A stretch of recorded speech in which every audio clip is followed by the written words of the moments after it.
Okay, that should have worked. Hopefully, freaking Facebook. Do I look good and everything on your end? Yep, you're coming through clearly to All me. right, goody. And yes, I am live on YouTube. Good. Everything's working. Gavin, thanks for coming on. Really appreciate you taking the time to have a conversation with me. Would you mind telling us a little bit about yourself before we get started? Sure, and this is probably the last technical thing is you're frozen again, so I'm going to refresh the page. All right.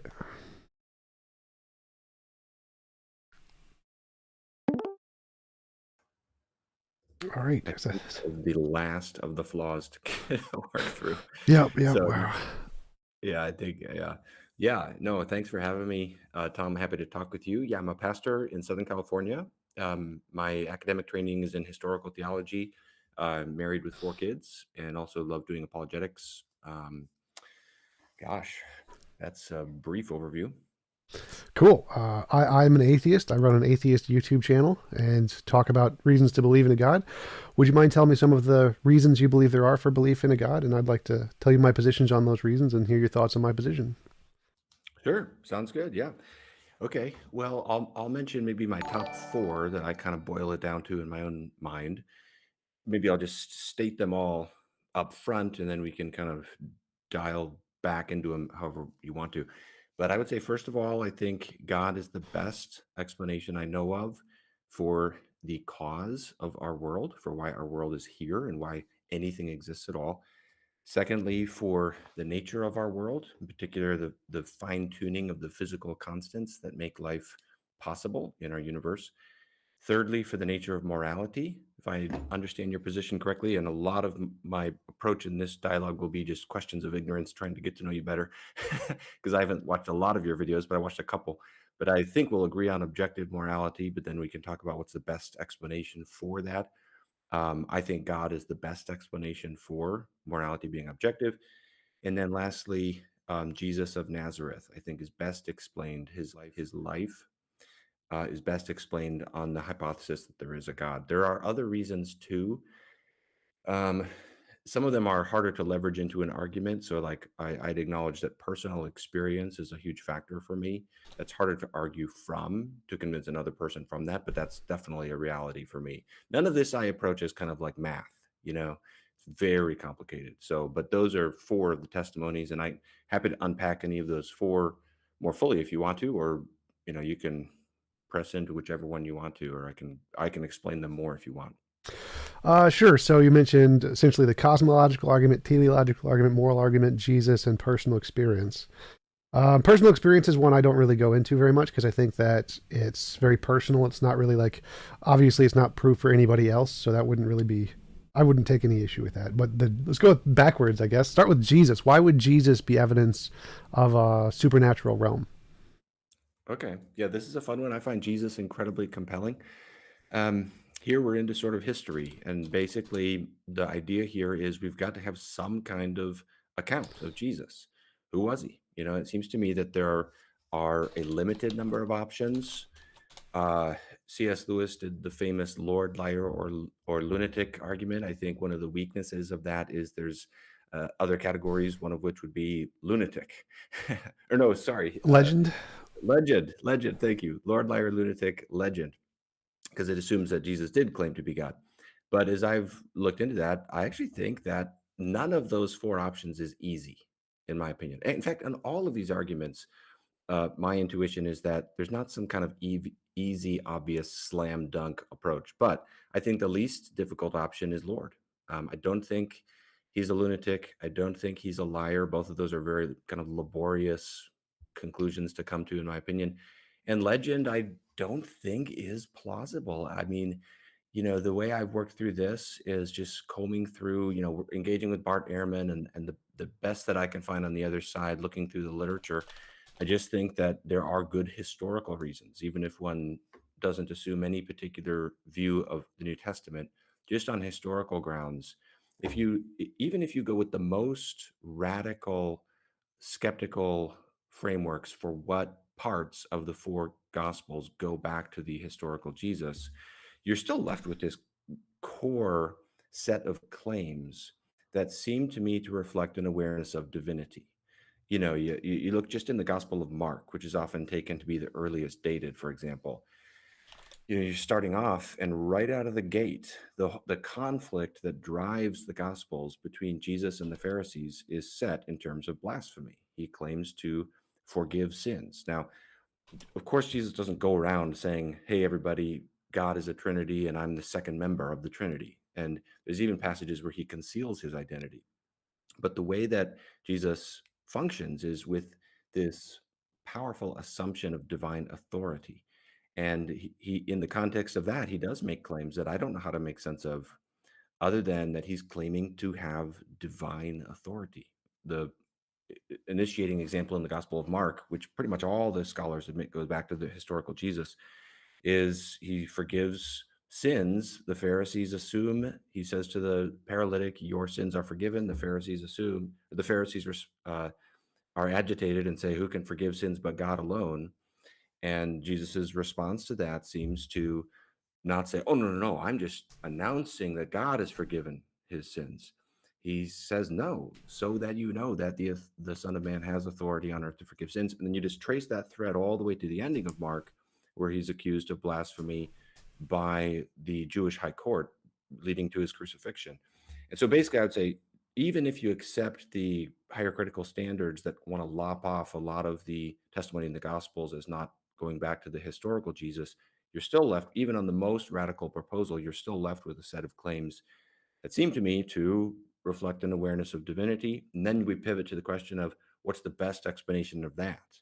And I don't base everything just on this, but because I'm already for other reasons open to the idea of God, I look at Jesus and I say, this is really compelling. This person seems good.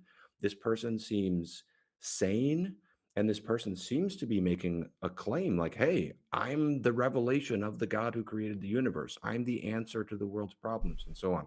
I just find that really gripping and really compelling. Yeah, you mentioned that there were more options. I totally agree with you there. For me, one of the additional options is that he's just a normal human who thought he was God, which I don't think that would count as a delusional. Like, you've heard many atheists say that people who believe in God are delusional because they believe in like a imaginary friend or whatever, right? You've heard that argument. Yes. But like no psychologist, no doctor is ever going to consider just a Christian to be delusional because they believe in a God, because it's just a normal human belief. And I think the same thing applies here. It is very possible for a person with their brain acting normally, if given the correct conditions, to think they had an experience with a supernatural being, have a supernatural being come to them and tell them some story, and that it, not have them be just delusional because they had this. It's a pretty normal human experience. And in that respect, the fact that Jesus could have thought he was God, but may have been incorrect about that, just may have been something he believed because he thought he had a spiritual experience, wouldn't make him delusional or a liar. It could have just been a normal human belief, just like people who believe in a God or a normal human belief.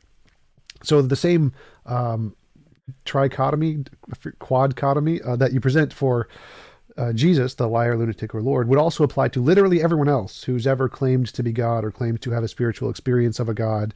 And I don't think in any of those cases, I think the correct answer in all of those is probably they just had a normal human experience and were probably confused. So I wouldn't say Jesus was necessarily a lunatic, just like I wouldn't say any Christian was a lunatic just because they believed in a God.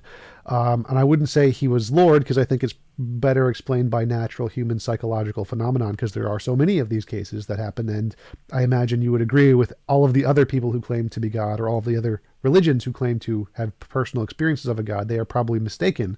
But I don't think you'd ever call them liars or lunatics. And I don't think you'd agree that their God is correct, right? Well, I would make a distinction between the experience of God and the claim to be God. So you were referencing, people who've had an experience of the divine, and that can just be a normal human experience that they're in error about. Certainly so. And yes, that would be the general category into which a lot of general religious phenomena you put into, though not necessarily all. You could have an account in which, the true God is obliquely being experienced in other religions in various ways and so forth. But I would say that it's very different, it seems to me, from experiencing God to claiming to be God. If I say I experienced God, it seems to me more plausible to be wrong about that claim than to say I am God. I made the world. I'm the light of the world. I can forgive your sins, and I'm going to judge every human being at the end of history.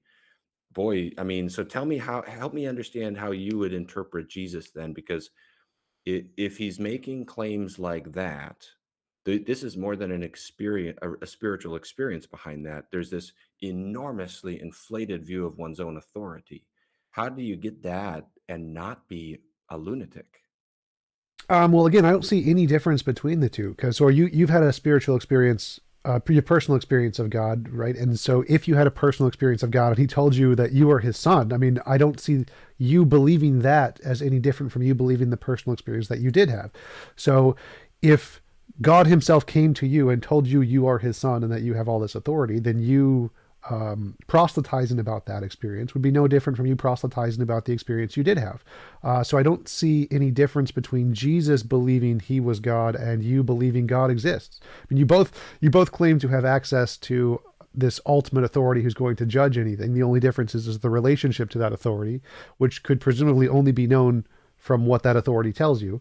So to me, I don't see any fundamental difference between the two, especially because claims to or beliefs of being God are actually relatively common in humanity, both Donald Trump-esque kinds of just believing you're a God and people who believe they're sons of deities. Like we have at least 10,000 references of people who claim to be the son of God, Jesus' second coming, not even including the other religions, the people who are seen as religiously holy in other religions, Hinduism, reincarnations of gods, all kinds of things. So the fact that people believe that they were God or had some access to the divine is a relatively normal claim for human beings. And you would apply this exact same trichotomy to every single one of them. Are they liars? Well, no, I don't think they're lying. I think they believe what they're saying. Are they lunatics? No, they're not. They don't seem to be psychologically crazy. They are able to hold conversations. They have pretty good logical skills. Are they lords? Well, no, I don't think any of them are actually gods. The fourth option here that I usually accept is that they have normal human brains, which make lots of kind of anthropocentric fallacies, type 1, type 2 errors, where they have these experiences, which are most likely dreams or some other kind of psychological phenomenon, and they interpret those in a way that any rational human being would probably interpret those. And so I think Jesus would be in the same boat here. I don't think he's a liar. I don't think he's a lunatic. I don't think he's Lord, and I don't think he's a legend. I think he has a normal human brain, and human brains operate in very incorrect ways. We make lots of psychological mistakes.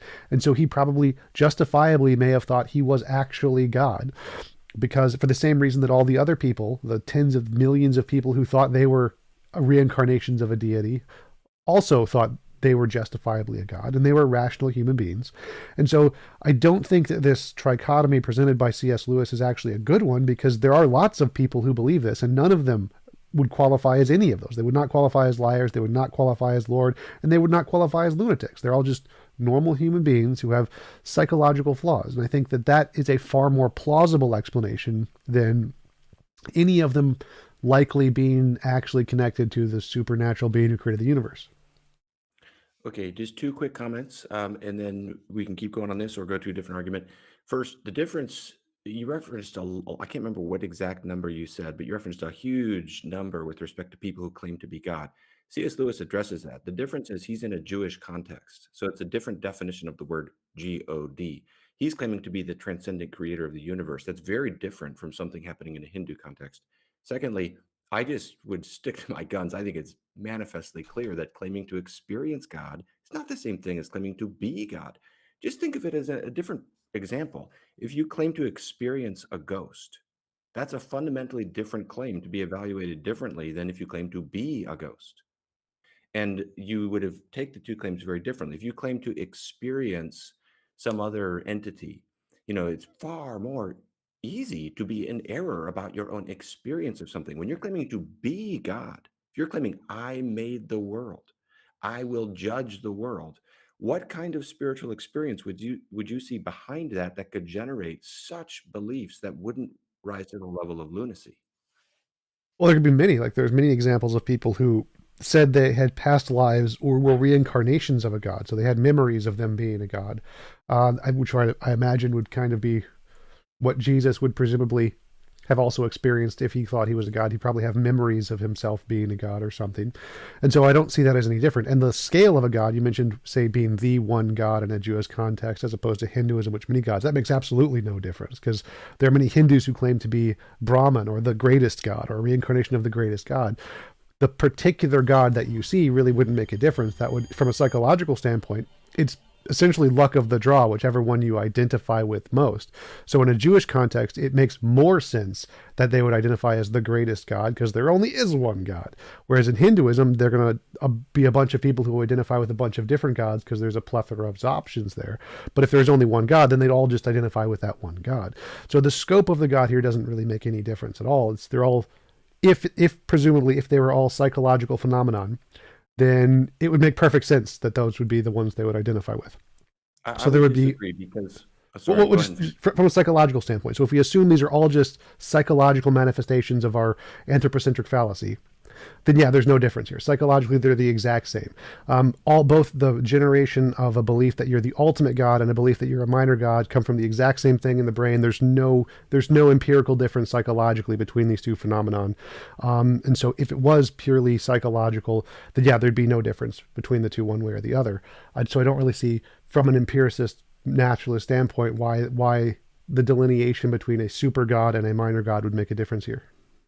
Okay. Well, I would disagree. I would say the difference is very relevant to the point at hand because in Jewish thought, the distinction between that which is God and that which is not God is much thicker and more qualitative than in a Hindu perspective and in most other places in the world in religious thought. So that's very relevant to the claim at hand because in the one case, for example, you're claiming to be the infinite person that is distinct from the world. Well, that's a far greater claim than claiming to be a God in the sense of something that is within the world. I don't quite understand the argument you're making there because from psychological perspective, you zap the same part of the brain, you get both. It's just we know that the part of the brain that generates God beliefs is a part that is reflective on one's own values, like the God helmet, the certain parts of the brain that you can stimulate to cause a belief that there's someone's watching you or that a God belief is or God is over you or whatever. We know that in the brain that's the same spot, regardless of whether you think it's a super God or a minor God. So if that part of your brain gets stimulated with an epilepsy or a different kind of a shock or whatever, then it could generate the belief that you're a God versus any kind, whatever kind of God you want to believe in, or a ghost or a spirit or any kind of anthropocentric fallacy. So there, from a psychological standpoint, there's no difference whether you think it's the ultimate God or a minor God. It's still the same psychological phenomenon in the brain. So I don't see what difference that would make exactly. Like I can understand your argument from the perspective that because Jews only believed there was one God and he had higher authority, they would be more credulous about believing their personal experiences or something. But psychological standpoint, those would be the exact same. It doesn't take more of a, I don't know, a more of a seizure to think you're the super god rather than a minor god. It's going to be the same kind of electrical signal. Okay. Well, we may just have bumped up into a point of disagreement, but just to reiterate, I would say it is different to claim to be the transcendent creator of the heavens and the earth that is distinct from material reality versus claiming to be like Zeus, for example. Now, if it's true that the same part of the brain, because they're just metaphysically different kinds of claim, if the same kind of the part of the brain is involved in the claim, I am a ghost, as I experienced a ghost, that fact alone does not mean they're epistemically equally plausible claims. To claim to be a ghost is a greater error than to claim to have experienced a ghost, though both could be erroneous. Experience is far more fickle than a claim of personal identity. So I really think it's wrong to say the experience, for me to say I've experienced God is on the same par as Jesus of Nazareth saying, I am God. Those just seem to me to be two different claims that would each need to be evaluated on their own terms. All right, right, I agree, but I meant claiming that I am Zeus and claiming that I am Yahweh are the same. Those are epistemically the same. Actually, I would say that claiming you're Yahweh, a more powerful God, would actually be less reasonable because he is more powerful than Zeus does. But so my point wasn't about the difference between seeing a ghost versus being a ghost. It was the difference about being Zeus versus being Thor. And in that case, those are the exact same psychologically. But from an epistemic standpoint, claiming to be Yahweh would be less plausible because Yahweh has more power than Zeus. Yeah, I would agree. Wait, Yahweh has less power than Zeus, you said? Zeus has less power than Yahweh. Right. That I would agree. That's my point. to claim greater power is a greater claim. Yeah. And I do think you said that the experience of God and the claim to be God are kind of equally claims to be evaluated in the same way. If maybe I misheard, No, well, but I'd say that to clarify, the experience of a god wouldn't make you a lunatic. Just like if I thought I met God or I thought I had memories of being a god, neither of those would make me a lunatic. That would eliminate the lunatic category. So you can do both of those things without okay. making you a lunatic. Could you acknowledge that one of them is closer? Is one of them is a greater error? One of the if lunacy is here and error is here, claiming you experienced God is a little further from lunacy, whereas claiming I made the heavens and the earth, I will judge every human being, I'm the light of the world, I'm the bread of life. If you don't have me, you're going to die. Claiming those claims is getting closer to lunacy. No, I would say that from a psychological standpoint, in the field of psychology, to be a lunatic requires a specific set of criteria. Just having an experience or a memory, whether that memory is from the because you can have a dream and be in like first person perspective, and you can have a dream and be in third person perspective. Neither of those make you a lunatic.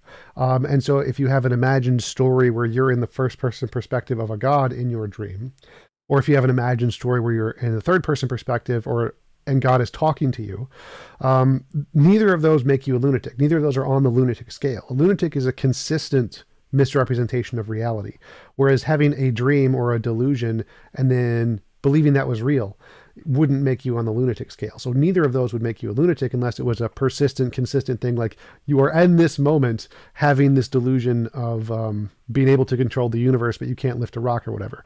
So neither of those would make you a lunatic just on the face of the Okay. experience. Would it help us if we remove the word lunatic out of the equation and just spoke of degrees of error? Would you agree that the claim I am God in the Jewish sense of the word God is a greater error than the claim I experienced God? Sure. Okay. But the So reason I brought so that up was because I think C.S. Lewis's argument, liar, lunatic, or Lord, that is fundamentally flawed because you can have an experience of being a god or you can have an experience of a god, and neither of those things make you a lunatic. So you can reject that any person who claims to be God, whether it's Yahweh or Zeus, they're not liars because they have this experience. They're not lunatics because they're not on the scale of having lunacy of a consistent misrepresentations of reality in all of these ways, and they're not lords. So you can reject all three of those for every single person who's ever claimed to be God. So the reason I brought that up was because C.S. Lewis's trichotomy is incorrect, because you can have these experiences and not be a lunatic, not be a liar, and not be a lord for everybody who's ever had these experiences. right, I understand the qualification you're trying to make, and then I would agree that the argument as it's formulated isn't finally successful because of what we mentioned about the legend category. To some extent, we're getting into semantics here with the term lunatic. This is why I was proposing that, because if we take that term off the table and talk about degrees of error, you could reformulate the argument without getting into the technicalities of what does the word lunatic precisely mean, to say, well, is that option then, that degree of error, less plausible than the Lord category? And I just kind of come back to, I find Jesus impressive. I find him just, there's something about him that is quite startling. And, well, I suppose we're almost halfway did it. So maybe we want to get to some of the other arguments too. But I would sum up my comments by saying, whether you call it lunacy or not, to me, it's at the very least not an easy alternative to say, oh, he just had a religious experience like so many other people did. That's why he made these claims. The claims at hand are so gargantuan. I would say unrivaled. I would say no one made the precise claims that Jesus of Nazareth made. And so I would say to accept that there was an erroneous religious experience behind those claims, whether you call it lunacy or not, it starts to push into a degree of error that to me, I would say is more implausible from where I'm looking at it than Lord. I understand that my presuppositions affect that because I'm already open to God showing up in history on other grounds. At the very least, I'd say it's not an easy option. I don't know. I'd be curious if you would admit that. Oh yeah, sure. I'd say from an epistemic standpoint, claiming you are God who can do 10 things versus you are God that can do one thing obviously would be a higher burden of proof, and you have more evidence. You have to provide more evidence for that, for sure. So I definitely would agree to that point. But yeah, as you mentioned, this was my specific qualification of what I think is a problem with C.S. Lewis's variation. But yes, I would agree that claiming that you are an all-powerful being who created everything would be different than claiming you are Zeus who could control lightning or something. Yeah, yeah. Okay. All right. Well, this is good. We're making a little bit of progress here. I'd be curious if you don't mind me asking you, of the other three arguments, what do you make of those? Which do you think is the strongest, if any, or do you think they're all equally weak? Which do you think is the weakest? Which do you think is the strongest? I think the weakest would probably be the teleological argument. So the fine tuning argument is interesting because it says that of all the different ways the physical constants of the universe could be, there's only a very small combination that would produce life or anything like life. And so if we look at the universe in the way that it's kind of like finding a dice with a million sides and there's one red side and it's landed on the red side, you're like, well, that's strange. Why would we see this? The problem is that there's three ways to accomplish that. One is, or there's two ways: necessity or chance. And design is just a kind of necessity, so it's really not a third option. But it leads back to this problem of like, if it's true that there's infinitely many ways the universe could be, or just a large number, and only a small percent can create life, well, then if it was designed, let's just assume it was designed. What caused the designer to be the way it is such that it would create this universe as opposed to any of the other options on the dice? Like, who designed the designer? If, for example, there could be as many designers as there are possible universes. Maybe there's a designer who only wanted unicorns, or maybe there's a designer who only wanted black holes, or maybe there's a designer who only wanted hydrogen atoms. So for each of the possible variations of the universe, there's a designer who could have wanted that universe. So who designed the designer to make him create this particular kind of a universe? And so then the argument is self-defeating, because just as the vast amount of possibilities there are for the universe demands an explanation, the vast amount of possibilities for a designer also demands an explanation. Okay, interesting. Well, the first thing you said there about how design is another form of necessity, I cannot see that no matter how I would look, what angle I'd look at that from. But let's leave that aside. Let me address, maybe this might be useful too. So this touches on the first argument as well. These are the most common responses I hear to these arguments. If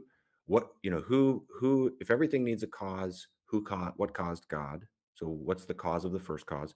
And if the evidence points to design, which I think it is just astonishing, the precision of the physical constants of our universe that makes our universe life permitting. I think if anybody, well, I don't want to say it too strong, but I'd say personally, I find it very striking. And I'd say, so the most common response to this is, well, who designed the designer? I just don't think those arguments work at all. The whole point of these arguments is to gesture back to an uncaused first cause. Okay, so with regard to speak to the causation point first, this is the most, you see this stock and trade response in all of the major atheist thinkers, from Lawrence Krauss back through the new atheists, everybody. If everything needs a cause, what caused God? The the problem is it just misunderstands the theist claim. The definition of God in the Judeo-Christian tradition is an uncaused entity. Now you can totally just deny there is any uncaused cause, or what Aristotle called an unmoved mover. You can deny that. But if you ask what caused it, it simply shows you haven't understood the thing in question yet. By definition, it's an uncaused, ontologically distinct. The whole point is, as we look back through the thread of causation, we're noticing our world doesn't seem to be self-explanatory. So we're tracing back to say, what is the explanation, both for the fact of its existence and the nature of its existence, the fact that it's here, and the fact that it seems so exquisitely well ordered. And so we're threading our way back. The whole point is we need to bump up into some kind of primal reality, some kind of first cause. Otherwise, everything is just arbitrary. And you can say, well, that primal reality, that uncaused first cause, isn't God, or you can say there is no first cause. There's all kinds of options you can take, but the what caused God objection, I never think really actually targets the actual proposal at hand here. So I'm curious what you make of that. I mean, I don't know if would you affirm a first cause, or something that generated the universe, something that stands antecedent to the Big Bang? Sure. I mean, my view is naturalistic pantheism, so I think that yeah, there's a fundamental force, but that's to use your own phrasing, that's kind of missing the point of the argument. So the point of the argument here is that if we see something like the universe and assume the universe has a billion variables, and there's a billion variables, and why can't we just say, well, the billion variables in the universe are uncaused, they're necessary things. And you want to say, well, no, no, no, no, that needs to be caused because there are a billion variables. As you said, the something about the precise precision of the universe or something is what The causes you to. physical constants, yeah. Yeah, yeah. So there's so many physical constants, and they can be so many different ways. So you have like a million variables, and they can all be different numbers. And if any of them were different, there would be no life. And that's the reason you think it was caused, or you think it needs an explanation because there's so many different possibilities, right? Is that a fair? That there's three options for the precise fine-tuning of the physical constants of the universe: design, necessity, or chance. Well, And well, I think design is a superior and less arbitrary explanation than the other two. so the reason you think it's design is because there's lots of variables. Let's say 1,000. There's 1,000 variables, and they could all be in different ways. And that alone, just that fact that there are 1,000 variables and they could all be different. No, no, no, no, not the mere fact of variables, and it's unimaginably vast numbers, not thousands. Well, I'm just giving it a number so it's easier to talk about. Okay. All right. So they say we got 1,000. No, it's not the fact that there's 1,000 variables. It's of all the ones it could have been among those variables, it's the one that enables us to be here to talk about it. Right. So that's just the 1,000 variables is that encapsulates that explanation. So there's 1,000 variables. Okay. They could all be different. And the fact that they're this way calls for an explanation or something like that, right? It needs to be explained on some hypothesis or another. It could be necessity, it could be chance, or it could be design. I can't, those to Right. me seem to be the main options, and design seems to me to be superior than the other two. Right. And so the question is why is design more reasonable than necessity? Necessity. It's not that it's more reasonable. It's that I don't see any grounds for necessity. I don't know, and I don't think most of the philosophers on the other side go that route. That's very rarely argued. Uh, What would be the necessity for the physical constants being what they are? We can I'm easily imagine a universe in which they're not what they are. right. Why would they be necessary to exist in the precise way that they do? Right. And so this is where the argument comes in. The argument comes in and saying, just as you can imagine all of the physical constants being different, I can imagine God being different in just as many or more ways. So the problem is that, yes, there are 1,000, we're just going to say 1,000 just to make it easy to talk about. 1,000 physical constants, we can imagine them all being different. So the fact that they're this way needs an explanation. God has equally as many variables. God also has 1,000 variables, and they can also all be different in different ways. Why is God this way as opposed to a different way? So the I see same what you're argument arguing. seems to work for both. Okay, I see what you're arguing. Yeah, okay, that's interesting. I don't think the universe and God are on parallel terms with respect to this claim. I don't agree that there's 1,000 variables or whatever number we choose for how God could be. My understanding of God is an infinitely simple and metaphysically necessary person or being. So I don't think that there's all these different ways that God could be. If one did hold that view of God, then one would have to posit, what are those different ways that God could be? I'm not accustomed to thinking like that myself, Well, yeah, but that's I'm why I happy to mentioned. call myself a theist. I mean, I think in sort of classical Judeo-Christian ways. Well, that's why I mentioned like there could be a God who wanted only unicorns, or God who only wanted hydrogen atoms, or a God who only wanted black holes. Each of these would be one of the variable ways God could be. So you can imagine, just as you can imagine a universe with the different laws, you can imagine a God with different desires. You could desire a universe with just puppies. This is what's all puppies everywhere, and so equally God could be equally as variable as the universe could be. Why did God have the desire to make humans? Why did God have the desire to make Jesus? Why did God have the desire to do X, Y, Z? And even say, well, he could have had a different desire and there'd be a different God. So it's equally as easy to imagine a different kind of a God as it is to imagine a different kind of a universe. Yeah, I still would disagree that God and the universe are on parallel terms like that.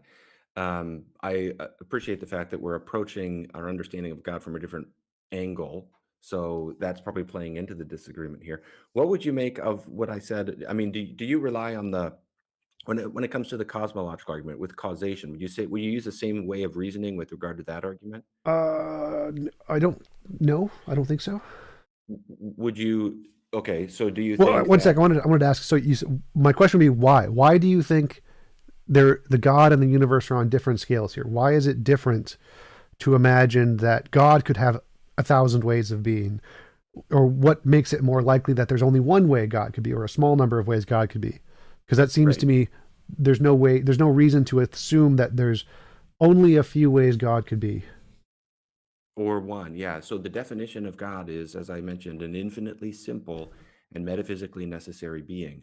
So I don't think God and the universe are on parallel terms with respect to explaining their nature, because the universe is contingent. It's very particular. One of the curiosities that springs naturally out of the human heart is, why is it here? I'll never forget reading through Stephen Hawking's book, A Brief History of Time, and he gets to that famous climactic passage at the end. And I know he changed his views and his way of looking at this later in his life, where he says the question that we all wonder about when the question that the ancient philosophers would say, all philosophy starts with this question of, why does the universe bother go to the bother of existing? What are we all doing here? Now, the reason that question is generated for the universe is because it's contingent. It's not a necessary being. And the physical constants of the universe are not necessary. Something is necessary if it cannot fail to exist, if it exists in every possible world. Now, the classic Judeo Christian conception of God is both simple and necessary. He cannot fail to exist. He cannot even be conceived not to exist. He exists in every possible world. So that's going to require a different set of explanations than contingent reality. Now, again, you can deny that there's a necessary being. You can say that doesn't exist. But that's what is understood by the word God in the Judeo Christian tradition. Sure, but that seems to be begging the question. So why would it be more reasonable to say God's a thousand variables are the necessary ones, and the universe's a thousand variables are not necessary? Why can't we just say, because it seems to me they're both equally candidates for the necessary being. Why would God being the necessary being be more likely than saying the universe is the necessary being? Because from my perspective, they both have a thousand variables. All of the thousand variables can be very easily to imagine differently. Why would we think that the God being the necessary thousand is more plausible than saying the universe is the necessary thousand? Right.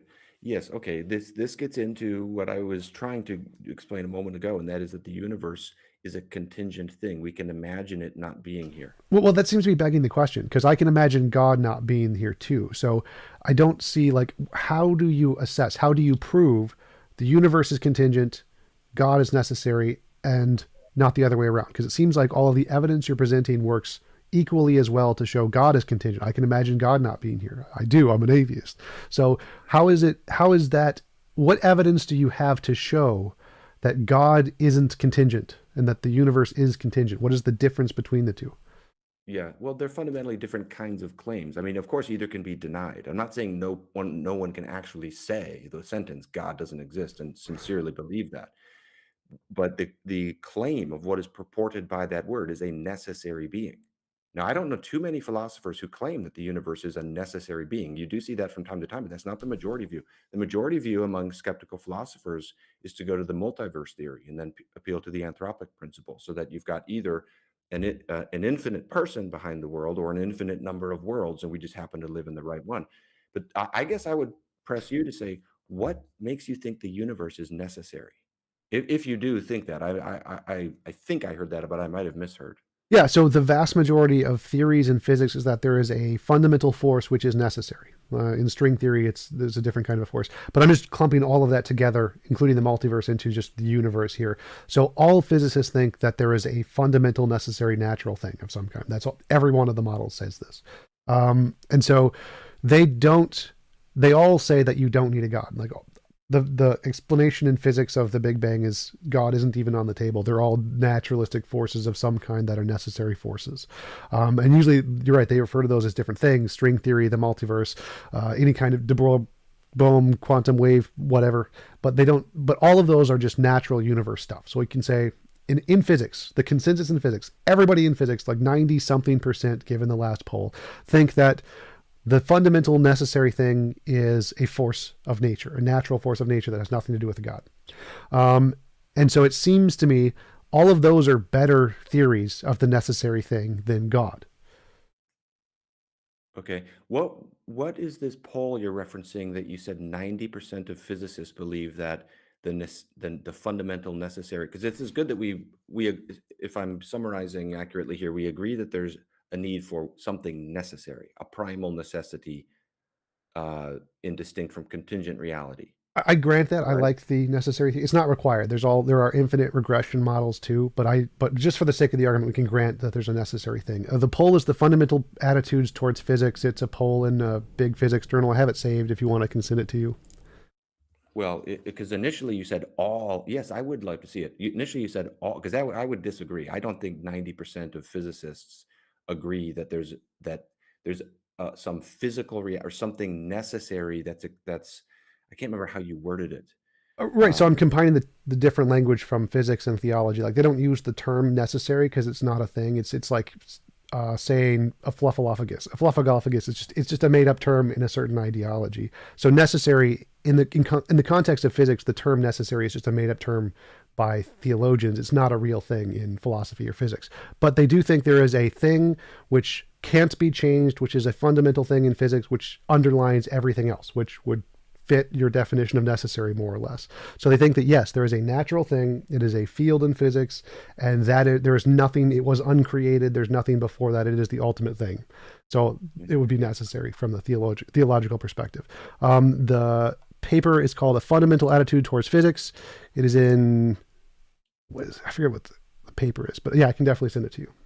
yeah, because when I engage in the literature on this, I wouldn't put the figure at that. But I think what plagues the discussion is the theologians and philosophers use the word necessary in one sense, and scientists often use it in a different sense, just like we use other terms like nothing.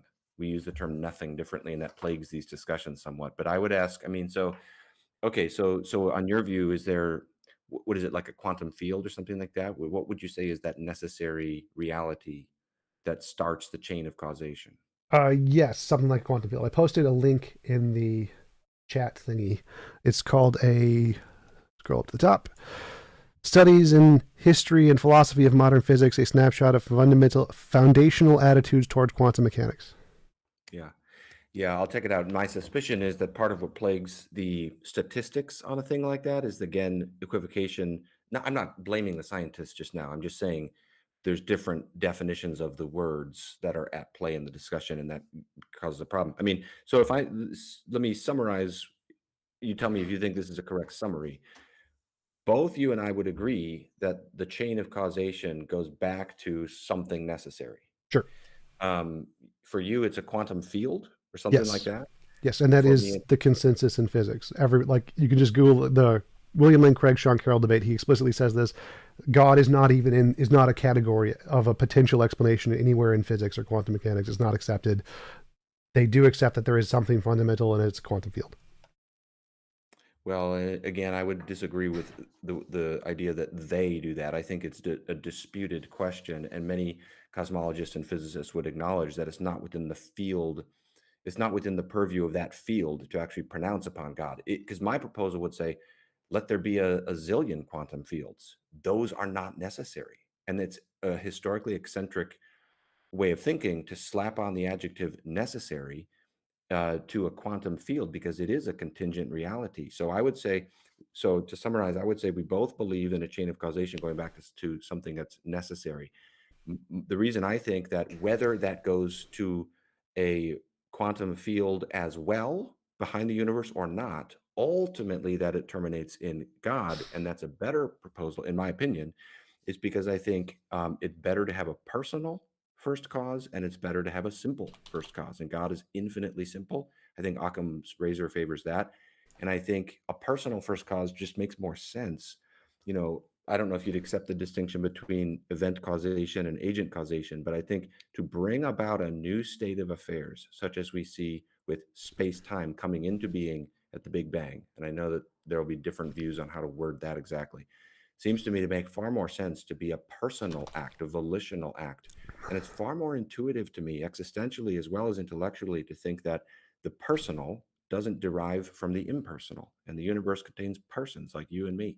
So we both agree that the chain of causation goes back to something necessary. My view could accommodate any number of quantum fields, but I just wouldn't see them as what's as the actual first. I would say they go back. You have to get back further than that, and I think part of what I would be curious to understand your perspective better would just be, why would a quantum field be necessary? Is that really a better candidate than God? I think a personal and simple candidate makes the best candidate for the first cause. Yeah, absolutely. So the three things you brought up was one, it's simple. To me, a God who is creator of the universe is more complex than everything it could potentially create. So that would go against a God hypothesis. Personal beings are not simple. Nothing about them is How do you simple. mean the word complex there? Sorry to Um, interrupt. a variation of its possible states. Okay, and I just as you, I'm sure, know, theologically, the classical view of God is that that's not God. God is infinitely simple. There's only one way he could possibly be. Well, that's Aquinas's view. It's not actually the classical view. But even if we just granted that's the classical view, It's not the intuitively, classical view? no, Who it's who who in who in pre-modern times doesn't hold that view in no, no. So I'm the saying like that the conception of simple was something added in by Aquinas and Anselm and those guys. It did not come before those. This was not something prior Oh, yes, to. it did. Oh, No, sure it did. It's no. all the church I'm fathers. very, very familiar with the history on this, but the point here is that saying God is simple is like saying the creator of this cup is simpler than this cup. Like, clearly, no, that's false. That's obviously false. A God who could create infinitely many universes is by definition not simpler than any particular universe it could create. So Yeah, and I would philosophically, say what go philosophically the idea of a creator God who can create infinitely many things with infinitely many power can by definition not be simpler than any of the things it particularly creates. So if something has infinite power, it must necessarily be as complex as the potential uses of the power. okay. What it's at stake there is how we define simplicity. And I would just stick to my guns and reiterate my disagreement and my concern with your sketch of the history, as though Anselm and Aquinas introduced divine simplicity. I published on that. I've done a survey of the church fathers on divine simplicity. It is the standard view. I mean, you can say that they're wrong, but you can't say Augustine didn't believe in divine simplicity. Oh yeah, he did, but it didn't come from the apostles. That's not a thing. So, but the point, Well, as the I mentioned apostles before, is a different claim than Anselm and Aquinas. You said it didn't. It came in with yeah, Anselm and Aquinas. yeah, and Augustine. I'm happy to grant those guys, but it didn't come from like the original Christianity or Judaism anywhere Okay, in well, the that would in be a different claim. I mean, we right. need to get into that then. There are some early Jewish sources who do, and it's as early as second, third century. But anyway, the historical record may be beyond this discussion, so that's Yeah, fine. But yeah, and I'm sorry, I don't mean to press you too much, but totally fine. But yeah, so uh, the one thing I do want to push on is that this idea of simple, nowhere in philosophy is it accepted that you can call it an ontology of a single ontology that can create everything and it is by definition simple. That seems to be a theologian's way of begging the question to simply define simplicity in a way that they want to define it to try and exclude alternative theories. So that doesn't really seem to be a good criterion, especially if it's powerful enough to create infinitely many universes. That can't be simple by any intuitive definition of the word simple. But more importantly, you brought up that with our personal agents in the universe, and therefore it must have been explained by a personal being. Well, it seems to be a composition division fallacy. Like there are lots of parts of the universe. We have stars, we have oceans, we have particles.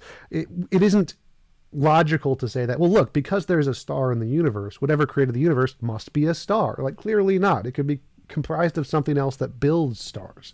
Likewise, we know that brains and personal agents are a result of different kinds of physical interactions in the universe. So whatever created brains and personal agents doesn't need to be an agent any more than it needs to be a star. It could just be something that produces these things, a simpler part that produces this complex personhood. Why would you think that because there are persons in the universe that the agent needs to be a person rather than a star? I would agree with the second point you made there. It's not the claim. The idea here is not that anything that's instantiated in the universe, the cause of the universe must be that thing particularly. But on the first point, I would say the power to create composite things does not determine whether the creator is then composite versus simple. It has to do with that entity's metaphysical composition. And the fact that one could create composite things does not mean one itself is composite. That again, one can deny that there's a simple God, and and lots of people do, and say that's an incoherent concept, including many theists. But that's the claim on the table. So to say, well, oh, he's creating composite things, therefore he would have to be composite. I wouldn't agree with that inference, but I do. Gosh, it would be fun if we could get to the moral argument too at some point here, but I don't want to redirect too abruptly. Oh yeah, sure, that would be fine. We have like 8 minutes left. If you think that's enough time, sure. Okay, well, I'd just be curious because this is an area where this one hits home at a very poignant level because when I've struggled with doubt and questioned my faith and things, I mean, I look down the the road at that, and I feel the consequences are pretty strong in terms of this whole area of morality. But I appreciate the fact that you affirm objective morality, if I understand. Yep. And so I just love to learn a little more of your perspective on how you understand that and where what you think grounds that. And the way I could frame the question is, it seems to me that the moral law is different from physical laws in that it's prescriptive, not just descriptive. It says what things ought to do, not just what they are. And so I'm curious, where does on your view, where does the physical universe generate this moral law? Where does the ought come from out of the is? How do you understand that? I don't think there are any oughts in morality. I think morality is a law of physics, just like gravity. It is essentially a fundamental nature in describing interactions in reality, and then we apply the oughts and the prescriptions based on our interpretation, just like we apply colors to a light spectrum. So, just like in physics, the consensus in philosophy is that morality is objective. Even most philosophers, 70%, are atheists, and about 67% of philosophers believe in moral realism, objective morality. 15% are theists. Very, very small numbers. Not really, it's not something that's taken seriously, but the vast majority think, yeah, there's objective morality, even though they're all atheists. And there's lots of different theories of what that might be, but they don't, God isn't really one of the big ones because it doesn't solve any of the problems or do anything in the field. Like, the reason why the moral, I'm a moral naturalist is the version of morality I subscribe to. Moral I'm sorry, naturalism. say that again. Yeah, I'm a moral naturalism is the view of morality I subscribe to. You can find there's a page on the Stanford Encyclopedia of Philosophy about moral naturalism if you want to read more about it. The reason this is a better explanation than a God is because in the field of philosophy and ethics, there are very specific questions that you have to answer if you want to have a model of morality. Kind of like in physics, you have to answer what is the energy density of the microwave background radiation, what is the how much energy is in the vacuum space. Like, there are specific physical questions, and if you can't answer those questions, it's not a serious model in physics. The same thing applies to morality. You have to be able to answer, it has to correspond to our moral intuitions. It has to explain moral progress. It has to answer the moral dilemmas and the philosophical paradoxes. So it has to do those four things to even count as a serious model of objective morality. And the God hypothesis doesn't do that. But there are lots of models that do that. They're specifically designed in order to try and answer these questions. And that's why the naturalistic models are better here. I think it's just an undiscovered law of physics. I don't think you need oughts. There are many models that don't have that. Oughts are an emergent property of how humans interpret the law and aren't like fundamental there. So I think that one of the best ways to explain it is that morality, it can't be changed. Like, we can't like just change it in any way we want, right? We can't just like, I'm going to change this. It's something that imposes on all of us that is not subjective. It's not contingent on opinions or things.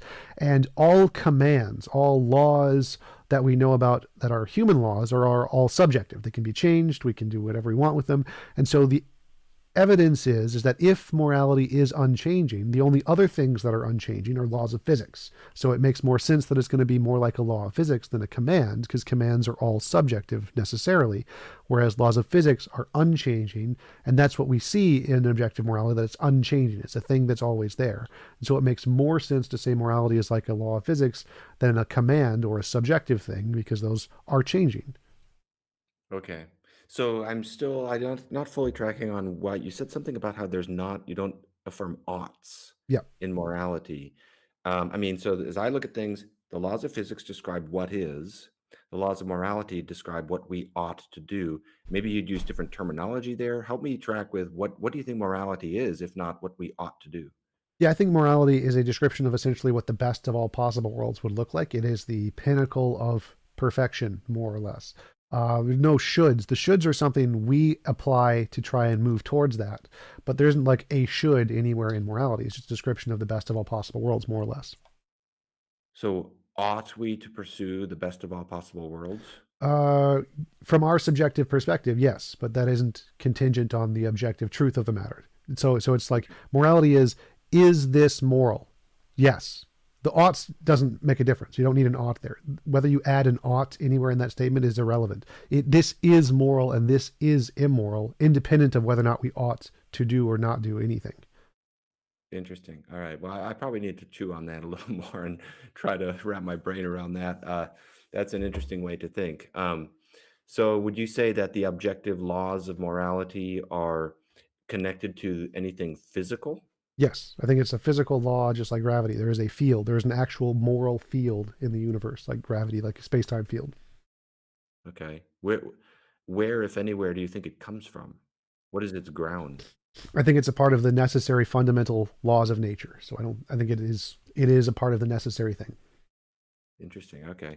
Well, it sounds as though we both uh, curiously have points where we would agree on some kind of fundamental necessity, because if I understand correctly, you would agree that there's a fundamental necessity that operates with respect to the causation of the universe and the morality of the universe.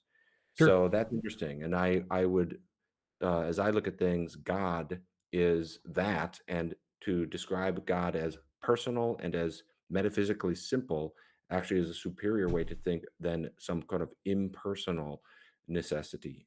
Because anything short of that, which is a necessary and simple being, would itself need explanations to be working back in the chain of causation. But anyway, I'm just trying to summarize kind of where we agree and where we disagree, at least as I'm listening to you.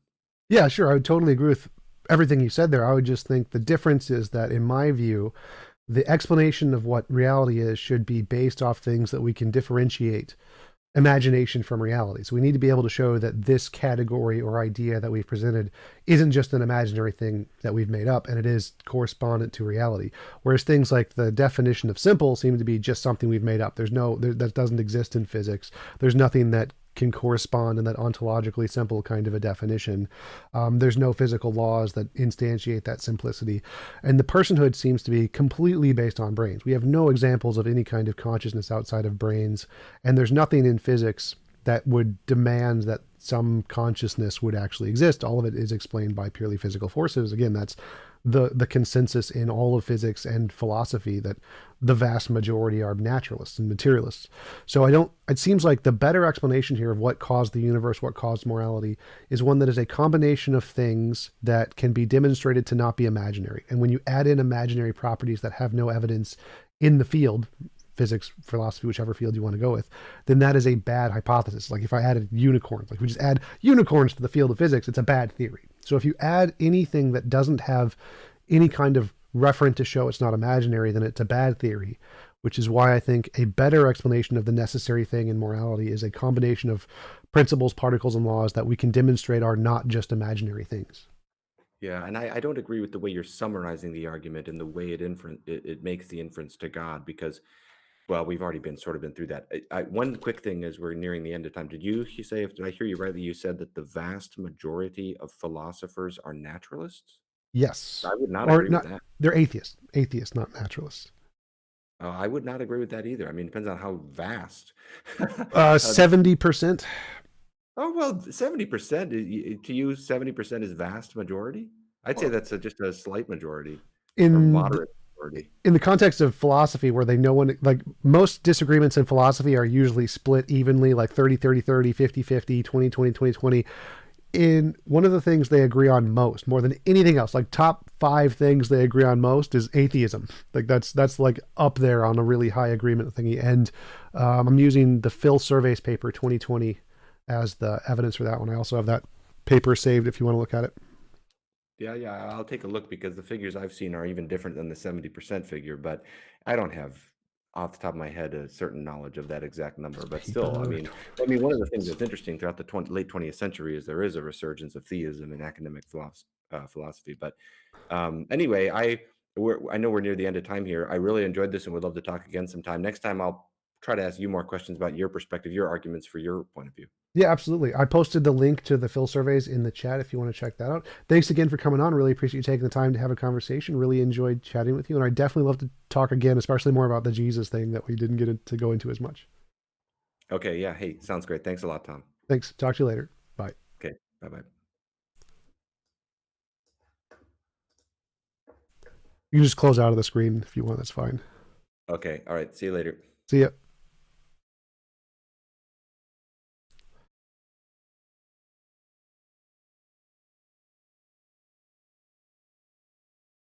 Yeah, damn it. Didn't mean to do that. Stay there. Stay there. Hey guys, how's it going? Audience peeps, how are you guys? time for the after show. We're going to do an after show because that is the thing now. After show. Going into Discord. Stripper Liquor wanted an invite to Discord. Going to channel. What He is wants up? to know if he can pick me up tomorrow still. Interesting Did I point say to yes? start. Yes. Going on the main stage. After show. All right, so I'm in the after show. If anybody wants to join in chat, talk about any questions or comments you have on the show, raise your hand and I will let you in. Wait to speak.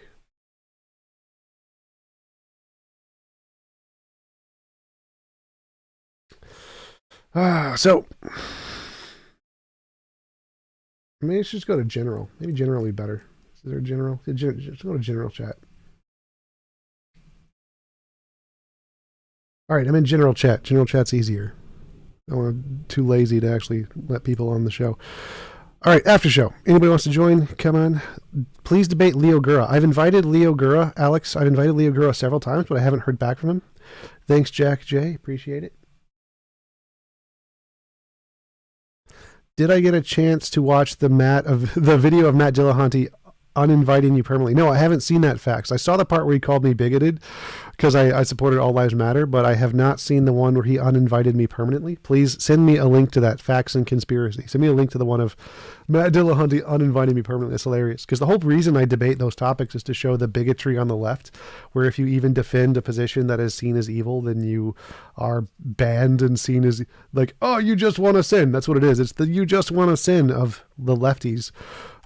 Which is just hilarious. So Matt is just a demonstration of the bigotry on the left, that if you defend any position in a debate that isn't on the the appropriate side, then you're deemed evil, which is kind of the whole point of the reason I take those positions. Hey guys, how's it going? What else? Can you guys hear me in the Discord? Can the Discord people hear me? Yes, we can hear you fine. Cool. Yep.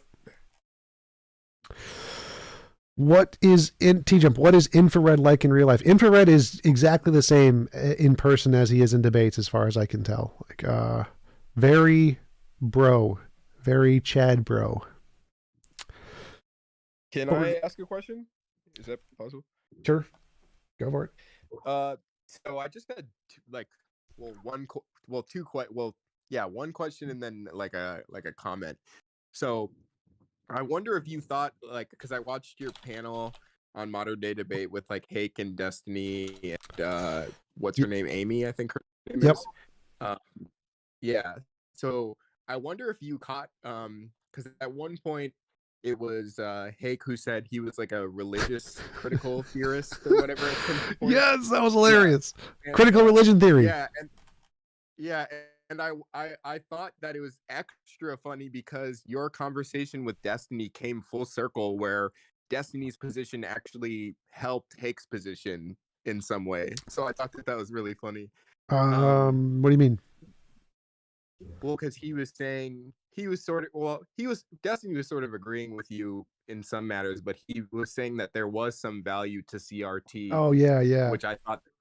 Yeah, so I thought that it was funny and ironic that ended up helping Hake's argument when you were debating him in that same panel, which I thought was funny. Yes, I do find it interesting that Destiny was supporting critical race theory, but it was weird because I don't think Destiny had really researched much into what critical race theory actually was. He was mostly commenting on the fact that the way Republicans and Democrats talk about critical race theory really doesn't have anything to do with critical race theory. They're talking about like the consequences of what critical race theory teaches.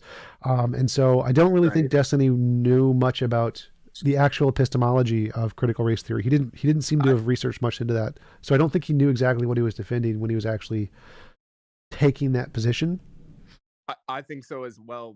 That was going to be my second question, was on a scale of 1 to 10, how dishonest do you think Destiny was in that interaction between you two? Because it seems like he was just making shit up on the fly. I don't think he was being dishonest. I think he was, based on the limited research he did, I think his honest interpretation of the data was that critical race theory is misrepresented by Republicans and Democrats when they criticize it or support it in the media, which is true. He's absolutely right. They do. But then I don't think he really had much of a position on critical race theory itself. And so his comment that it was a reasonable epistemology to assess things was more of a general, just kind of, yeah, sure, you can assess things any way you want kind of a statement. I don't think he was being dishonest. I just don't think he knew as much about the actual critical race theory. I think he admitted that in the debate. I think he actually said, like, I don't know much about the actual critical race theory epistemology. So I don't think he was being dishonest. I think he was just going based off of what his position in general was, which is that people in the news misrepresent it. But that's pretty much an accurate statement about literally anything. Right. There's also something else I was thinking, like his interpretation of critical race theory was that that you can use stories as a way to build a hypothesis. I think that was his summary of it. But that seems weird because that's literally what everyone has ever done in the history of ever, is you use stories to build a hypothesis. So that doesn't, if that's all critical race theory was, if that's all standpoint epistemology was, then it's a pretty pointless, useless epistemology. What makes critical race theory unique is the fact that it advocates for stories to supersede data that was built on other stories. So it's like, oh, this group of people has this story and that contradicts the data by this group of people. Therefore, we can discount the data over the stories because we should prioritize this group's perspective. That's kind of what standpoint epistemology is actually advocating for.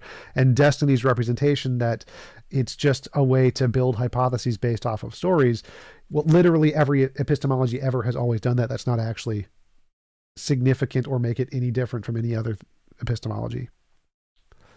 Yeah, I would agree with that, and I think that you're much more charitable than I am. But yeah. All right. When did Matt say this? DC, I have the link saved on my Instagram. Yeah, Matt said I was a bigoted, terrible person because I supported super straight and all lives matter in a debate, which is hilarious because the whole point of me debating those positions is to show the bigotry on the left. Like, all lives matter. Like, I don't...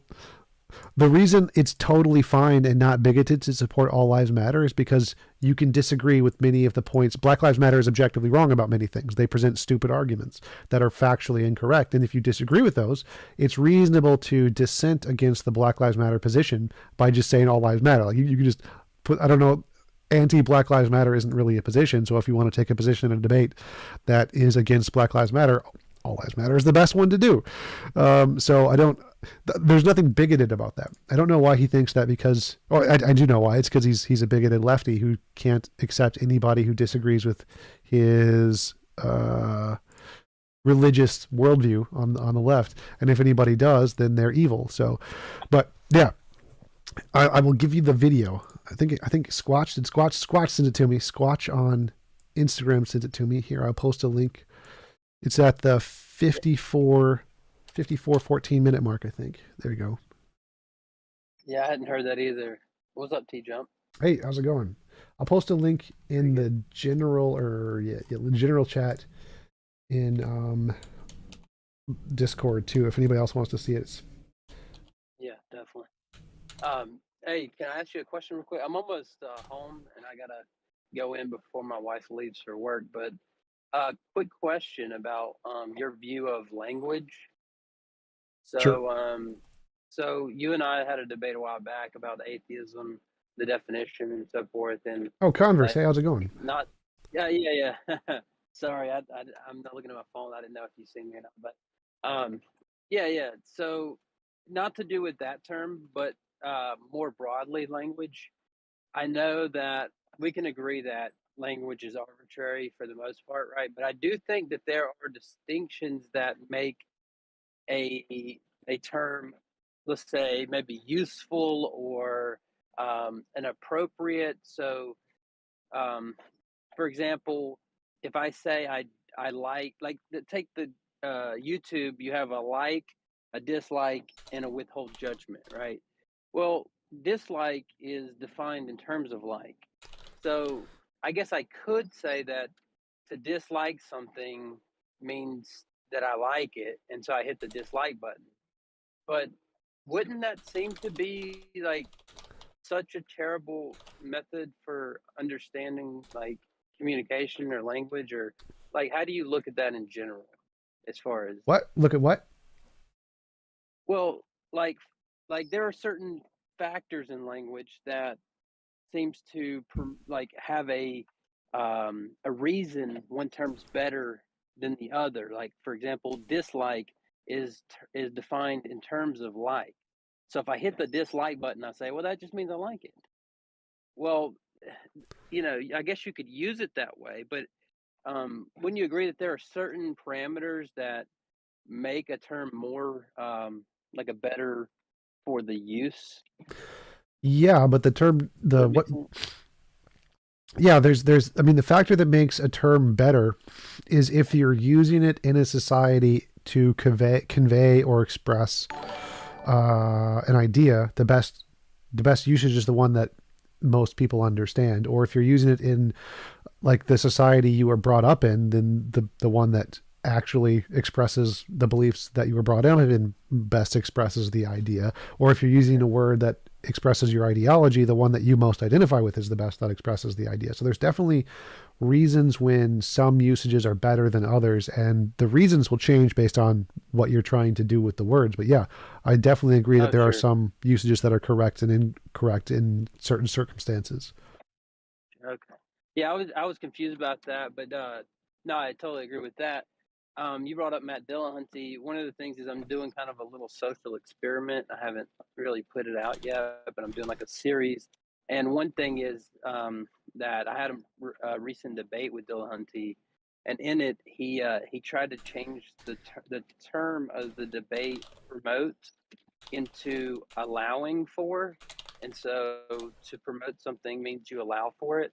So that means that, for example, I said if a communist allows capitalism to exist by, you know, not directly fighting against it, even though they think it's immoral because they're lazy or working a job because they have to, does that mean communists who think capitalism is immoral promote capitalism? And he said yes.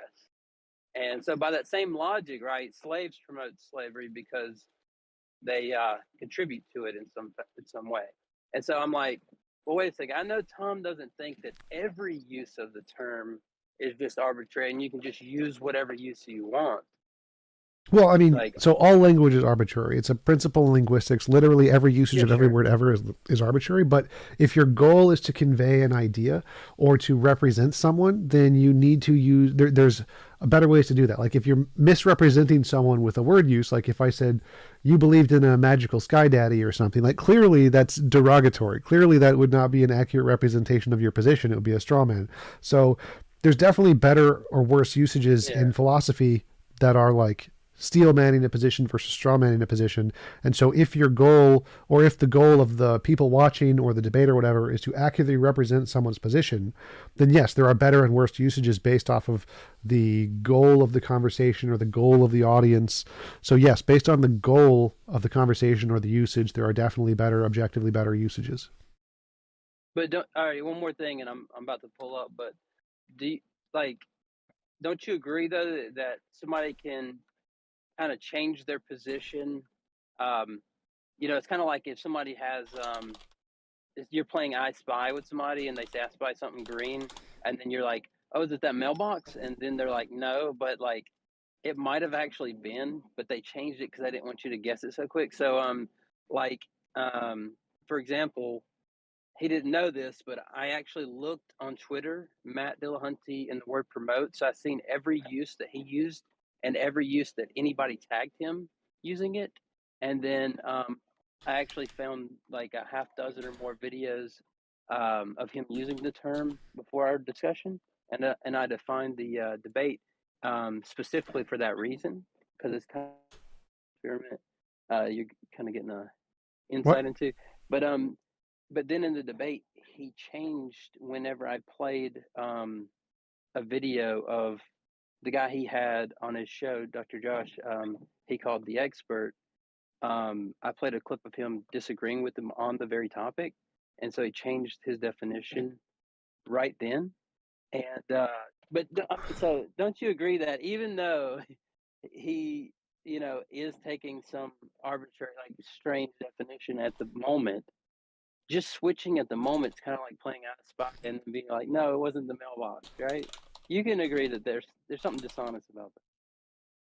Yeah, absolutely. I mean, if you present a definition by an expert and then somebody uses a different definition and explicitly endorses that second definition, and then you go back and show it was contradicted by an expert, and then they just change it. Clearly, yeah, they're dodging. It's a duck and dodge.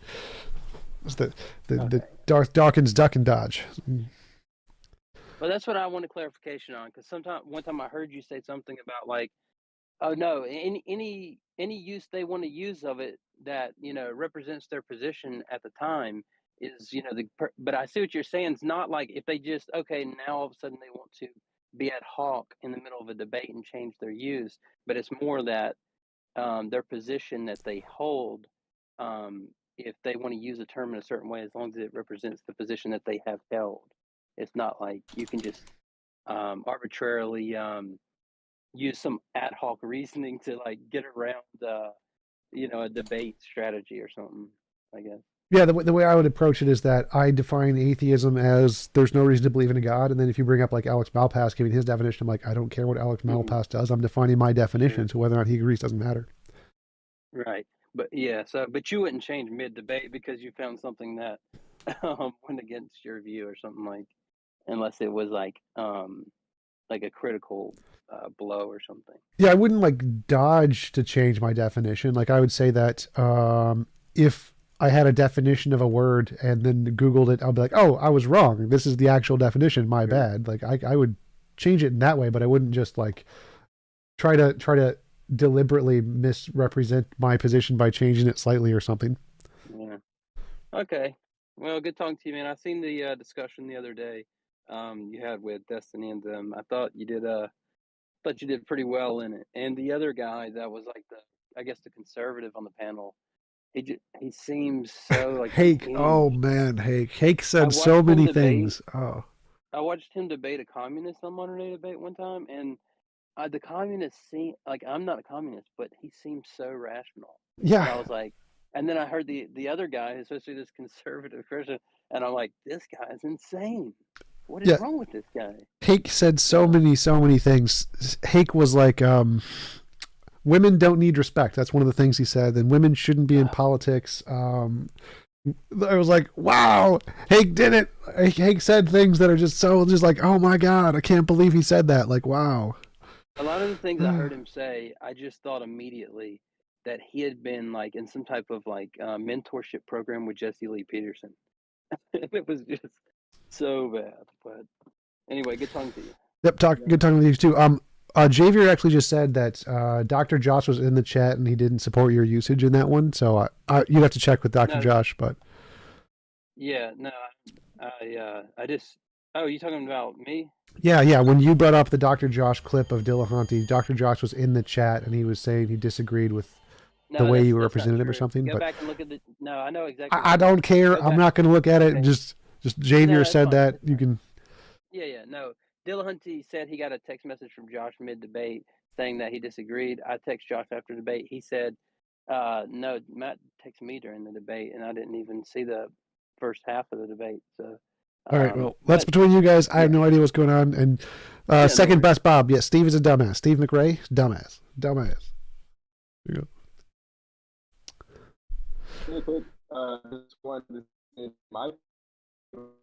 You are breaking up. I can't really understand you.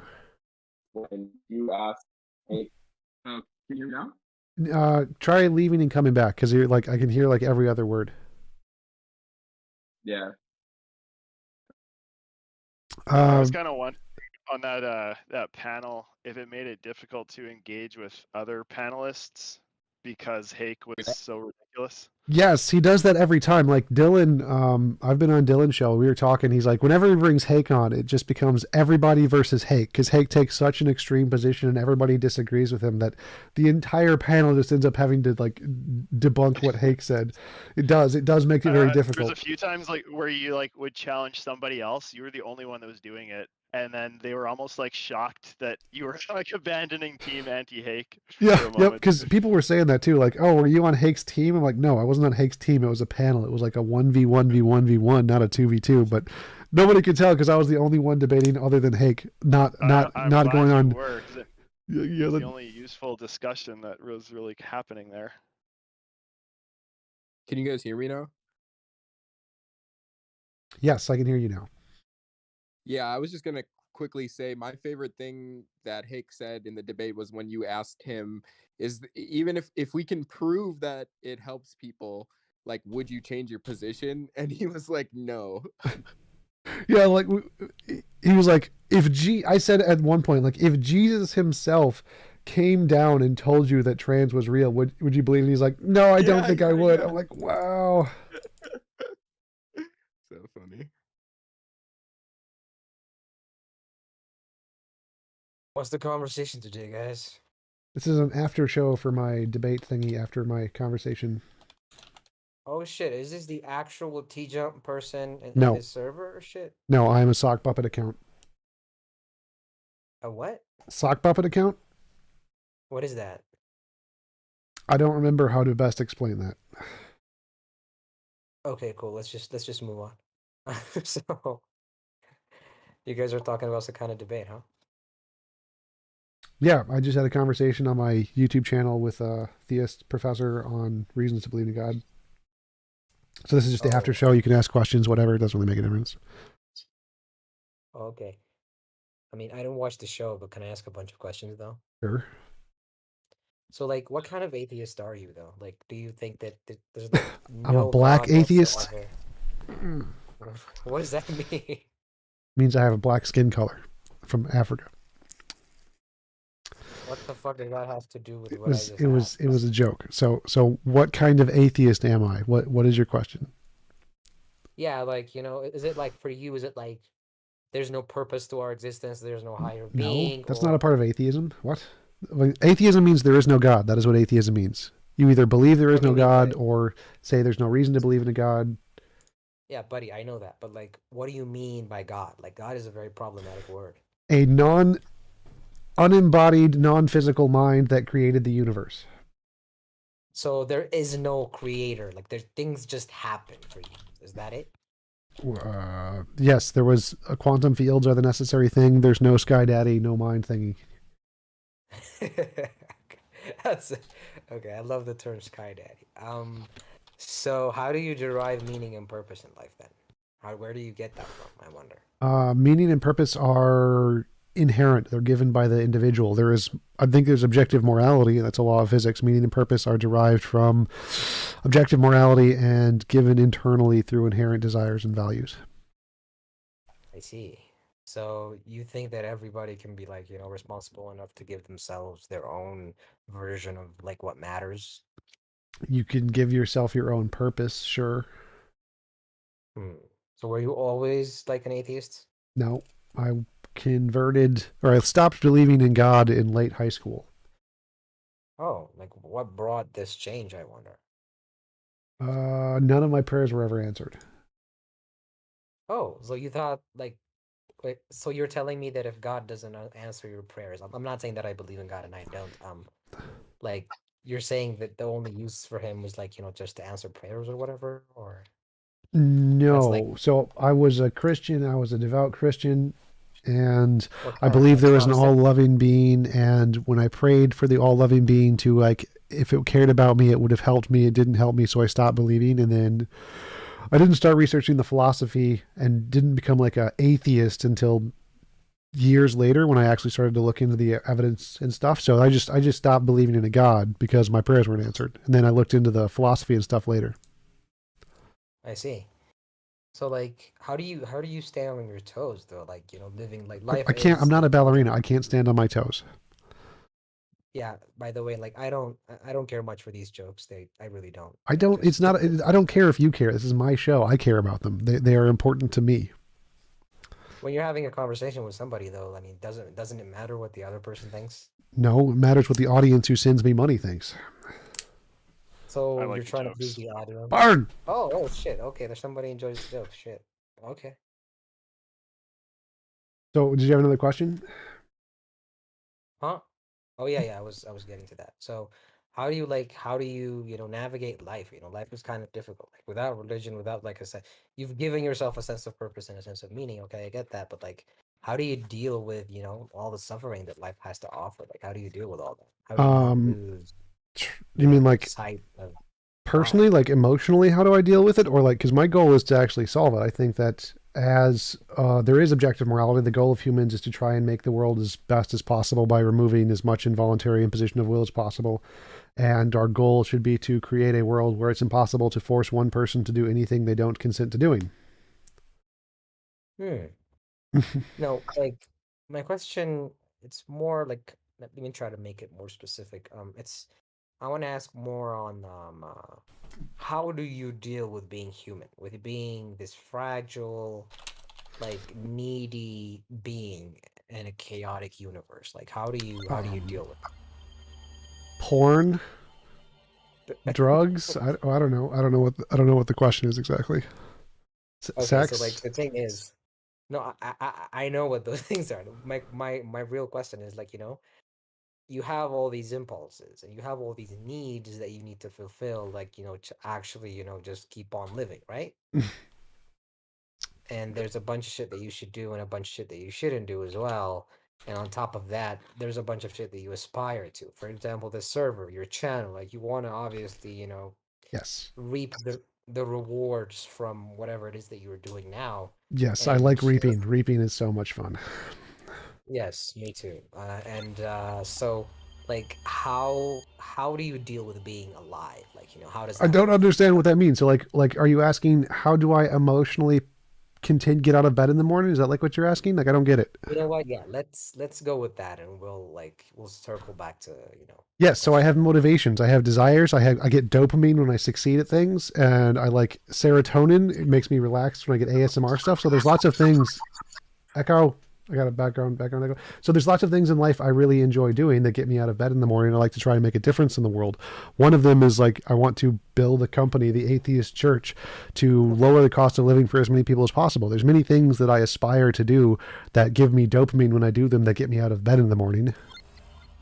Wait, tell me more about this church. I'm kind of intrigued now. Yeah, so I'm starting an atheist church where it's a church. It's a religious organization. It's built around my objective morality. The goal is to get to the best of all possible worlds, where, as I mentioned before, it's impossible to force anyone to do anything they don't consent to doing. And the best way to do that pragmatically is to lower the cost of living for as many people as possible. The way we're going to do that is by buying an apartment building and lowering the cost of rent as much as possible. I'm planning to start as many different companies as possible to eliminate all of the corrupt garbage shit that is in current companies. Like, I want to start a credit card company and give a reasonable APR that's not taking advantage of poor people. I want to start a bank and not charge people a ridiculous amount for loans. I want to start, I want to change the UPS and make it into a savings bank so there's no more payday loans. There's a bunch of different company ideas I'd like to do to lower the cost of living for as many people as much as possible without like doing what all the current companies do, which is they take advantage of people and make lots of money. So the goal of this would be to, again, just lower the cost of living by buying an apartment building and then giving people homes that they can afford. Okay, so once you solve all these economic problems, and let's say that there was like a bunch of other people like you, and maybe in 20 years you solved it, and like I think you're from the U.S., right? 20 years, holy shit. If I solve that in 20 years, you should worship me as a god. Maybe I will. Maybe I will. So this is the thing. So you solved it in 10 years, let's say. Like not just you, like you just found a bunch of other people, you raised enough funds and you got enough smart people to like, just crunch the math or whatever, and you Yep. just did it. Let's say it did happen. And maybe the national debt of the US was like, not an issue and the government found a way around that as well. And um then what? Like, do you think like the most pertinent problem that humanity and your country is facing right now is like economic? Do you think that's the issue? The biggest problem that we're facing is economics, sort of. I think the biggest problem we're facing is that nature is trying to kill us all, and there's not enough resources in order to keep everyone alive. Huh. Let's, this is the thing. When you're speaking to an atheist person, it's so the most bizarre thing is you don't know what what they value. Do you value life? Like, do you think that it's Who? Don't inherently know what who a values. sacred thing? Huh? I'm sorry, what? Yes, I value choice. I value conscious choice. No. I mean, like, do you value life? Like, do you think it's like sacred or something? No, I don't think life is sacred. I think choice is sacred. I think the ability to choose, consent is sacred. I see. So life doesn't matter as much then.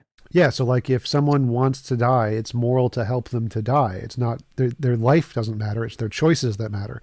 Their consent is more important than their life. So if someone is like miserable and hates being alive, it's moral to kill them. It's moral to, or if they ask to be killed, if they ask and wants to be killed, it's moral to kill them. Like oh shoot, I met him a few times, forgot his name now. There's a big atheist guy who's been going around talking about because he's dying. He's got ALS, I think, and he wants to have assisted suicide. He's going to do that at the end of his life when he can't do certain. Yes, David. What's his name? I think it's David. Warnock. Warnock. Yes, Warnock. Exactly. Thank you. And so it's moral for someone to help him to die because he's suffering so much. So yes, life isn't sacred. Consent and choice is sacred. Oh. That's a very interesting thing. I've battled with this ideology for a while now. And do you believe that your life has meaning because of other people? Are you a believer in that, or do you not care? Like, do you not think that other people's choices and other people's like existence here is not pertinent to like your existence as well? Which one do you go with? Well, I think meaning is, again, inherent. Meaning is given from an internal perspective. You give your life meaning. And if a part of your meaning involves relationships with other people, then yes, other people can give you meaning. You're telling me that your life would matter even if there were no people around? Mine, yes. Like I give meaning to my own life. So my life has meaning even without other people. Yes. So like you're telling me that if you were like the only person on the planet, then you'd still be like, yeah, I'm cool with this. I don't care. Yes. As long as I had control over physics, yes. I would be in a video game. I would be playing Star Wars and Harry Potter and shit. They would have just as much meaning for me. I see. So then, like, your life is not dependent on other people at all, then? Well, it is. I mean, because people make me food and shit. Like I don't farm. So other people do help me survive, which is good. I mean, if the people who didn't like my entire life, one sec, my entire life, my entire income is dependent on the people in my YouTube channel sending me money. So yes, I am very dependent on other people. I survive like a leech off of my YouTube fans. Yes. You're telling me that like that's your job, like you're, let's say YouTuber, like yeah, I'm a full-time YouTuber.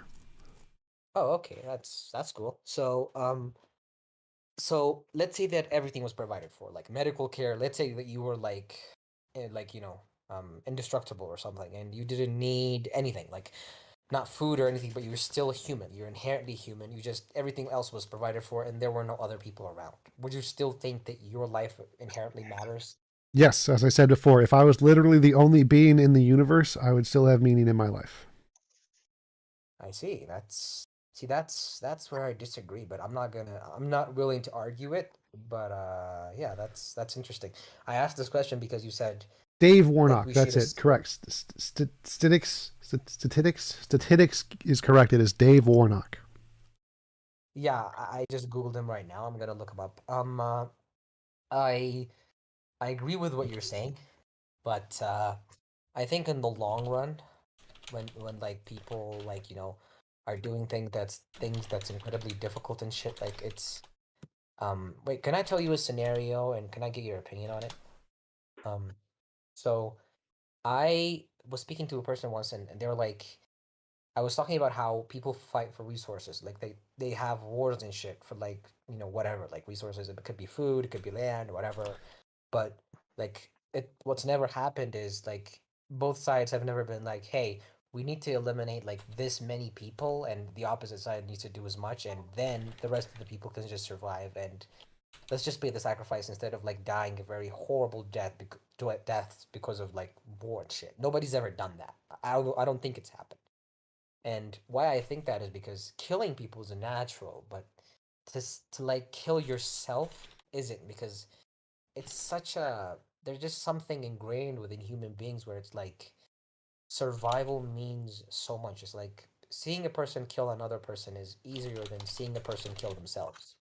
I mean, apparently, and I was thinking about why that is, and I think it's because when a person does kill themselves, it somehow means that they do not care about life. They just don't give a fuck, you know? And that does something to the witness, like to the person that's actually seeing that happen. It's like it does something to you where you think about your life and it's like, why the fuck am I doing this if it doesn't, like, if most people are like just, willing to give it up? Like, why does anything matter? Why does and I'm saying this because I think everything is valued because other people value it. If nobody valued anything, nothing would have value, right? So a person committing suicide, that's why I think it's wrong, because it's like, like I'm bored and I want to die. You can't do that because you're literally taking away from people, because it's like, because you don't give a fuck about things, it's like you're literally taking away meaning and purpose from other people, because you have to care in order for other people to value things. Does that make sense? Can I ask a question? Well, first thing is so value is different from morality. I think there's objective morality. I think things inherently have value in that sense. Your subjective value can be different from morality. But if I find value in someone's life and they want to kill themselves, yes, I'm losing something if they kill themselves, which is not good, but they have every right over their own life. Like, my valuing them doesn't make them obligated to not commit suicide. Each individual has rights over themselves and their property, which includes their body and their life. So if an individual wants to commit suicide because they're in suffering or they don't want to live, no one else has a right to stop them, and they're under no obligation to continue living for the sake of anybody else. Somebody else wanted to ask a question? Yeah, somebody else wanted to say something. I was basically just about to say what TJump said. I was just gonna ask, like, if you believe in the right to self ownership. The TJump kind Yeah. of already. That's Yeah. just the thing. I can't. Okay, can I ask you guys something? Let's say a mother had a kid and the kid didn't have a father and shit, and the kid is like 4 years old, and she's like, I mean, there's foster care and shit, and she's like, I don't want to live anymore, and she commits suicide. Is that right? Yeah, it's moral for her to end her life if she doesn't want to live, as long as she like gives her kid to her parents or childcare or whatever. Like, leaving it in the bathroom But she probably be can't. irresponsible, but Let's say there's none of that. Let's say there's none of that, and like the country's like in shit, and like the country she's from, and the kid needs its primary caretaker. she would not be immoral for killing herself. No, it would be immoral for nature to kill it and starve it and not take care of it, which is definitely a thing. But it's not the mother's fault. She is not responsible for the life of the child if she doesn't want to continue living. Well, don't you think that parents have a responsibility to take care of their own children, especially if they choose? If they choose to bring them up, they have a responsibility as long as they continue to live, sure. But if they don't want to continue living, they are not obligated to take care of the child. They didn't kill the child. If they do commit suicide, they're not the ones who killed the child. Nature killed the child by starving it and stuff. So the immorality of nature is separate from the obligations of the individual. Like, you would have to assume that literally everything is taken care of after you die. Would it be immoral to kill yourself? Well, clearly not. No. Obligations are imposed. Would it be immoral? What? Go ahead. Sorry, would it be immoral then to like take a long trip to Europe and enjoy the scenery and leave your kid at home for the same reason? In that case, you're still a part of the world, so yes, because you're obligated, or you've chosen to consent to the obligation of taking care of a kid.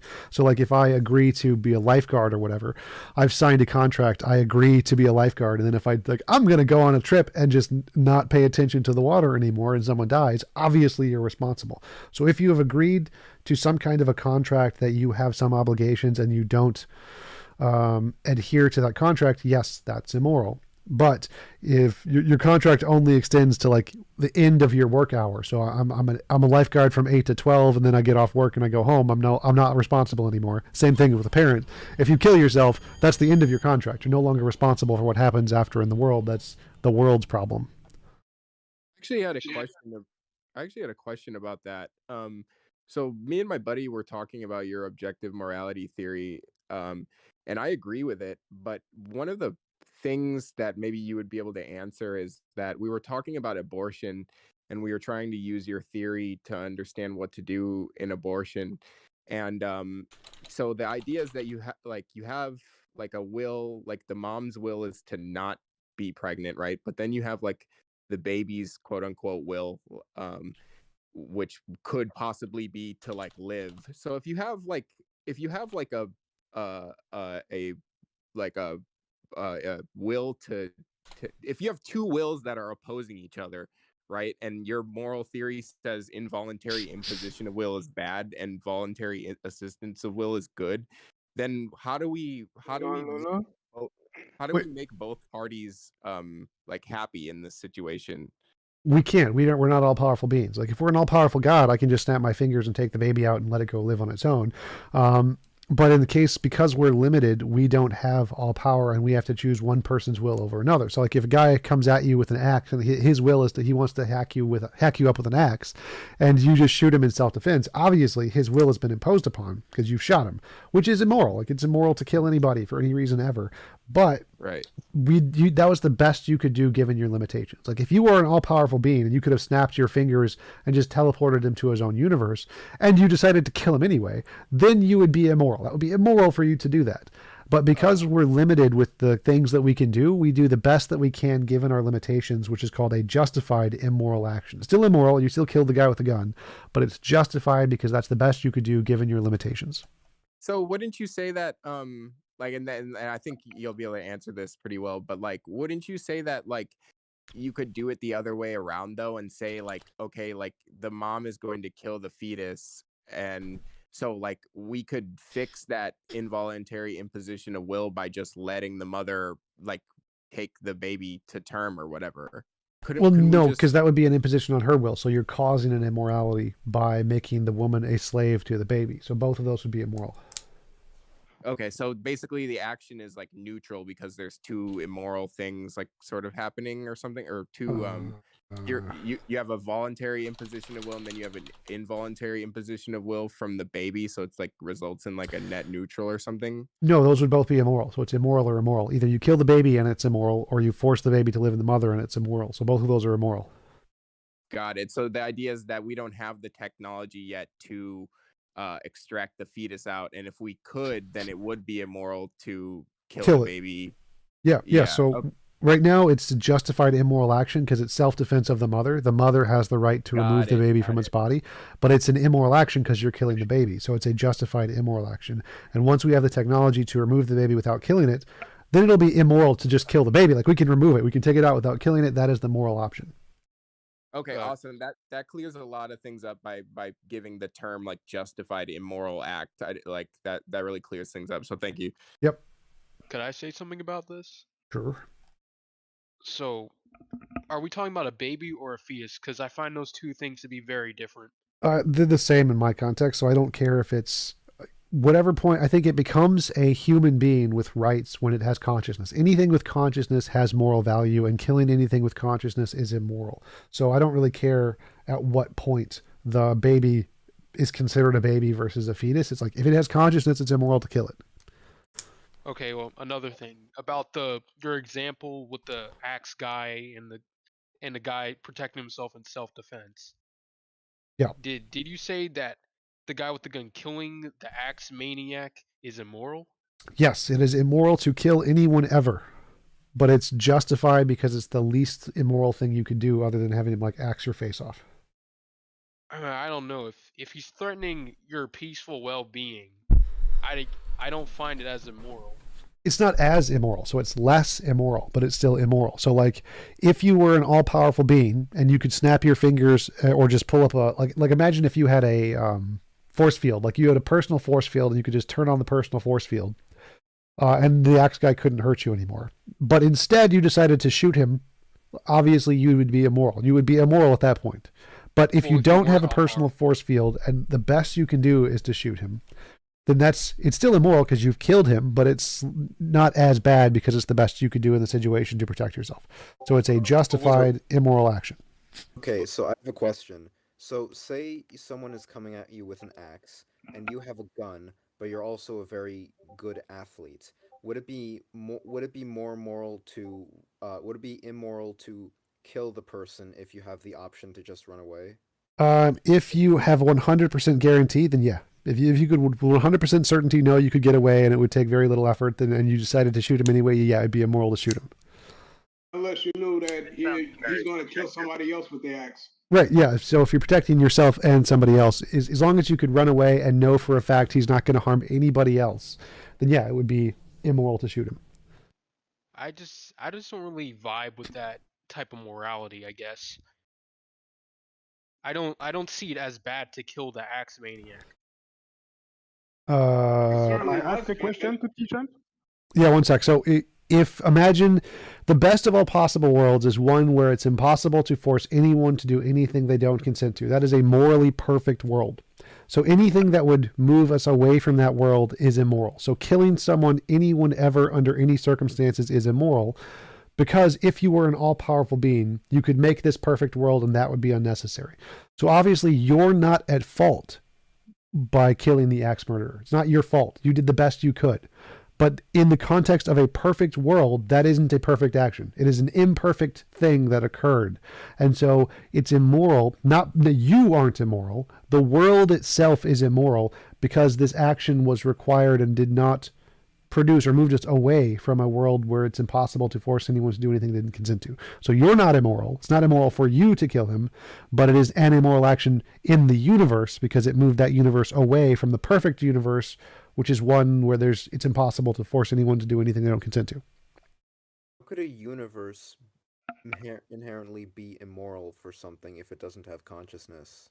You don't need consciousness because it's impacts on consciousness that are immoral. You don't necessarily need them to be from consciousness. So again, a perfectly moral world is one where it's impossible to force anyone to do anything they don't consent to. Any deviations from that is a universe that is not perfectly moral. So it is an immoral universe. How could it be immoral if it doesn't really even have the choice to be Again, immoral? if it affects consciousness without its consent, it's immoral. It doesn't matter if its choices don't fucking matter. If you move away from a world, from a universe with no consciousness, if there is a universe where it is impossible to force anyone to do anything they don't consent to, whether or not the universe itself is conscious doesn't matter. If any reason that someone gets killed there without their consent, that world, that universe, entire universe is more immoral. Doesn't matter. It doesn't need consciousness. Doesn't need consciousness. Go ahead. If a rock falls on you, in other words, you would think it's bad.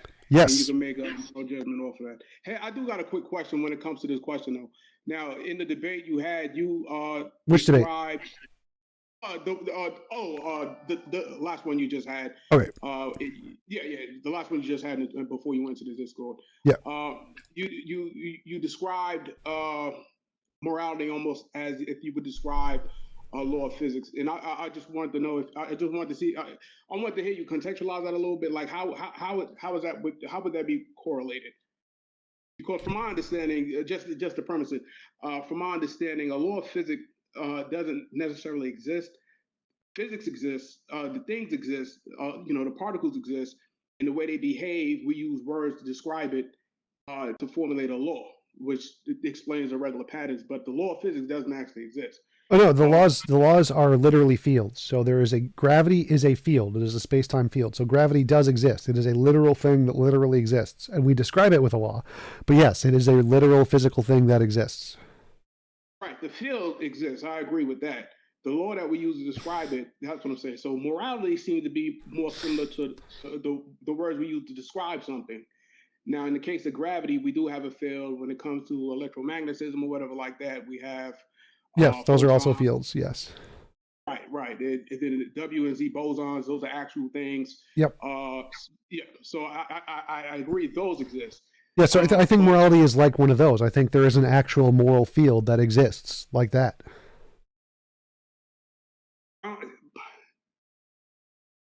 see, I can come with you if you would say like a law of physics, but the words themselves, the concept, which doesn't exist but describes what exists, then I could say I can get on board with that. But to say it exists as a field, I don't see how that could work. You don't like there's many things. Happens. There's many things in physics we haven't discovered yet, right? Like dark matter, dark energy, all kinds of stuff we don't know. Like there could be more fields, more forces that we haven't discovered yet in physics, and morality could just be one of those. So there's like a field in physics that affects our brains to cause us to have all of these moral feelings. Like, sure. Yeah, certainly there could be something like that. But how would that work? Like in the case of a field, we know what a field is, and it has an associated particle with it. Like a gauge particle. In fact, every single field that we know of except for gravity, even though the graviton proposed, it has a gauge particle associated with it. So gravity would just be the curvature of space-time. But yeah, so it's the same way. So there is a field, a moral field, which affects our brains to cause us all of our moral feelings to have a direction that tend towards some extreme. Like, so gravity pulls everything together towards, like, if gravity was the strongest force, everything would just be crushed. So if morality was the strongest field, then it would make a world where it's impossible to force anyone to do anything they don't consent to, essentially. So there's a field that affects our brains to give us all this moral inclinations, desires, and stuff. And the funny thing is, I agree with your conclusions, but what if there was a way to reach that same understanding without necessarily having to posit an actual field? Yeah, there is, like evolution. Like morality is just a product of evolution. There's lots of different theories of morality. Right, and you say, yeah, right, and then you could even label it as being objective by saying it's subjective in the sense of how a concept could be objective, like how we can agree to a concept or agree to a law. Like we agree that the First Amendment is something that's objectively there or something like that. It doesn't exist anywhere. Not as much. So for it to be objective, it has to be true, independent of minds. Okay. So if it's just a social construct, then it would be subjective. Okay, well, yeah, that's certainly the case. But a behavior, for example, can exist outside, like Sure. outside of mind, right? Sure. So if we say that morality is just representative of behaviors that social animals engage in, then we could label it as objective that way, could we not? Well, you could say that the subjective feelings cause objective actions, but you couldn't say the morality itself was objective. Right. But say in the instance of describing behaviors or a pattern of behaviors, we can make objective statements about that. Nope. So you can't ever say that the subjective feelings are objective because they cause objective things. So you could say the same thing about Christianity. You could say Christians build churches, so it causes an objective thing, therefore Christianity is objective. Well, no, because Christianity refers to these specifically existing things true independent of the actions they cause. So you can't just label the thing as objective just because it causes an objective interaction in the world. The thing itself has to be objective independent of anything it causes in people or causes in animals. Certainly. No, yeah, I agree with that. So I may have worded that incorrectly. Could we agree that evolution is objective? Sure. All right. Now, evolution evolved. The process of evolution, all it is a process. It manifests differently in different types of creatures. Sure. All right. So if we go with that, we can say that when it comes to social creatures, morality, just like evolution, which is an objective thing, manifests differently. Sure. But it has the similarity. So in the case of evolution, it's the change of allele frequencies. In the case of morality, it is a tendency to label which causes group cohesion good and which causes discohesion bad. Yep, but that still wouldn't be, morality wouldn't be objective in that case. But we compared it to evolution, which is objective. Well, evolution is something that is true independent of minds. Morality isn't. So things, beliefs caused by in minds are never objective, even if they cause the minds to do things which are objective.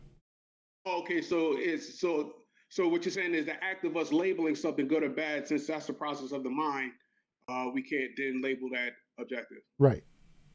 It would be like if I'm imagining an elephant, my imaginary elephant objectively exists. Like literally there's some physical process in my brain where the imaginary elephant exists.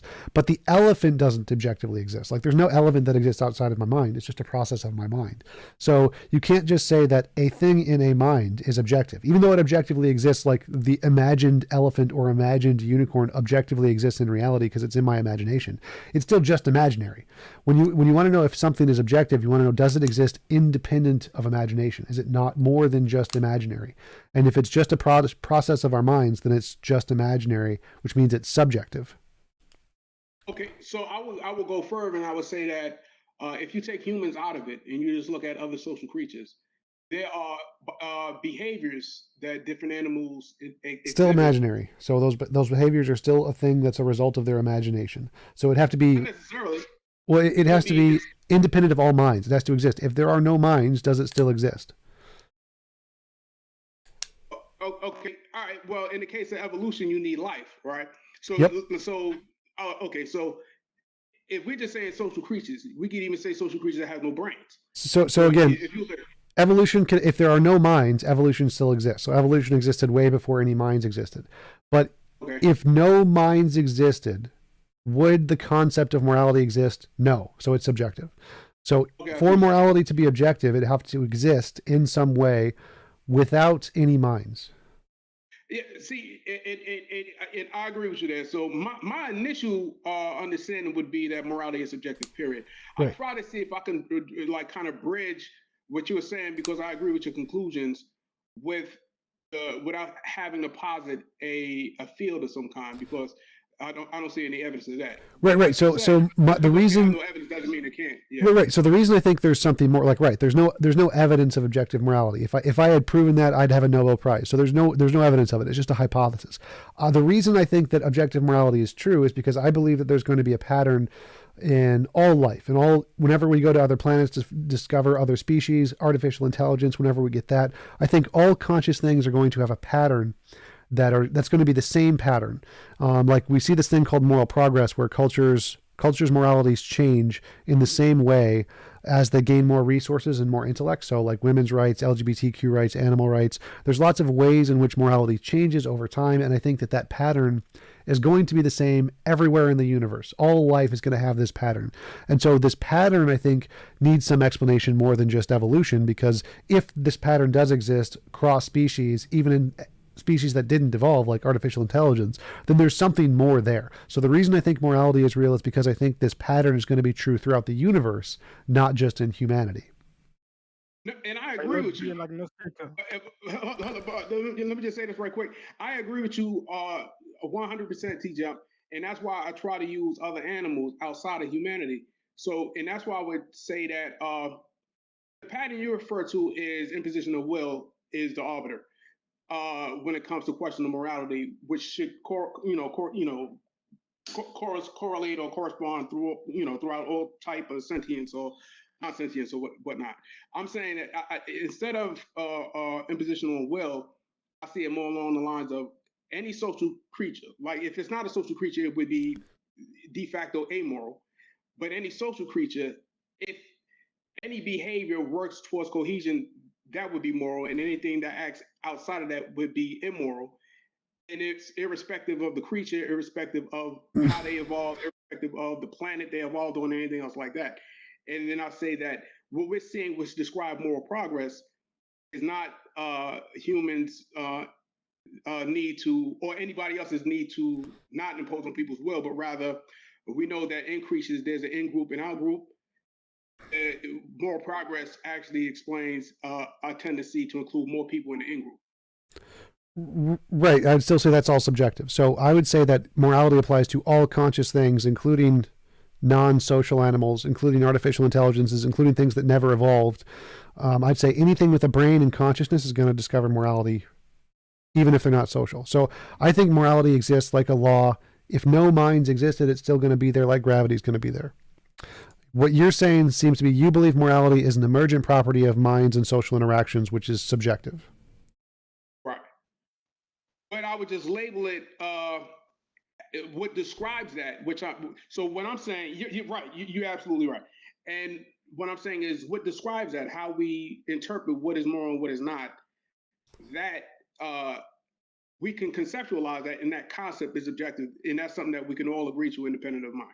Well, again, what I think you're saying is that, like, if I'm imagining a unicorn, the image in my head objectively exists. Yes, it does, but it doesn't make the unicorn objective. So the imagined process that we do because we believe in morality we can't say morality is objective. So it's like we can't say the unicorn objectively exists, even though the image of a unicorn exists in my head. We can't say morality objectively exists, even though the concept of morality exists in our heads. So just because we have moral actions, we can't call it objective. Okay, I agree with you. That's 100%. And that's why I initially would label myself subjective. I would think morality is subjective. What's the value of having morality being objective as opposed to this pseudo-objective concept? I think that there is a phenomenon that will exist all throughout the universe that is a pattern that needs to be explained. And if it's just subjective, then we wouldn't expect this pattern to exist. So if there's this pattern of moral progress that exists in all species everywhere in the universe, that's completely makes no sense if morality is just subjective. If morality is objective, the same pattern existing everywhere in the universe makes a lot of sense. So it would better explain if this pattern does exist everywhere in the universe, then it makes more sense to say that morality, there's some objective thing there that we just haven't discovered yet. Okay, all right. So yeah, I just wanted to get your thoughts on that, and we just have to await this discovery if such a thing exists or not. Yep. I would just end by saying that I think that what can describe that, like the criterion, like the moral progress and stuff like that. I don't want to monopolize the conversation. I know there are other people in there, but the criterion that you use, I think that it can be I think it can be explained maybe not as strongly as if there was the objective thing, but adequately explained with just morality as a concept describing interaction of social creatures. Well, you think that would work to describe morality if it existed in artificial intelligences on other planets?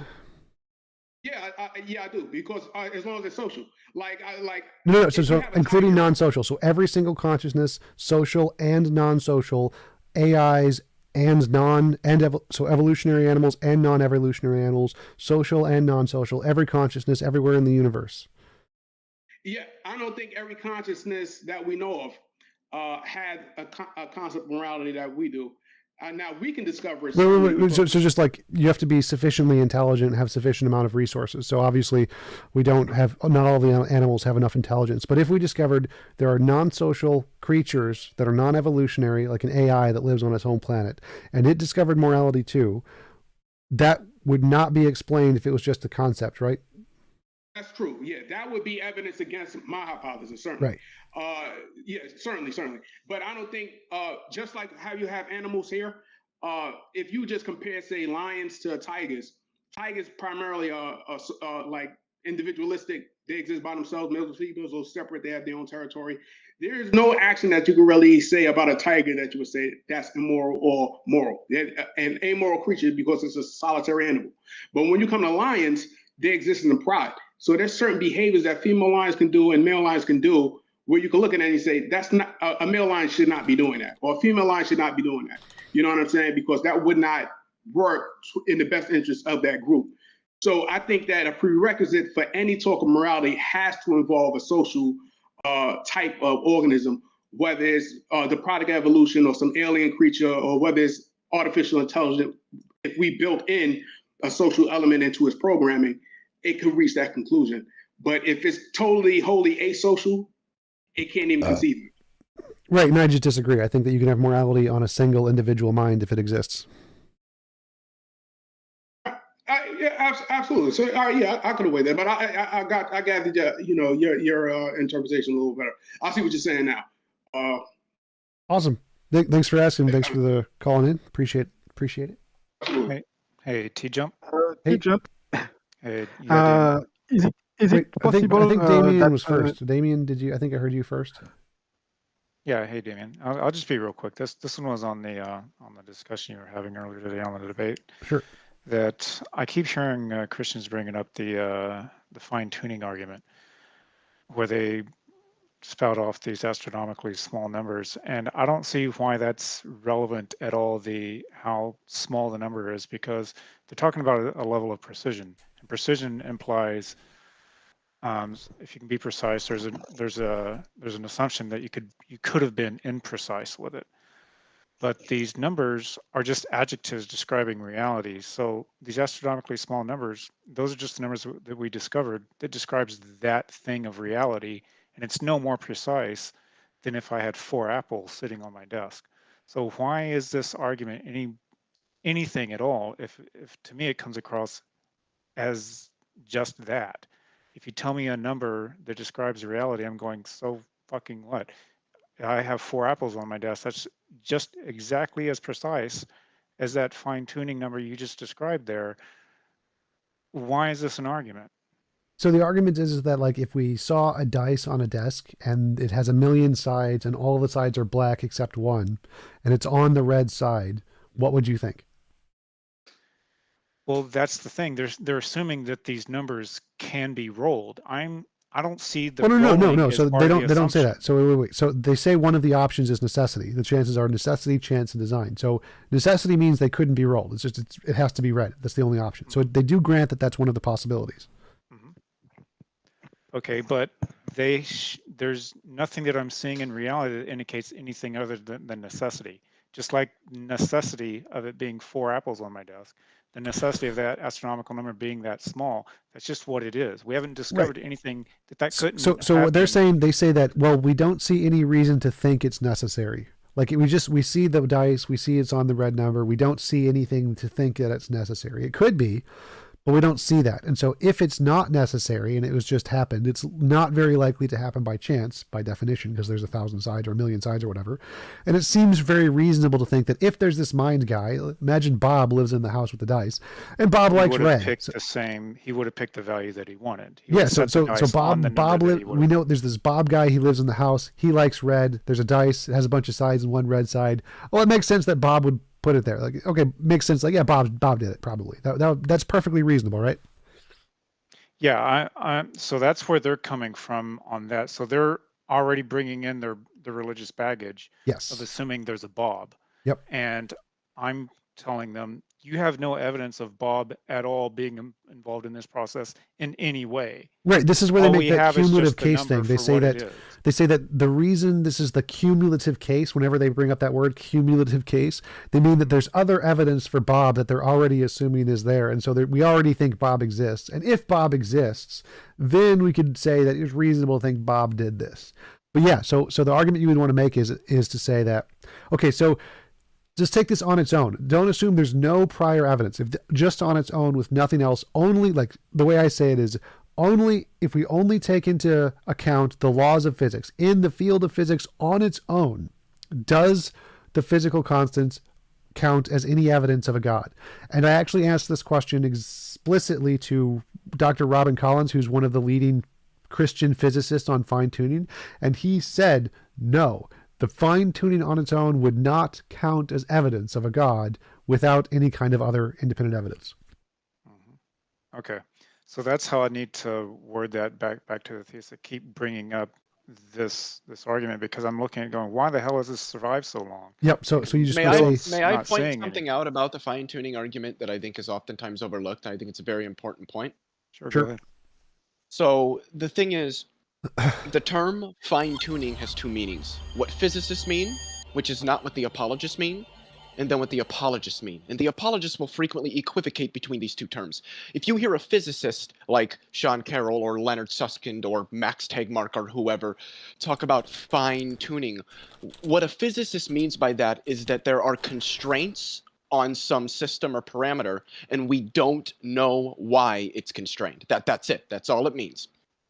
But that's not what apologists mean. When apologists say fine-tuning, what they mean is that these constants were intentionally adjusted into the values they have. Well, Leo, so they don't mean fair. the same thing. That's not quite fair. So I think it is quite fair. That's technically true when you're talking about average everyday apologists who don't know what the hell they're talking about. When you're talking to actual physicists like Luke Barnes, a PhD in physics, or Robin Collins, a PhD in physics and Rob philosophy. Collins actually I don't think has a PhD in physics. I think he's He- got he- either he a has a- bachelor's he or has a master's, two. but he did do graduate work in physics. Right. So when they talk about fine tuning, they're literally just saying there are a bunch of variables and they could be different. That's all they mean. So when you're talking about the actual PhDs or experts in the field, they're not using it that way. When you're talking to everyday nobody, people who don't know what they're talking about, yes, they do it. Fine tuning sounds literally like it's designed, just like if you say being in philosophy, most people think being requires a mind when it doesn't. So yes, the colloquial usage, most people who talk about it have no idea that fine tuning doesn't literally mean a mind did it. But if you're talking to actual philosophers, then yes, they do not mean, they're not begging the question like that. They do literally mean just there's a bunch of variables that could be different.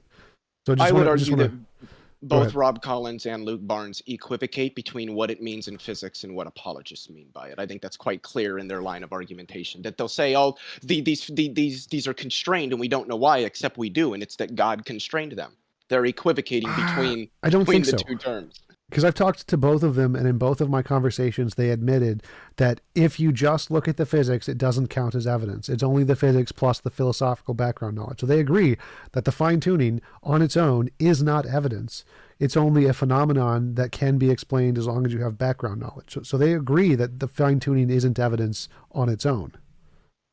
Yeah, so on that point about physicists using the language of the phrase fine tuning, why are they even assuming that these values can be tuned, can be adjusted? They don't. That's not what they mean. Yeah, so they grant all possibilities. They say it could be chance, it could be necessity, or it could be design. So they don't assume it But if can there's be no changed. evidence of anything other than necessity, why do you make? Wait, what do why you mean by necessity? Logical why do you necessity bring, or why do you physical bring that necessity? into Physical. it if there's no evidence that it could be adjusted? Well, no. otherwise? So they say there's three possibilities: necessity, chance, or design, and then they try to use abductive reasoning to conclude which of these is the best. So they're saying, okay, so if the three possibilities are necessity, chance, design, what is the best explanation of the data? And they say the best explanation is Sky Daddy done it. That's their explanation. And they think the reason it's better because Sky Daddy done it is because, well, there's the moral argument and stuff. And Jesus rose from the dead. And so God already exists and we already have this evidence of God. So he could have done it, easy done. Well, this is what I'm wondering about. Is it sounds like when physicists are saying these are the different possibilities, either it's necessary or it could be adjusted, whatever. That seems like they're now going into philosophy and not science, because the science has yet to show anything at all that these numbers can be adjusted in any way. So by the data that we actually have and can justify, there is no other option other than necessity. What do you mean by Well, necessity? chance. Right? Chance is also an option. So it's not, there's necessity and chance. But if there's zero evidence of chance, Well, where is no. other So than necessity? it doesn't make a difference. If there's zero evidence either way, then there's no evidence for either one. So we don't have any evidence of necessity and we don't have any evidence of chance. We don't know either one. Dismiss it. Right. They don't dismiss it. They say these are all of the possibilities. They dismiss nothing. They say these are all possible. That's what chance, necessity, design. They list all as possible. But to clarify, we do actually have evidence that random chance is actually a fundamental force in physics. That's the consensus in physics. So that would actually kind of be better in many cases. Okay, is it actually random chance, or is it actually just a gap in our science? It's literally random chance. How So random works. Fundamental snapshot of the attitudes of quantum mechanics is a poll in physics. It's the one I mentioned in my prior debate before I started this live stream.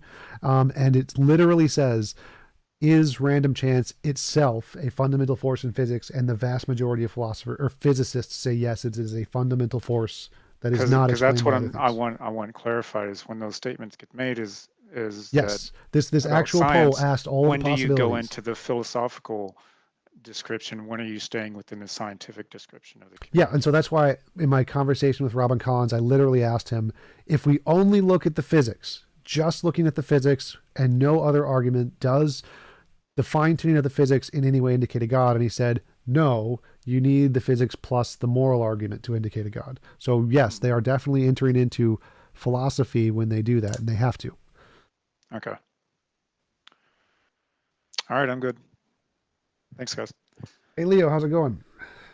That's going pretty well. You got any debates coming up? Actually, no. I've been trying to get a debate with Michael Egnor on naturalism versus intelligent design, but the people I know don't really have a good way of getting a hold of him. Yeah, Egnor. Have you been on what's it called? Theology Unleashed with what's his name? Arjuna? No, I haven't. I do know that Egnor's on there frequently. Yeah, definitely. Get in contact with Arjuna. He's a really great guy. I'm sure he's happy to. Yeah, he's a good guy. I don't want to have a debate on that channel because he has very poor moderation. Like he just, there really isn't any moderation at all. And if I'm the kind of guy, if Michael goes to interrupt me, I'm just not going to let him, and then the discussion is just going to absolutely devolve. And I would just rather there be a moderator there to prevent that from happening. All right, fair enough. Fair enough. All right, anybody else got any questions, comments? I have. Okay, what is it? You say that you arrive at your objective morality through moral intuitions and moral progress. That's right? Sure, those are the patterns that I think are explained, yes. Okay. I often hear you say that intuitions are useless to determine what is in reality. They're useless as evidence, but you can build a hypothesis on them. Okay, so it's a hypothesis. Yes. Which would need some evidence to be accepted. Okay. Do you have any evidence? Nope. Objective morality? I have a prediction that if it comes true would count as evidence. I don't have any evidence yet. Okay. In this case, wouldn't it be better to be like agnostic until you get the evidence? Well, I'm admitting it's a hypothesis. I don't say I have evidence that it's true. So I haven't said I've proven it. So yeah, I know, but you affirm it anyway. Yes, I like it. I like it better. Okay, so what's the difference between a theist that likes the idea that God exists, and even though there's no evidence, he believes it? There isn't. Like if somebody just, if the only thing that they are claiming is I believe God because I like the idea of God, like that's perfectly rational. Like you can say that as long as you don't claim there's evidence, you can perfectly say that.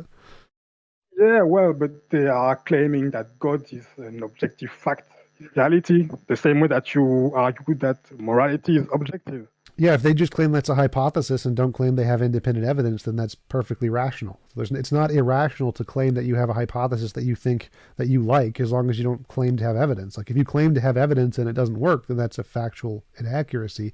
But if you're not claiming to have evidence, you can believe whatever you want. Yeah, I know. Okay, so you don't claim to have evidence at all for the objective morality thing. Yep.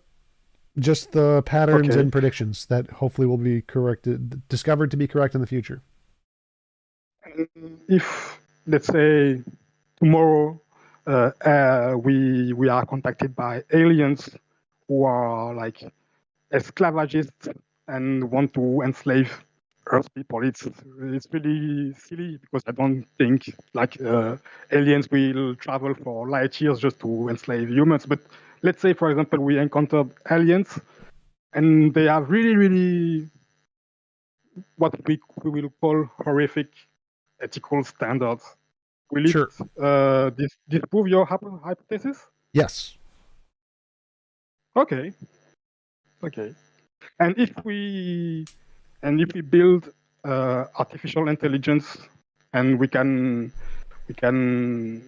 verify that they are conscious and they don't have moral values, you will reject also this hypothesis? Well, no, because we can program the AI deliberately to not have it, so it would have to not find it after a certain amount of independent evolution of its mind. So it would, I understand. So like if we discovered an AI that was in space or whatever and it didn't have it, as long as it wasn't pre-programmed not to have it, then yeah, that would also disprove it. Yeah, but if we, as human, we program an AI, we don't program it actually. We just set a random neural network, and it learns, it becomes intelligent and sentient. You would need to wait for a long time to let it discover a certain intellectual capability and then find out if it does or doesn't discover morality. It couldn't just be instantaneously. As soon as we have it, it's not going to discover it right away. You have to wait a lot of time. Completely. So if it discovered a model of morality or came to the conclusion that drowning babies is good, then yes, that would disprove it. How long should we wait? No idea. I have a quick question along this lines. Right quick.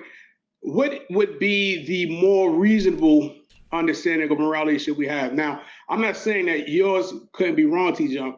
And in fact, yours could be proven if we were to discover a solitary AI and come up with the same conclusion. That would prove that you're correct.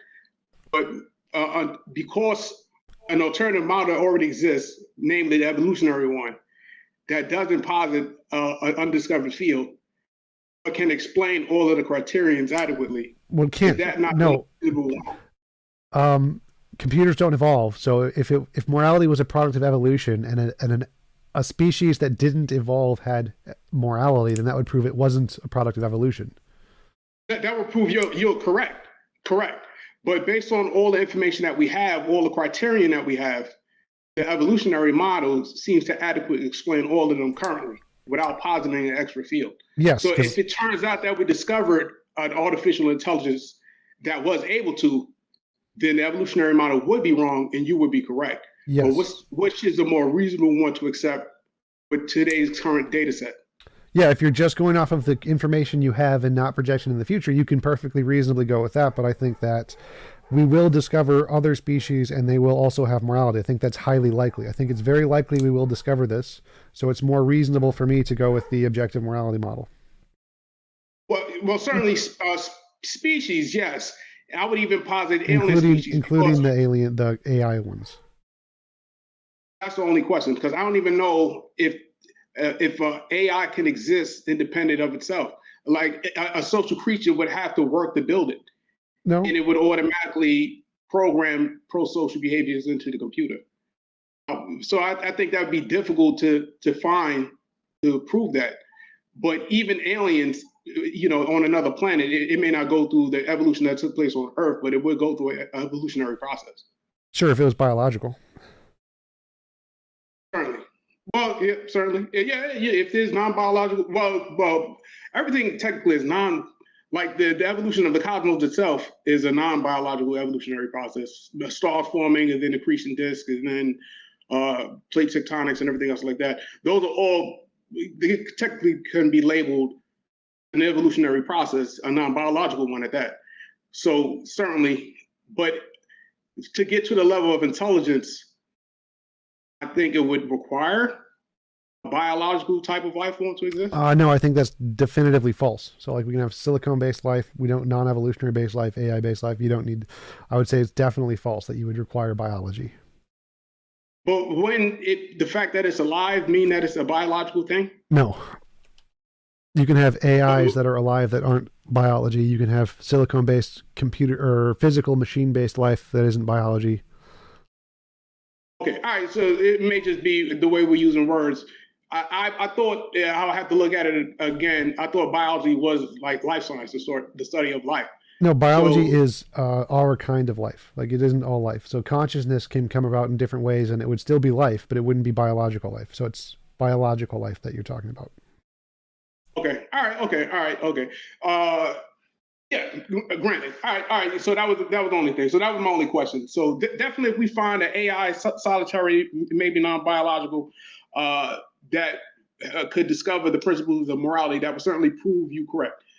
But I'm just saying, as far as the criteria that we have, I think the evolutionary model is adequate enough to explain it without positing anything more. So it would be a simpler model. Sure, you can take that, but again, I think that we will discover this and it will be discovered. So I think it's just wrong. Like you can take that if you want, and it's fine. It's reasonable for you to think that the evolutionary model is right. I just think it's probably going to be wrong, discovered to be wrong. Right. Okay, what I got basis do you have for believing it will be discovered? Do you have any inductive argument for believing that this will be discovered in Yeah, so as I mentioned before, I think that we will discover that all the different species and intelligences in the universe will have the same moral pattern that we find. That is something I find to be very, very likely. Why do you believe that? For lots of reasons, but doesn't make a difference. Because a magic 8-ball told me. The reason why doesn't make a difference here. Yes, it does, I think. No, it's again, all of the things I've seen in moral progress, moral intuition, the patterns, like all of that is involved. Like you can check my other debates on all those different reasons, but it doesn't matter. I heard your debate, but I accept there's moral change. whether it's progress or not, it is to be debated. I don't care about intuitions because they don't tell us about anything about the real world. Like you say, we need to differentiate between imagination and reality. Yep. So I don't see any basis for believing that in the future all conscious beings will have this characteristic when we know only about us and certain animals, and there's nothing indicating that it will be the case. That's fine. You can believe that, and when we discover them, we'll find out who's right. Yeah. So, okay, but yeah, I just don't understand why. Like, why? What is the reason that you believe that there will be this universal thing For in all of the all reasons conscious I've listed in beings? every single debate and for the past hour. Hey, let me ask you, TJump. I know that one of the tools that you use to combat theists, especially, is naturalistic pantheism, right? Yep. So it's like a stand-in for a non-conscious God that you can reference to pretty much plug into any theistic argument that they want to use and just say the same thing can do all the things that you're claiming without positing the existence of a consciousness. Yep. And it's a very good rhetorical tool, and it pretty much stumps theists, and I think it does it perfectly well. I don't think that you're necessarily beholden, though, to the idea of naturalistic pantheism. Is that am I assessing that correctly? Sort of, yeah. Like when I made it up, I definitely didn't adhere to it. It was just something I made up just to counter the theistic argument. But since I've been researching more into like the physics and stuff of like how space-time is emergent and the basic models of string theory and stuff, it seems more like that can really fit as naturalistic pantheism. And so I've come more to like adopt it as more of like a serious thing of like, this could really work. Like naturalistic pantheism could be an accurate way to describe like fundamental physics and emergent space-time and string theory and stuff. So yeah, it could be serious. So like when I first created it, I just made it up. It was just something I completely made up, had no belief in whatsoever. But now I think it's more accurate to say, yeah, this could be true. This could be more of a true way to describe fundamental physics than like theism. And it could be just another label that we put on the things that we discover about physics in the future. Yeah. Yeah, absolutely, I agree with that. But simultaneously, theists are beholden to the idea of objective morality, whereas atheists not so much. It doesn't necessarily have to be objective. Sure. And you can still pretty much get you get all the teeth without necessarily making it objective. Do you hold on to the pure objectivity of morality to combat theists with the same force? No. I think I wrote a completely separate model of objective morality independent of my arguments for theism. Okay. So like I was mentioning before, like most philosophers are moral realists, even though most philosophers are also atheists. So it's a separate thing. Okay. Yeah, okay, absolutely. I just wanted to ask that question. All right. Cool. Jim, have you heard cosmic skeptics determinism, like non-free will argument? Maybe a long time ago. It's essentially it's something like everything we do is for reasons, and then reasons ultimately That's Sam boil down Harris's. is that from Sam Harris Yep. originally? That's Sam Harris's model, and I stole it from Sam Harris, and then Cosmic Skeptic probably just did the same thing. Okay. What do you think of that? Yeah, that's a great argument against free will, for sure. Yeah, I like it too. Nobody else seems to like it in my social circles, and I can't seem to convince them that it makes sense. That's weird. Yeah, I think it makes perfect sense. Everything you do is either done for reasons, in which case it's determined by those reasons, or it's done for no reason, in which case it's by definition random. And there's nothing you can add to those two things to get a third option. So it's either done for reasons and determined, or done for no reasons and random. So free will isn't an option because no combination of those two is free will. So yeah, it makes perfect sense. Yeah. They always try to go to some brain state, and that like your brain causes you to have the reasons or something like that, which to me is still deterministic. That's still a reason. Yeah. What's this? I'm curious. What's like a topic that you're interested in but not knowledgeable in that you're kind of currently pursuing? I know everything. Shut up. Topic I'm interested in. I have a list of those actually. So on my favorites, I have favorite subjects I wanted to research more into. Let's see. Politics. There's a lot of stuff in politics and economics I'm really interested in, but don't know enough about. Abiogenesis is a good one. There are a bunch of fields in epistemology that I've looked into but don't know much about. Non-standard logics. I don't understand non-standard logics at all. List of unsolved problems in philosophy, list of unsolved problems in linguistics. Dialetheism, I don't understand dialetheism. Oh, the all models are wrong in economics. I like that one a lot. On exactitude in science, reification, that's a good one. I do understand a lot about that one though. Mind projection fallacy, that was something I saved to look into. A priorism in moral epistemology, that's something I wanted to look into. Transmission of justification and warrant is something I wanted to look into.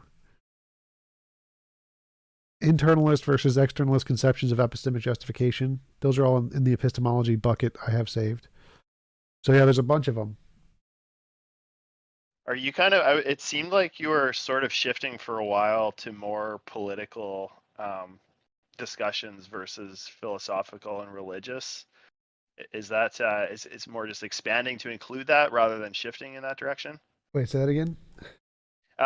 I've just noticed you talking a lot more in the last like year, let's say, about political issues, whereas in the past it's been a lot of kind of, when I first started following it was more of just straight up religious, and then it was like kind of religious philosophical, and then recently political's been included. I'm just wondering if like you're shifting in that direction, or if it's more just, you know, expanding to include it.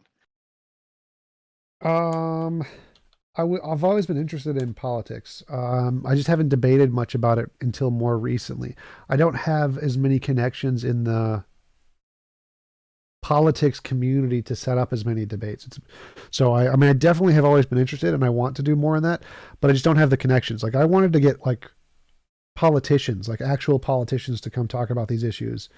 That would be what I'm more interested in. Right now, I've just been doing a bunch of Twitch peoples, because that's all I really have to find. So the reason I haven't done more into it is because I can't really get the people I'm most interested in talking with, which are like the politicians, people working in the field. Yeah. If I could bring you back to the morality again, because someone did ask a question about free will. They just asked the question of free will. St. Harris's take in cosmos ethic. All right. So in your model, will is intrinsic when it comes to the morality. Will is intrinsic, imposition of will. I think I know how you would answer it, and that's why I never put much thought into it, because I know it could probably be easily explained. But in your model, if the imposition of will is central to it, but there's no existence of any type of free will, how do you mesh those two concepts together?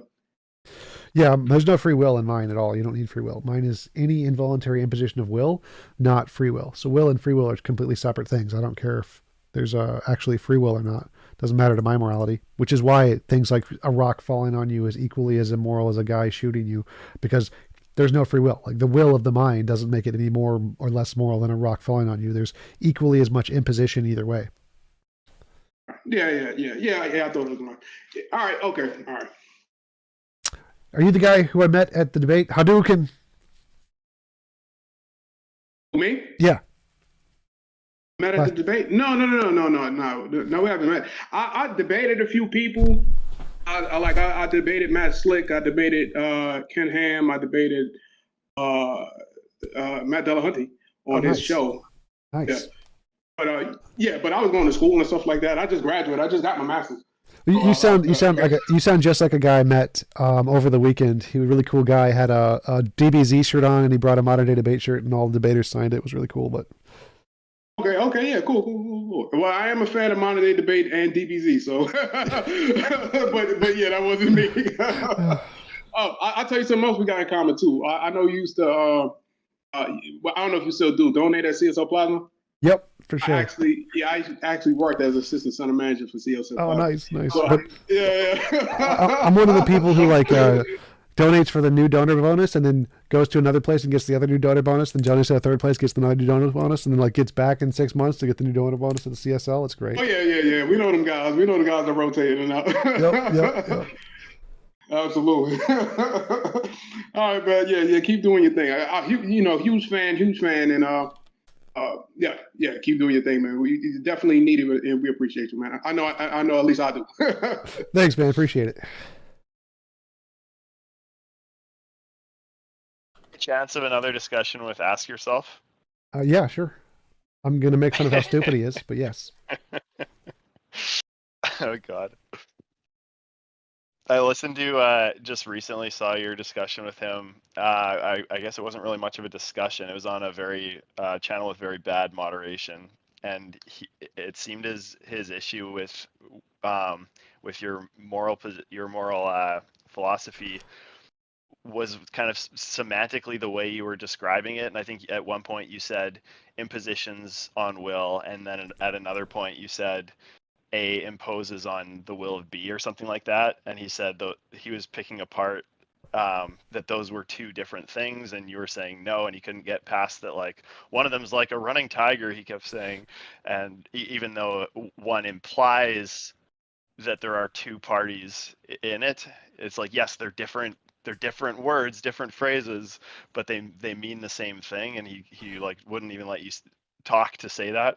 So yeah. So we had I think 4 debates on that topic, and in the last one which was on modern day debates, he finally phrased it into a way that was coherent. He's saying it's not just true because of the way you're using the words. And I'm like, well, duh. Like literally no one who thinks something is objectively true is true because of the way you're using the words. And he's like, oh. And that was where the debate ended. And it was like, really? Like this is what you wasted my time on for 4 debates? Oh my God. Yeah. Yeah, I think he's a smart guy, but he gets hung up on very semantics, like, the minutia. pedantic. Yeah, semantic, yes, exactly. I think that's because he's very autism, like I am, because I was diagnosed with high function autism, and so I think he just literally can't understand arguments if you don't put it into the form of a premise conclusion.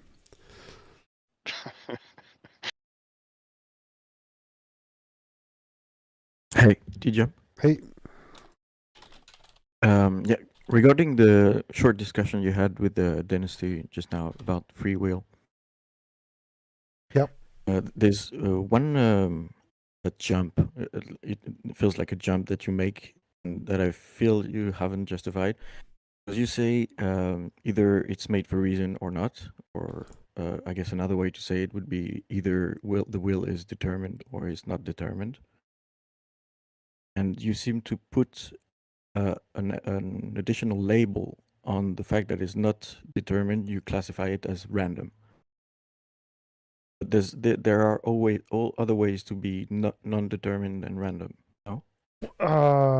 Either something is done for reasons, or it's done for no reasons. If something is done for no reason, then I think it would be random. So by reason here, what I mean is there's nothing that is a determining factor that makes it go one way rather than another. So if there's literally nothing that makes a decision go one way rather than another, then it would be by definition random.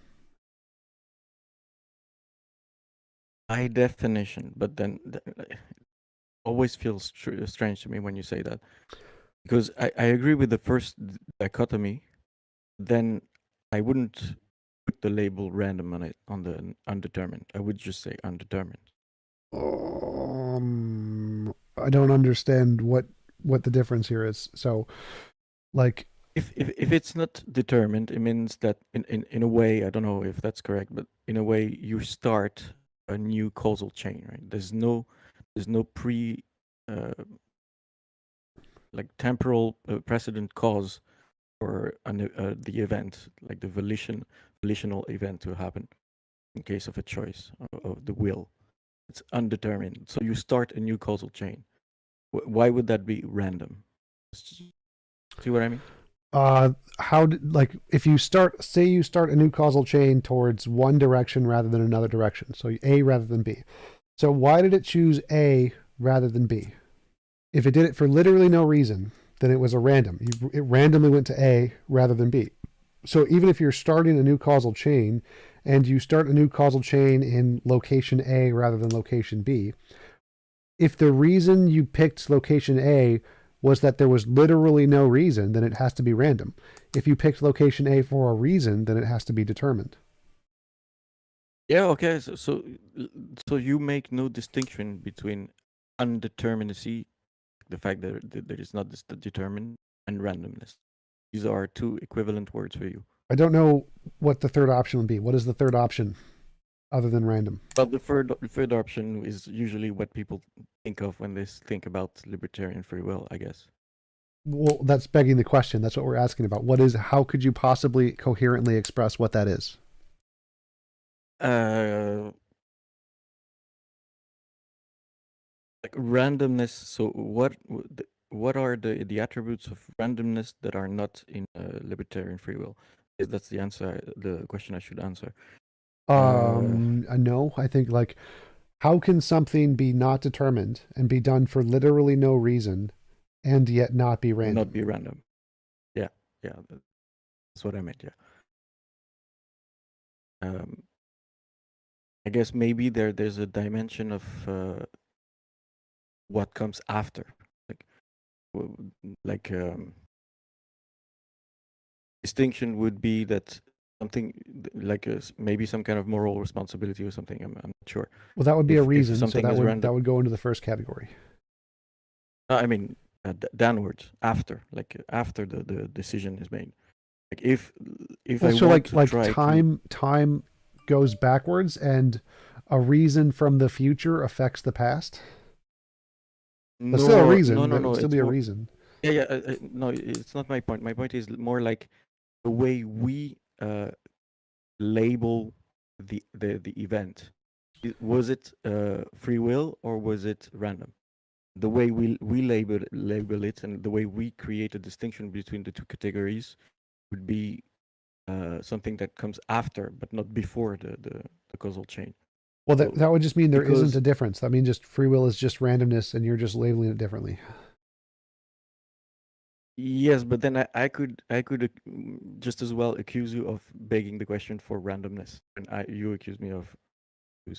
Well, no. So, because if you just want to say that any decision made with no reason is free will, like I'm fine with that. The reason I call it randomness is because there's no choice. You couldn't have done otherwise. The whole point of free will is that there's a choice involved, that you literally have some kind of control over it. So if you have literally no control over it and it's just random, like I'm fine with that. You can call that whatever you want. But the reason I'm objecting and saying there is no free will is because there's no choice that you can make that you have any control over. The point is that either it's a choice that is made because of other determined reasons that you have no control over, or it's a choice made by no reason and it's just random, which you have no control over. So as long as you're willing to admit that none of the options you have any control over, that's fine. But the point of free will is saying you do have some control, and that's the part we're objecting to. Yeah, so in the case where you have the ability to start a new causal chain, completely undetermined, why would you say that you have no control over it? Well, if you're going to start this new causal chain in point A rather than point B, how did you do that? Did you have any control over it? That's what we call free will, no? No. So I'm asking you a question here. So I'm saying, let's say you have the ability to start a new causal chain, and you start the new causal chain in direction A rather than direction B. Did you do that for reasons, in which case it would be determined by those reasons, or did you do that for no reasons, in which case it was random? Neither of those give you any option to have control over A or B. I think we're going around. Maybe if I can try last time. If this is how I define free will, like this is how I define a choice, starting a new causal chain. Right. Everything that can start a new causal chain has free will. Like that would be the way I define it. So you would equally put the label random on it, and I would put the label free will on it. Well, okay, so starting a new causal chain is what you call free will. All right, so let's suppose we start a new causal chain. We started it at this location rather than this location? How did that occur? Did that occur because of reasons? This is what we call a choice. Well, if you're just calling any starting a new causal chain a choice, well, then that would be randomness. So there's no, if you don't have any control over it, it's still randomness. And so there would still be no free will in the way that we think of it. So if you're just saying that any random or determined starting of a new causal chain is free will, well, then unless you can show that you have control over it, then there would be nothing about it that But would give it freedom. how would I even be able to determine whether I have control over it or not? I don't know. Like, regardless of whether or not you're determining it, you just need to show any kind of logical possibility. So even if you don't know whether or not you have it, it doesn't make a difference. You just need to show it's logically possible. Is there any way to imagine starting a new causal chain that isn't determined by prior reasons or completely random? And you don't need to show if you did it deliberately. You just need to show any logical possibility, any way to imagine that this could occur for a reason that isn't determined or random. This is the same. You put the label random on it, but this actually the problem then is, do I have control over it? Yes. And, so if I guess analytically, if I define it as, if I can start a new causal chain, then I have control over it. Like there's an equivalence. Well, that's begging the question. So the ability to start a new causal chain doesn't mean you have control over it. You have to show you'd have control over it. But then couldn't I ask you to show that it is random? Like, can we both, aren't we both begging the question in this case? No, because I'm saying, so here are all the logical possibilities. Either you do it for reasons or you do it for no reasons. That's P or not P. If you do it for reasons, it's determined and you have no control over it. If you do it for no reasons, it's random and you have no control over it. So both of these options are you have no control over it. So you need to give me a third option that is you have some control over it. Yes, but what I'm saying is that when you non-P, okay, it's undetermined, you say you have no control over it, but you didn't justify this affirmation. Well, if it's done for no reasons, that seems to mean that there's nothing that has control over it. So to have control over something isn't that begging the question? No, it's the definition. So like, if let's say a ball falls to the right, it's because there was gravity. There's a reason it went to the right. If there's no gravity, if there's nothing forcing it to go to the right and it goes to the right, then it's random. Then maybe it chose to do it. No, that would be forcing it. That would mean something forced it. Oh, that would mean that they would have control over the starting of a new causal chain. That would mean something forced it. Its will. That's still a force. So that still needs to be, there's some kind of a force there, and your choices need to be some kind of a force. And the question is well, what caused your choice to go in that direction rather than the other direction? Your choice is the ball. You don't get to say you chose to go to the right. Then we're asking about the direction is the choice. So it's begging the question. You need to explain, how can someone choose to do something for no reason or for reasons or a third option? What's the third option? I'll come back to you. I'll come back to you when I have a better way to put it, because we're going around now. Yep, that's fair enough. Yep, thanks.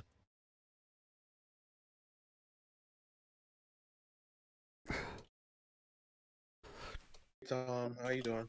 Pretty good. How are you?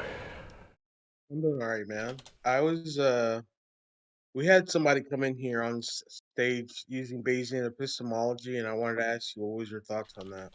Bayesian epistemology is stupid, not because it's inherently flawed, but because of the way it changes semantics to make it so it seems different than the way it is. So theists say that if you start with a hypothesis, or you start with data, so you say you saw a gold brick. There's a gold brick in front of you, and you say, well, if there's a leprechaun who would put a gold brick here, and I see a gold brick here, that's evidence of the leprechaun. So it's post hoc ergo propter hoc. You start with the evidence, and then you make a hypothesis that fits the evidence, and then you count it as evidence for your hypothesis. Clearly that's stupid. That's super stupid. You can't just say, oh, look, I see something, then make up a hypothesis to explain what you see and then count it as evidence of your hypothesis being true. Like, no, that's dumb. So putting the priors, the reason this doesn't work is because they put the other factors into what they call the priors. And so it seems like it's evidence because you already have these priors independently, but really the priors are all of the empirical data. So it's like all of the science is a prior. So all of the science that there's no evidence of leprechauns is a prior, and therefore this would not be very good evidence of leprechauns, that there's a gold brick there. but that discounts the correct way to do epistemology, which is to start with the science and then say, okay, so here's all the science we have. Now ask the question. So because they changed the way you ask the question to moving all of the science into a prior, so you don't even consider it, and just look at the question on the face value and say, well, I can make up a hypothesis to explain this data, therefore it's evidence of the hypothesis. It's very stupid the way they do that to make it seem like it's evidence when it's really not. But I have another event I have to go to.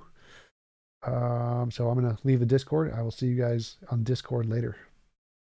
Ciao.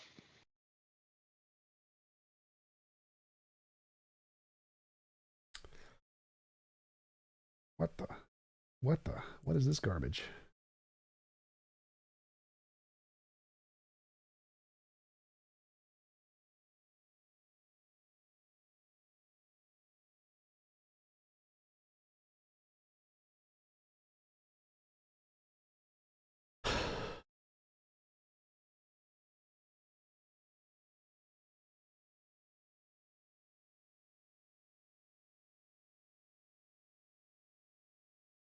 All right, let's see. Cam mic. Okay, close that. Video. It's not great. How's Can you it hear me going? okay? Yep, I can hear you. I'm getting some audio feedback here. Go ahead and talk again. Testing, 1, 2, 3, 4. Testing. Okay, sounds good now. It sounds like it was cleared up. We're going to go live roughly 5 minutes or so, TJump. So how this works is you'll have a 7-minute opening statement. Your opponent will also have a 7-minute opening statement. He's the challenger, so I'll let him open first on truth utilitarianism. After that, we'll go into the open floor. We expect the debate to last around an hour and a half, hour 45 minutes with Q&A. And that's pretty much the format. There'll be a little bit of intro music, that type of thing. You have any questions for me? What is the topic exactly? Truth utilitarianism, which Question is mark? So the good thing both of you are here, so he can explain the position essentially. Go ahead, Synth, if you want to explain truth utilitarianism real quick. Sure. So it's a form of utilitarianism where the type of utility you're maximizing is something similar to like if you're familiar with like objective list theory, it's very similar to that. That instead of knowledge is true belief would be like the highest of these the list here. And do you want me to take the position, like, describe my position in your words? Your position, you seem to be some kind of like utopianist, I guess, where you think the moral action is based on the what it would be the moral action to do in the best of all possible worlds. Okay, so I'm taking the position truth utilitarianism is less good than my model or something like that? I would assume so. Sure, got it. Okay. Cool. Wait, TJump, don't go yet. I have to ask a question. You were at the live debate thing, right, for modern day debates? Yes. Who am I talking to? Pedro, this is my partner. Sorry. Gotcha. Yeah. Like, did I leave my Discord open by accident? Like, what's going on? I'm hearing voices. Yes, I was at the modern day debate thing. All right. Legend has it, when Haas and Dylan Burns were about to fight, you were actually the man who stood up and told them both to stop it. Is that true? No, I wanted them to fight. I was egging it on. There was a mod there, a guy who was a friend. His name is Bob, I think, who works with Modern Day Debate, and he was doing the moderation there. He was the one who stopped it. That was that heavyset guy? No, I don't think he's fat. Oh, well, All right, somebody. this is why we will never have live in-person debates. I was like, I knew this would happen. You don't want entertaining fight content? Like, that's a reason to do it. I don't want to go to jail, sir. Didn't you see the Tim Pool thing where the guy like got up and like knocked the mic over and he said he was, he's like, I'll smack you right here, that kind of thing. I mean, that was kind of entertaining, Pedro. You got to admit. Yeah, entertaining until it's your house. Okay. That's true. So don't do these in your own personal home. Great advice. Yeah. That's funny. What's the I don't know. That was the whole thing was interesting. Were you actually there when they Destiny and Haas were measuring each other? Yes. Okay, so where did we land on that, TJump? I gotta know. Destiny and Haas. I don't wait. Was I there for that? I know I was debating in the other room, so I can't tell you about that one. Oh damn.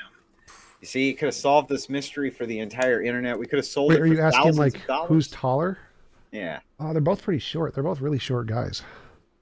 Like Dylan is slightly taller than both of them, I think. So, and I'm like 6 inches taller than all of them. What?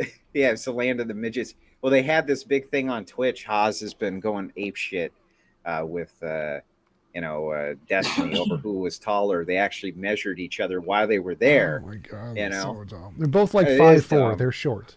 The lollipop kids are fighting, dude. All right, guys, we'll toss you in the back. I think you're all set. You guys got any questions for us before we go? Not for me.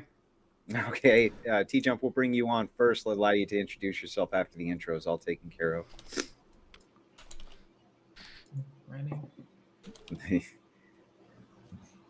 Poor Yeah, bro, TJump. we're never doing He was in-person. stuck in the land of the lollipop kids. Poor guy. Like Xander is I think taller than both of them. Isn't James? James is pretty tall too. isn't he? James is my height. James and me are about the same height. I think I might be 1 inch taller than James. So James is tall. Oh, what's his name? Oh shoot. Ben Burgess. Ben Burgess is huge. He's as big as I am. Oh no shit. Well, wasn't Elijah Schaefer supposed to make that debate? What's his like screen name? Elijah Schaefer. I don't know. I thought he was supposed to be there though, but maybe he I got was like so caught. happy he wasn't. I was so happy he wasn't because he was supposed to be defending Christianity against Destiny, and I was like, this man does not represent me. I don't know why we're doing this. Yeah, I don't think he was there. Yeah, I don't think he ended up on the roster. Or maybe I'm conflating that with Killstream. Maybe it was Killstream where he was supposed to go on. I thought it was Modern Day Debate. No, it was. I saw the promotion. I prayed for it to stop. I prayed for some kind of intervention by God. And then it happened. It's kind of funny. Can you post a link in the chat to his Twitter or something? Yeah. Throw up Elijah. Overall, you see where it says private chat? Yes. Yeah, we'll toss it in there for you. Looks like we're going live here in about 1 minute. I'll go ahead and put everybody in the background here.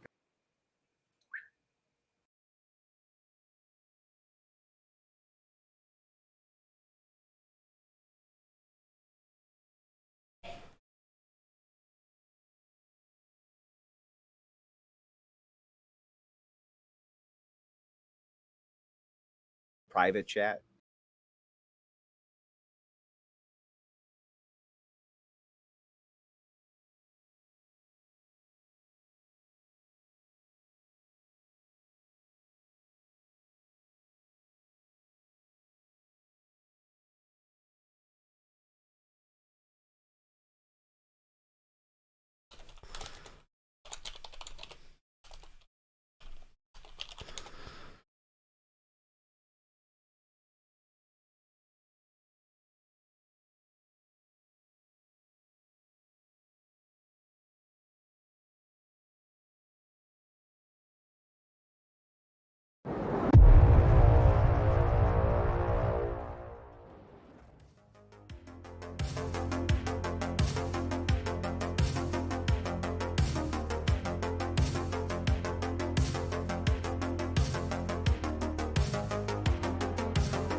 Good evening, everyone, and thank you for joining us. I am the co-owner of the Crucible Pedro, and we have a high IQ show for you today that should result in the most utils being yielded. Our official in-house left-wing debater, Synth, will be going up against internet personality, really artificial intelligence, TJump, covering the subject of truth utilitarianism. Pretty much Gary Kasparov versus Deep Blue, game number 7. So everyone take notes or you will get lost. But please still enjoy. But before we get to that, we would request you all watch this episode through Twitch right now by clicking the link at the top of the description or pinned in the top of the live chat. We are a young channel, ladies and gentlemen, and are constantly trying to expand. Like, share, subscribe, and if you feel you want to help us create something for this to grow even more and keep that nice steady drip of content going, donate to us through our PayPal. Join and become a member on our YouTube channel, or become a patron. Any and everything helps us complete the work we are trying to do ultimately, which is create a battleground, a public square where we can fight for and proclaim the truth. Welcome back and glad to have you, everyone. This is The Crucible. Enjoy.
Good evening, ladies and gentlemen. Welcome to the Crucible. Tonight we've got TJump against Synth on the topic of truth utilitarianism.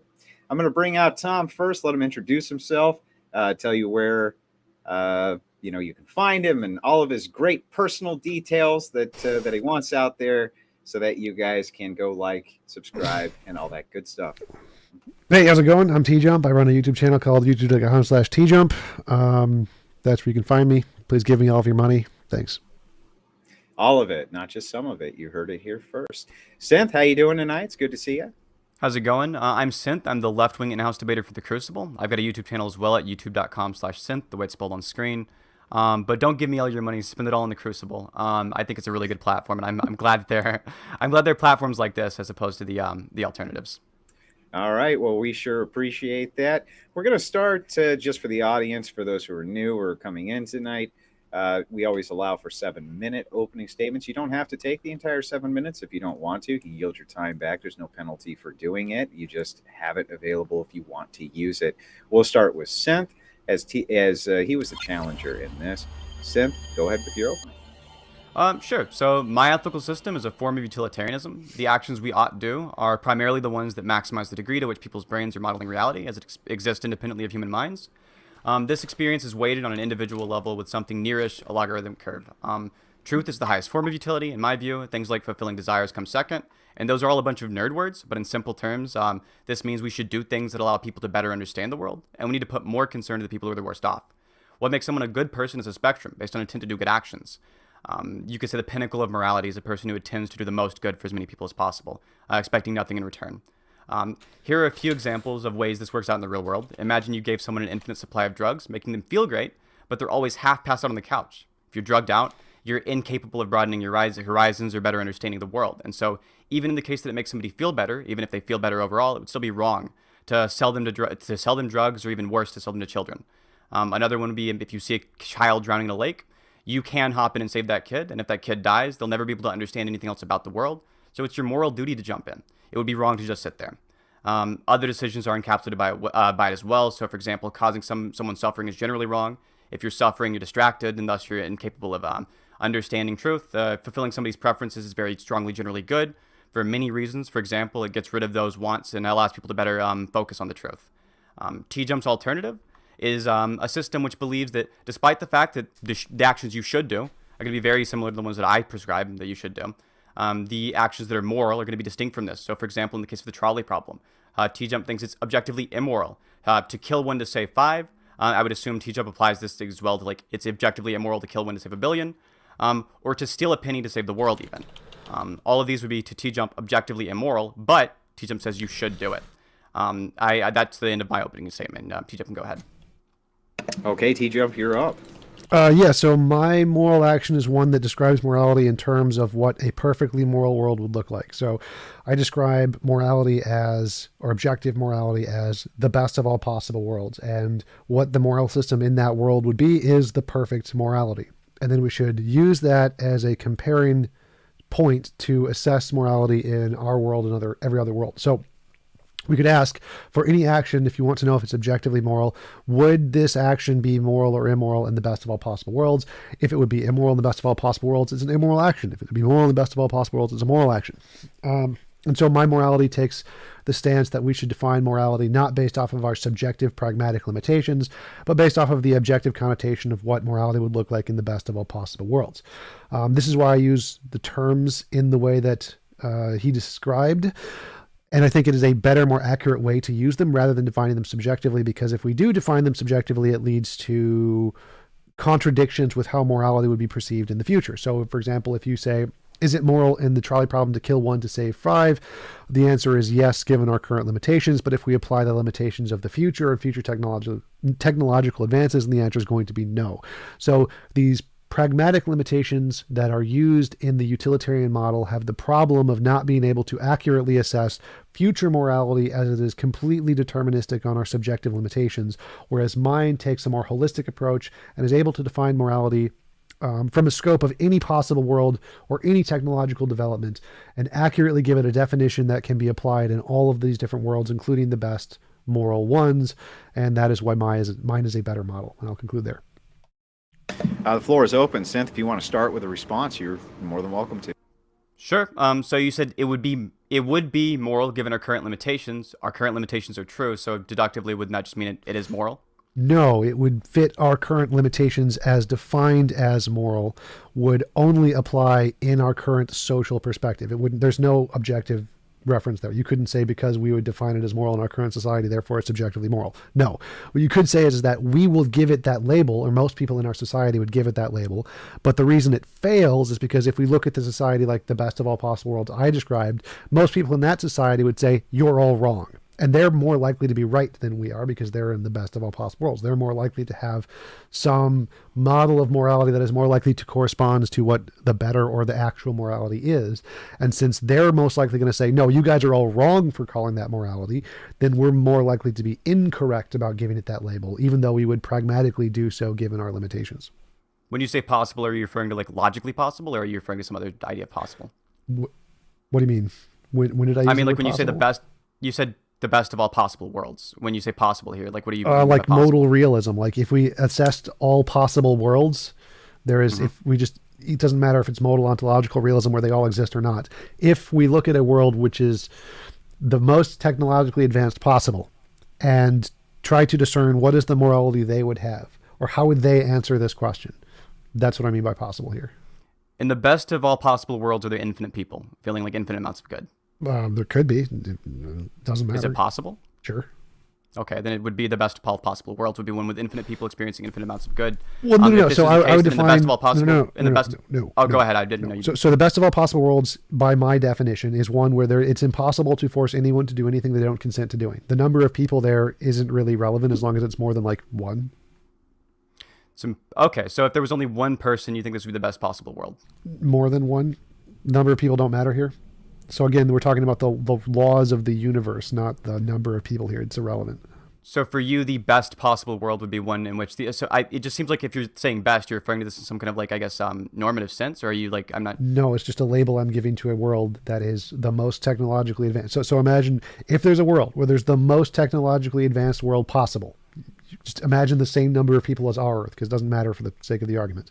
What is, if we had all of the technology to do absolutely everything, there's no limitations on food or resources or money, what is the moral system they would have? And we're going to label this the best. We're just going to call this the best, because presumably... Okay, so it could exist with one person.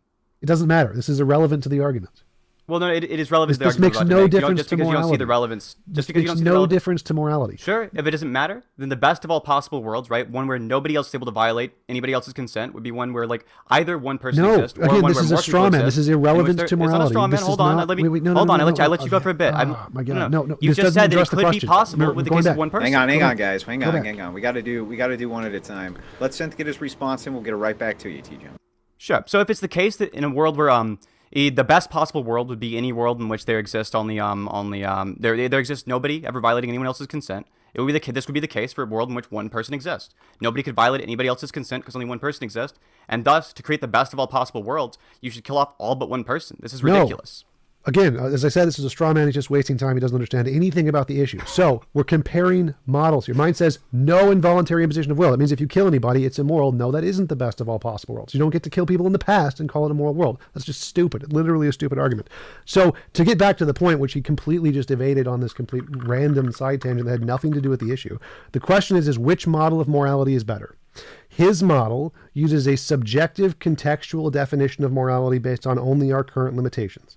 My model uses a definition that if we imagine the best world possible, which is one where imagine we got to the point where we had infinite technology and no limitations, what model of morality would they use? The number of people here is just a stupid side tangent that's irrelevant. Imagine the same number we have now, or whatever we would have when we had perfect technology. Doesn't matter to the point. The point is what is the moral system we're going to use when we get to a point where we have the best technology possible? No more limitations of food, no more limitations of money. What moral system will we adopt? In that moral system, how will they answer the question? That answer is more likely to give us a definition of morality that is going to correspond to the true morality, or what we should call objective morality, whether or not there is such a thing. And that system is the one I'm using to give a definition. So that system, which can accurately define morality at all points in time through all history for all possible worlds, is a better system to define morality than one that is contingent on our subjective limitations, which is the one Synth is using.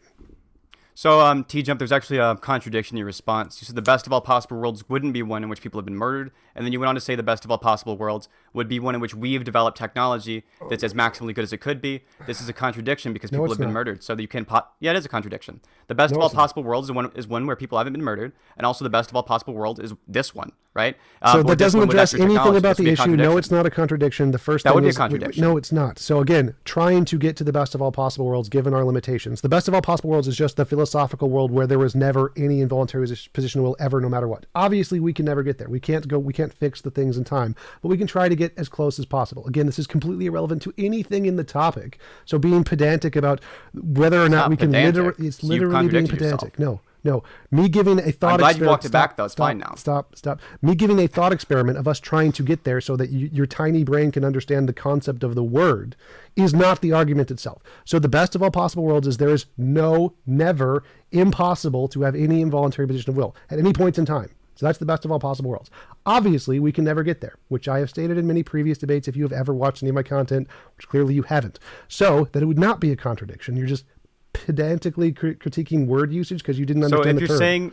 If you're saying you misused the terms or something, that's what. No, I did not misuse the terms. I think it's an fine. analogy. I'm not going to hold you to it. You can walk it back because now I did not walk in the back. Right? You made a mistake. You were ignorant. If you're saying of the that we should try to achieve the best of all possible worlds, I was while not saying knowing we should that try there's no way to achieve this. I did not say that you either. did. Maybe you didn't mean to say it. No. Again, I'll explain this to you again.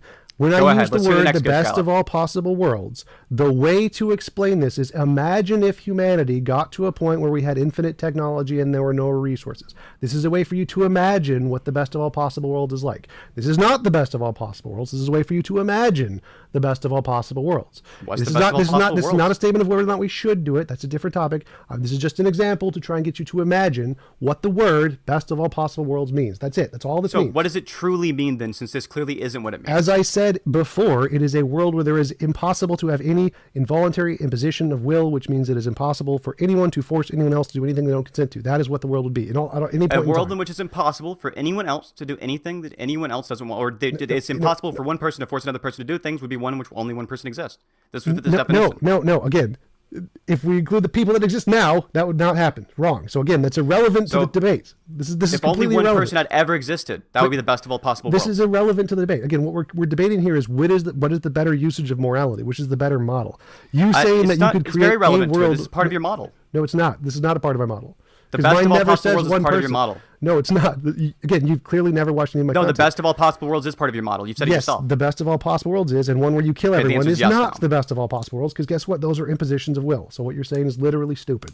So So can we get back to even the if it- actual debate? So TJump, hold on. We're getting to the debate. No, part of we're your not. part of your moral system is best of all possible worlds. It being moral there would make it moral everywhere, right? No, so if wrong. this is, That's so stupid. It's so stupid. No, this So- is a direct so quote I from brought you. up The an morals of the objection. best I said possible world yours is the objectively dumb. moral. I said No. your theory is Tom, dumb. this is Wait. absolutely something you've I said. You brought up said the an morals of the best objection- possible world is the objectively moral. If it's moral there, it's moral anywhere. No, it's not. That's stupid. That is verbatim what you said. No. If a I wrote it down as world, you said it. if it was objectively moral in a perfect world, that doesn't mean it'd be moral here. So you have said it. No. Again, Wait, what you're saying is so insanely stupid right now. Stop. No, I'm quoting you. That's why it's stupid. I agree. You're not. No, That's you're the not. point. No, you're not. You're not. You quoting said me. you said You're not quoting me. verbatim. The morals in the best possible world is Oh the my objectively God. moral. You need to Well, we're actually getting- go back to the topic. Like, Yeah, stop we're being getting hung pedantic up. about semantics that literally mean nothing to the topic. Stop being a dumbass and actually bring up like an actual. I don't thing know that why you're so compare like models. so. I don't know why you're so tilted by this. I think it's completely Yes, fine to compare your model to people, mine. people bringing up a pedantic dumbass semantics that have nothing to do with the topic always piss Sure, me off. I'll That's go on why the I don't like defense. You can go ahead and like challenge my I system. did at the very beginning. I said, okay, so my model gives a comprehensive definition of morality based on all possible worlds, and it says that the better way to define objective morality is based on the best possible world, which we're going to define as just imagine we get to the best, technologically best world. Would that be a better way to assess morality rather than the subjective way our particular world does? So in the case of understanding morality, I think it's just as objective to assess it based on what is good in this possible world, the one that we currently exist in, versus having all of these different ideas of different possible worlds that you seem to not be willing to defend. In the case of this world that actually exists, it seems it's the only one that does exist, and thus it's the one that's possible. My morality is relative to this one. I don't see that as unobjective. And just because the Empire State Building has a certain height in this possible world doesn't mean that it's like not objective. Yes, so if our world, if we assess morality contingent to us, that's literally subjective. If it's objective, that means we're assessing morality to all of the possible spaces. That wouldn't be no objective and subjective are usually mind independent, mind dependent. Maybe you just use a different definition of objective and subjective. Well, if you're saying we have the objective morality in our world, but they don't in their world, or you're saying we have the objective morality in our world and they have the objective morality in their world, but it's different, that would be a contradiction. No, it wouldn't.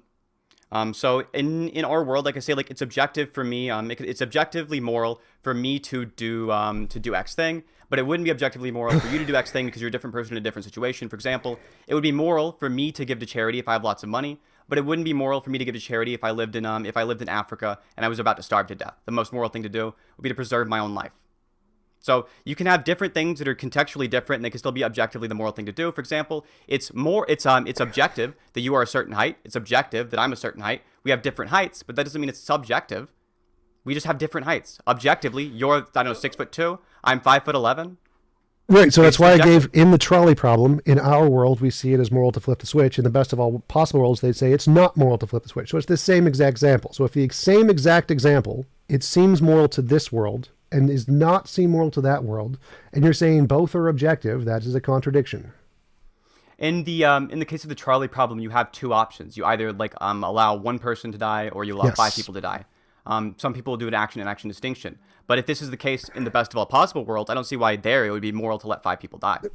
We're going back to the point. So if two worlds, doesn't matter whether you think they would agree or not, if they disagree on this one example, and you're saying both They are don't. objective, have you been there? That's a stupid thing to say. You haven't. You're making the claim that they. I never said I did. They would Again, agree with you. Stop getting stuck on the semantics. Focus on the point. It's not a Just semantic try to argument. Try to focus here. So if two worlds in two different locations disagreed and you're calling them both objective, that's a contradiction, right? No, it'd be if they disagreed on the same thing. It would be a contradiction. They don't disagree on the Yes. same thing. Okay. They So just- if two worlds, They don't two disagree on the worlds same thing. disagree on the same thing. Would that be a contradiction? Yes, but they don't. The best of all possible worlds hasn't been discovered. You can't say they don't. So that's just you Okay, being so ignorant. for your, So no, so for you to, for me to grant stop, this to you, stop, right, go back. with the definition go back. of morals that I'm using, it Go back. wouldn't be the case, Tom. Let him finish Go this. back. Let him finish. So, Okay, so go ahead, Tom. you claimed our morality is objective. Ours in our world, right? Something like that? The moral system is, it's mind independent, yeah. Right. So our model is morality. And if there's a different world and their model is objective and they disagree, that's a contradiction. So if you they can't- disagree on the same thing, Yes, it would be a that's- contradiction. When I say disagree, right? I We have no literally reason to mean the believe same this. thing. Principle of charity. Use basic logic here. So if there are two worlds and they disagree on the same thing, then they both can't be objective because they're different things. They're contradictory, right? So if they disagree on the same thing, yes. Yes. It would be a contradiction. So if you're defining It would be objective contradicting each other. so if you're defining objective morality based on our subjective world and thinking that no one in any history and any future is going to disagree, that seems stupid.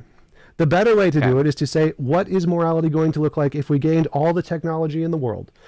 So there's no more subjective limitations, because there's lots of things that we think are moral because of our subjective limitations that aren't, like stealing food. If 10 people are starving to death, there's not only enough food for 5 people and you steal it to save yourself, technically not immoral. But in other worlds, they say, no, that's still immoral. Like, the moral thing to do is to sacrifice yourself under all circumstances, no matter what, even if everyone is going to die. The morality changes as we gain more technology and more intellectual resources. And so to think that because of our subjective current world, that everyone is going to agree with us in the future about the morality that we subjectively see is a very weak-minded way to assess morality. A better way to assess morality is to think, what are they going to see as moral in the future when they have all the technology? That would be a better way to assess. This is more likely to be objective, and ours is more likely to be subjective based off our limitations. So, Tom, this is just not the argument I gave you. In the case of these two different disagreements you're talking about here, you've just made the claim they would disagree on this thing. In a different situation, different things are moral and immoral. It's not a disagreement about the same situation. No. I said same. Remember, like 10 times I said same situation. The So best same of all situation. possible world where people are starving, or people are likely to die of starvation. No. That was your So example. trolley problem. The example before was trolley problem. So trolley problem, we're talking about just the trolley problem. There are cases where we look at a moral situation, and in our world it seems moral, and in the future they may not see it as moral. Whether or not they do or not is irrelevant here. They may not see it as moral. So if we are assessing objective morality based on our subjective world and say that our subjective world is right about everything and nothing will change, that's stupid. Clearly, a better way to try to assess objective morality is to think, what will it be like in the future when they don't have any subjective limitations like food stuff? That's why I gave the food example. So we imagine that isn't a problem. The issue is you're saying they may not see it as moral. You are making it based on a subjective statement, right? In the case of they may not see it as moral. I agree, but they would be wrong about this, right? We can have objective morality that people can be wrong about. There are people who would disagree about. There will be people who would disagree with you about morality, Tom. And you would say those people are wrong, right? Your morality, you say, is objective. You can do that like weird, exasperated thing, but you're. Hold on, you talked for a while there. I want to address all the You brought up a good point. You brought up a good point. You dished out a bunch. Finish, Tom. Okay. Wait, Tom. No, he brought up a really good point there, so I wanted to bring it up. Yes, they could think of differently, but the question here is, who is more likely to be right? Are we more likely to be right about objective morality, or are the people who have discovered all the technologies and solved food and hunger and money, are they more likely to be right about morality? So, are they more likely to? It doesn't really matter because we don't know if they are or aren't. If they are or aren't making a certain statement about it, they may disagree with us. But if you define morality a certain way, then it would be objectively the case that that is what morality is. Even if your definition is subjective, you hold the same position. You said it's technically not immoral. So even you believe that in this world, it's not immoral to pull that lever. Yeah, I do believe it, because I believe morality is based on that best world. So, but what I think... You said it's technically not immoral. No, it's still immoral. Justified immoral actions are still immoral. I'll let you walk it back. I didn't walk it back. Like, have you seen nothing of my morality? Maybe you should just not be ignorant about the topic. I have. I want to go back to the debate. You did say it would technically not be immoral. Maybe you misspoke. I'm not going to hold you to it. It would still be immoral. A justified immoral action is still immoral. Just watch any of my content on the topic. But so actually, going back, I have watched some of your content. You're ignorant. You're so ignorant. I just corrected you. Could I mention you have verbatim quoted a specific timestamp? I'm ignorant. You're ignorant of my topic. I literally just told you what my position is. You're wrong. So you said at 1:04 in your debate with Omni, the objectively moral thing is the best. My position is. I get to tell you you're wrong. You're a dumbass. You don't get to strawman me. I don't know why you're so upset about this. I'm being pretty polite to you. I'm being extremely polite to you while you're being demonstrably wrong. All right. We gotta get this, but we gotta get this back on track. But yes, like I've said like 10 times. Holy shit. But Synth does deserve to get to finish his point. We have not when he strawmans me. No one gets to finish their point if it's just a strawman. So if he's a strawman me, wastes my time, and he's a dumbass, I'm going to tell him he's a dumbass and get us back on track. That's fair. And when you strawman me, I'll interrupt. Okay. Fair. Yes, absolutely. All right. All right. So, but Synth said, like, the reason I bring this up is the best of all possible worlds up is because from my perspective, they are more likely to be right about morality. They are. I never said that. I didn't say you did. You just said Synth said. You said. Oh yeah. Maybe, You said okay. that yeah, they, it's okay. It's they all right. were not Maybe, more maybe that likely was a to be different right. sentence we were Yeah, talking you about. said they were not more likely to be right about objective morality, right? I said what? That the world that's super technologically advanced is not more likely to be right about objective morality, something like that. Or you said they could be wrong or something. They could be wrong. Yeah, I never said that they were more likely to be wrong. I asked you, are they more likely to be right about objective morality? I would say yes. They are more likely to be right. I believe that the system they'll use in the future, it seems that people are trending more and more towards my system. So this would probably be strong evidence they'll be right about morality. All right, so in the future, they're more likely to be more right about morality. So if we're trying to determine what is the correct usage of morality, we should probably go with their model, not ours, correct?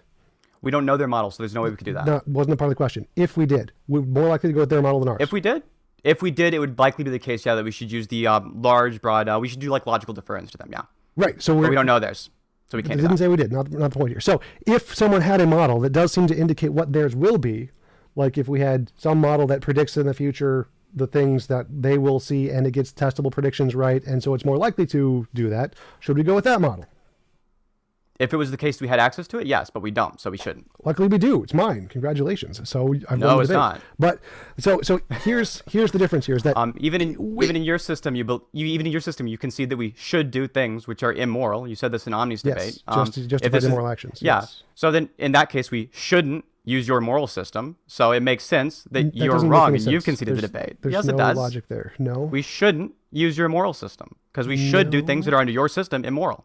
That's a composition division fallacy, saying that there are some things that No, you it's should not. do that are immoral doesn't mean that you should do all things. And that I didn't say that. Whether or not we adopt my That's a morality straw has man. nothing to do with I never said you should do all immoral actions. I said we shouldn't use your moral system. Right, which is a moral statement, and using a moral system isn't morality. So it's a composition division fallacy. So you're saying that No, it's because not. in your system sometimes you should do immoral things, therefore we should not use your moral system, which isn't a moral thing. So you're dumb. So it's just, this isn't anywhere close to the argument I just gave you. In the case of your moral system, not a composition division fallacy. In the case of the argument you're giving, there are things we should do that under your system are immoral, and thus we shouldn't do things based on whether or not they correspond to your system. So clearly, if But they that should, logic if the doesn't things we follow. should and shouldn't do, That yes, log- it does. there's not a logical That's argument. not even. Well, yeah, you're right. I'm literally just like proof by citation. It's not a logical argument at all. I agree. What It's is just premise? it's just like I'm just Give quoting what me you your said. premise conclusion It's of how wait, you it's think. proof by citation. It's not a premise can't have a conclusion. proof I by just took citation here. Yeah, No, it's wait, I stop, took stop, your stop. premise, What slightly you're saying is rephrase it, dumb. and What you're suddenly saying you have is an issue dumb. with it. You're dumb. So now I need an argument. You need to get your emotions in stop, check, stop, Tom. stop. You made an argument that we shouldn't use my model because my model says we should do things that are immoral. No, your model says there are certain things which are immoral that we should do, and if It's that's literally the a case, synonym then of we what I just shouldn't- said. You're an idiot. Then we So shouldn't do. what is- Then we what- shouldn't how? do. No, it's absolutely different. One thing is like one thing. The reasoning is one, and then we come to the other. They literally are the conclusion. same words at One different there- points in the sentence, you idiot. So Yeah, different why- points in the sentence means there is different meaning there, Tom. No, they're So not. if You I- can say the same okay, sentence in if different I- word order and it's still the same All sentence. right. You're an idiot. If I said Explain how. No, just because you can mix the orders of words up, Tom, and it can be a different sentence. Okay. Yes, and it can be the same sentence. It can be synonyms. You're an idiot. Answer the question. It's possible, yes, Tom. Yes, That's not it's the argument possible, you're which we making. literally just the things did. that the thing that I Answer the gave you, question. Tom. Go back to the Tom, topic. the example I Idiot. gave is relevant to the topic. No, it's okay. not. What? You tell me The how it's topic we irrelevant. are I'll just try my on best to is stay on you made an topic for you, argument- Tom. You made an argument that because my model says we should do some things that are immoral, or that it labels as immoral, we should not adopt this model. That's an argument. Now, there's no middle premise there. Like my model says that the thing that is the least evil is the thing that we should do, and I The thing we label should that do as is the one immoral. which is the least evil, and you Yes. label that as immoral. Sure. So all actions are always immoral. No, picking up a rock isn't immoral. You're an idiot. Sure. So just because you back to claimed the that I didn't watch any of you didn't claim I watched any of your like past stuff. I usually don't like to bring up things that like people have said in past debates because I think it's usually unfair.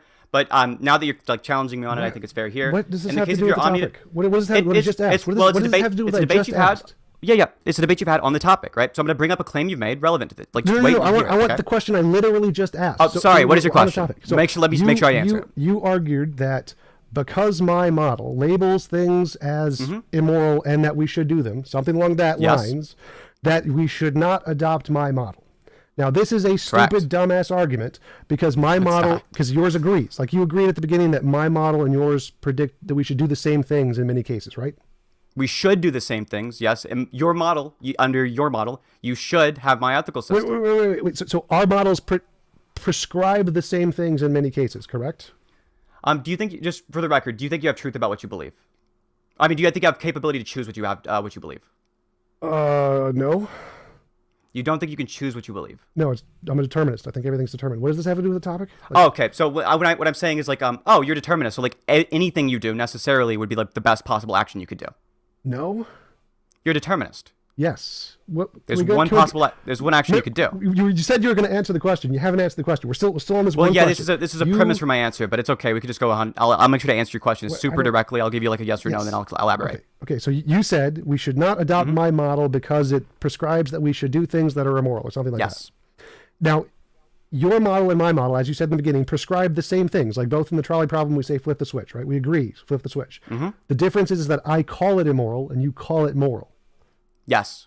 Okay, so you're saying that the only difference here, the reason we shouldn't adopt my model is because it gives a different label to the action, even though it prescribes the same action. Do you think there's not different utility and using different definitions for different words? Like, don't you think you should use the word that's going to communicate your idea the most effectively? Sure. Okay, so then if you're using a word like immoral, which would apply to basically every single action, since it's not the best, we're not doing it in the best possible world. It does not apply to every single action. You made the claim in your Omni debate that like the action you should, or the action which is moral, would be the one that you could do if you have infinite power, right? Sure. So we don't have infinite power, so there's no action that we could do that would ever include the trait of being done with infinite power. No, that's so there's no action that's moral. So if somebody wants a piece of candy. If you have infinite power, the moral thing to do is to give them a piece of candy. I also have a piece of candy. I could also give them a piece of candy, and that's also moral. So having infinite power doesn't mean that literally nothing you could do is moral. It just means that it's a contingent thing that says if what you want is infinite candy, obviously I can't give you infinite candy. But I can do a moral thing, which is not the most moral thing, by giving you a piece of candy. So that you can still do moral actions, and they're not all immoral. Picking up a rock isn't immoral. They're amoral actions, and there are immoral actions. In that case, if you had infinite power, you should reduce suffering as much as possible, right? People ask for it. I'm not sure what your utility is, right? And for the weird consequentialist portion. You should maximize preferences. Okay. Consent. Yeah. Sure. Okay. So you should maximize preferences. Consent. Okay. You should. What do you mean by consent? I can have a preference that I want to smack you in the face, but allowing that would be immoral. So a lot. For example, if somebody wanted to smack you in the face and you were okay with letting them, you would like. It would only be an issue if it violated your consent? If I was okay with letting them, it wouldn't be a violation of consent. Okay. So as long as it doesn't violate your consent, then it'd be fine. Yes. So like if you said, I'd like to slap you in the face, and I was like, okay, then it wouldn't be immoral. It would be perfectly consensual. So allowing people to die in the trolley problem, you think would violate their consent, correct? Presumably, yes. Okay, because they don't wish to die. In the case of allowing people to die who are like starving to death in Africa currently, right? This would violate their consent. Yes, presumably. Okay, and there are currently people starving to death in Africa, right? Yes. And you're currently allowing it? Well, no, I didn't cause it. So allowing it and causing it are separate things. You didn't cause the train to go down the train tracks. Right. Okay, but you'd still be allowing them, right, to die if you didn't pull the lever. Well, allowing is a separate issue here. So if you allowing them, like obviously you didn't cause the train track, so you didn't kill the 5 people. So would it be moral, if you had all powerful, would it be moral to save all starving people? Yes. Okay, if you had infinite power, it would be moral, but that's not the question I asked you. I'm trying to figure out what your question is relative to the all powerful. Yeah, it would in the same way that you currently allowing people to die in Africa violates their consent. That would also be true for the example you already agree with of you allowing the train to run over the 5 people. I'm not violating their consent. Like nature. You're not. But you're allowing it to be. Yeah, and you're allowing it to happen. Allowing isn't immoral. So allowing, like if someone else was beating you to death and me not stopping them isn't immoral because I didn't do it.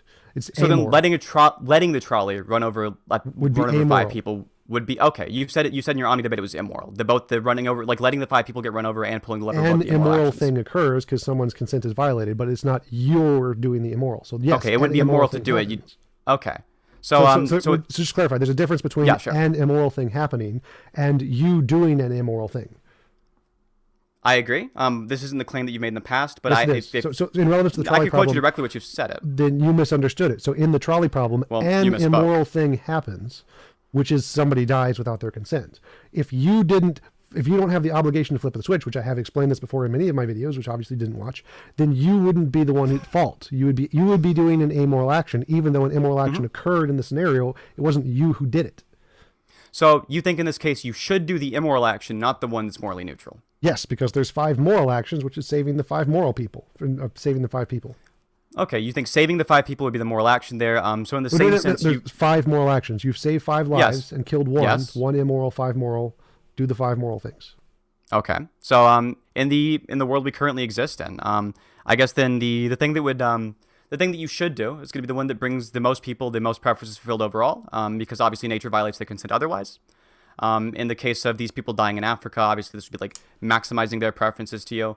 If this is the case, if your goal is to maximize preferences, Again, it's I never probably said good. maximize preferences. That's not a thing. I said Well, consent. necessarily maximizing preferences does do what you're asking for, because obviously in the case of people who have preferences. Hold on, let me explain. Right before you can't really address an argument you haven't heard. In the case of the, okay, go ahead. Okay, well, preferences. Remember, I can have the preference for harming you, but if you don't consent to it, then it would be immoral. So it's not about maximizing preferences. So in the case of you having this preference, right? It's not like I understand what you're saying in this instance, right? But in the case of like people who are incapable of being able to slap somebody, they want the experience of slapping someone, right? This is something that like under your worldview, you should like if you had infinite power, you fulfill this experience even if they don't know it's true, right? No, not if they wanted to actually have the actual experience of slapping people. Like if they were okay with it being a delusion, then it would be fine. Do you think there's a difference between preferring something and or preferring something that actually happens and like preferring the experience of it happening? Yes. Okay. How do you think somebody could ever like have access to whether or not it did or didn't happen? Well, whether or not they have epistemic access is irrelevant. So like I would prefer, like Christians would prefer that heaven was real and actually go to heaven, but they wouldn't be able to tell the difference if we put them in the matrix. But they would still prefer it to be real. So you can definitely prefer the real thing as opposed to just the experience. I agree you can, right? But it's always the case that like would you also prefer the experience of it happening for any person who prefers a certain thing? They would also prefer to experience that the thing is true, right? If they prefer for it to be true. Yes. Okay. So in the case of what we ought do, it's going to be generally in the real world, it seems to still strongly correlate. Even if you think there's like some niche hypothetical case in the real world, it seems to be that it's just the case that it would be the case that like you're trying to maximize preferences. Well, no, because preferences, again, I can have the preference to harm you. This is why I say I maximize consent, because consent applies 100% to what I'm doing. Preferences applies minimally to what I'm doing, because actually a lot of what people prefer is to harm other people. So no, preference does not correspond to my model. Consent does correspond to my model. Okay, so just for the sake of like not having the same argument made over and over again in regards to the preference versus consent thing, I'll just grant it because I think the same argument that I'm about to make still applies. If your goal is to maximize consent and not preferences, then in this case, the actions you should do if you want to effectively maximize consent would probably be to promote the view that what is moral is what maximizes consent, and what's immoral is what doesn't maximize consent. Sure. Okay, so to like what we should do if we have any choice over our beliefs whatsoever, even like in your deterministic sort of compatibilist kind of idea of choice, in the same way we call any action what you should do, right? We should have the belief morally that it's that the actions which are the most moral are the ones that seem to maximize consent, and the ones that are immoral are the ones that don't maximize consent. No, those are so what we should do and what counts as objectively moral are two separate things. So even though flipping the lever maximizes... Oh, I didn't make any statements about what is objectively moral. I said you should believe that this is what's objectively moral under your system. That's the thing. We should not believe what's objectively moral, but we should do what is maximizes consent. So I agree we should do pragmatically what maximizes consent, but we should not believe that that's the objectively moral thing. And it would maximize consent. Well, you say this, right? But we should believe this, since that promoting that view, that maximizing consent is what's moral, and not maximizing consent is immoral, would, as a view, if you held that and perpetuated that across society and advocated for it, this would maximize consent. No, it wouldn't be any different here. So you can believe you should do what would maximize consent without believing it's objectively moral, because you know what's objectively moral would be perfect consent. So if you know objective morality would be 0 involuntary impositions, and you're doing an action like flipping the switch, which causes an involuntary imposition, you know you're maximizing consent because you're saving 4 people, even though you're causing an immoral thing. So you can tell the difference between knowing that you want to maximize consent and knowing that that's not objective morality because you're still causing 1 involuntary imposition. So no, you don't need to, you can still say that you should maximize consent without recognizing that it's objective morality. You should say that last part again. You can know that you should maximize consent even at the cost of a violation of consent, but know at the same time that isn't objective morality. It's not perfectly moral. There's still another standard of perfect morality above that, and you're not meeting that because you are violating that one guy's consent who you've killed. Do you think if you told the average person there are times when you have the choice between a morally neutral action and an immoral action, and you should choose the immoral action, this would be generally like intuitive to this person? They would understand this easily? If you qualify that someone else is going to commit an immoral action, you're going to stop them by doing an immoral action to them. Yes. You think the average person would say you think if the average person heard you should sometimes do immoral actions, this would be intuitive to them? Yeah. So if you give them an option, you have the option of killing and torturing this one guy, and if you don't, No, I agree that I agree the actual action you should do is intuitive. I'm just saying like this statement isn't. I'm saying you have two options. You can do an amoral action of not torturing baby Hitler to death, or you can do an immoral action of torturing baby Hitler to death. Most people are like, yeah, torture baby Hitler to death. They know it's an immoral action, but they're still going to choose to do it over the amoral of action of not killing baby Hitler. So I agree that people would choose this, right? I think the average person would say this is the moral action, not intuitively understand it's immoral. Well, or they would say you shouldn't do it. In the case of the average deontologist, right? The average person. The original question was: if some given choice between an immoral action and an amoral action, would people intuitively? No, it choose... wasn't. I thought that's what it was. You should listen closer.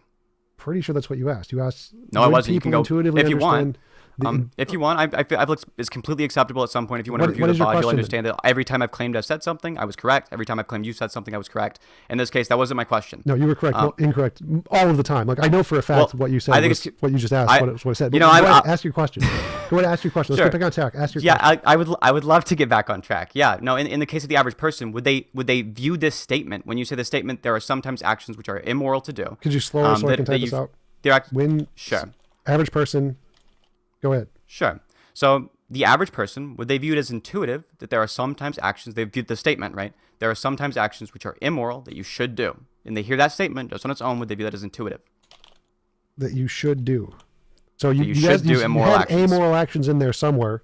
I don't know where you took that out. It seems like you're changing your question. Would someone see if there's immoral actions that they should do? Go ahead. No. The answer is no. They wouldn't think that it's intuitive. Right. Okay. So if you want to convince the average person to do more moral actions, it's usually best to try to keep things simple, right? If your actions are based on, for example, or to do the actions you should do. I'm sorry. I want to make sure I'm not strawmanning you. You don't think people should do moral actions. You think that there's some times where they should and sometimes they shouldn't. So in the case of somebody, if you want to get them to do the... Oh, go ahead. Clarify. So moral actions, yes, you should do moral actions if you want to use should language. I don't like odds, but yeah, do moral actions. You think there aren't cases where you should do things that are immoral? You think there are cases where you shouldn't... You don't think there are cases where you shouldn't do what you qualify as justified moral actions. You're asking about justified moral actions, something like that? No, just moral actions. Just moral actions? Moral actions, not justified moral actions. This isn't confusing. Or if it is, what I think you're asking is like there are justified immoral actions. So there are times you should do immoral actions, and I think you're trying to make a parallel to the moral action, saying there are times you shouldn't do moral actions or something like that. Yes, absolutely. Okay, so that would be a justified moral because I call these justified immoral actions. I know. I know that would be calling them, right? So that would be called a justified moral action in my mind. I know what you're calling them. You're asking about justified moral actions. I'm not asking should you do justified moral actions. I'm asking in the case of justified moral actions. You're asking are there? What are they? Yeah, there are some unjustified you're asking moral about justified moral actions, like I said 10 minutes ago. Unjustified moral actions. Unjustified. Yeah, pay closer attention because you shouldn't do them. Unjustified. No, I'd say there are justified moral actions. Like there's an action that you think That's not what I asked. What? I didn't ask that. What you're asking is not a mirror in my model. In my model, there's not unjustified moral actions. There are justified moral actions. Actions that you think are moral but may not be, but you're going to do them anyway.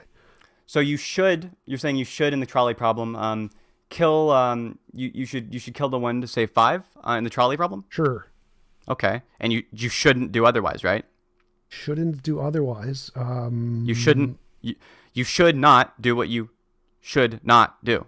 It's just this is just like I have no idea what you're asking. Completely incoherent. This is a pretty I don't know. I thought this was a clear question. In the case of the trolley problem, you should pull the lever, right? Sure. And you shouldn't not pull the lever, right? Sure. Okay. So you understand that now, right? Sure. Okay. Actually, no, that would be amoral, so that would be wrong.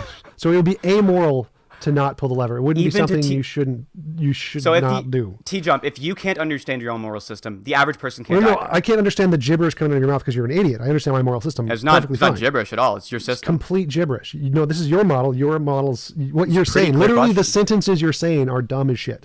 Not They're pulling not dumb the lever sentences. is Your system's amoral. just dumb. Not more. You just gotta not, you got a dumb, hard to understand system. Going back to the topic because you're an idiot. Not pulling the lever is amoral. I'm the one moving off the topic, correct? Not pulling the lever is amoral. You have not done an immoral action if you don't pull the lever.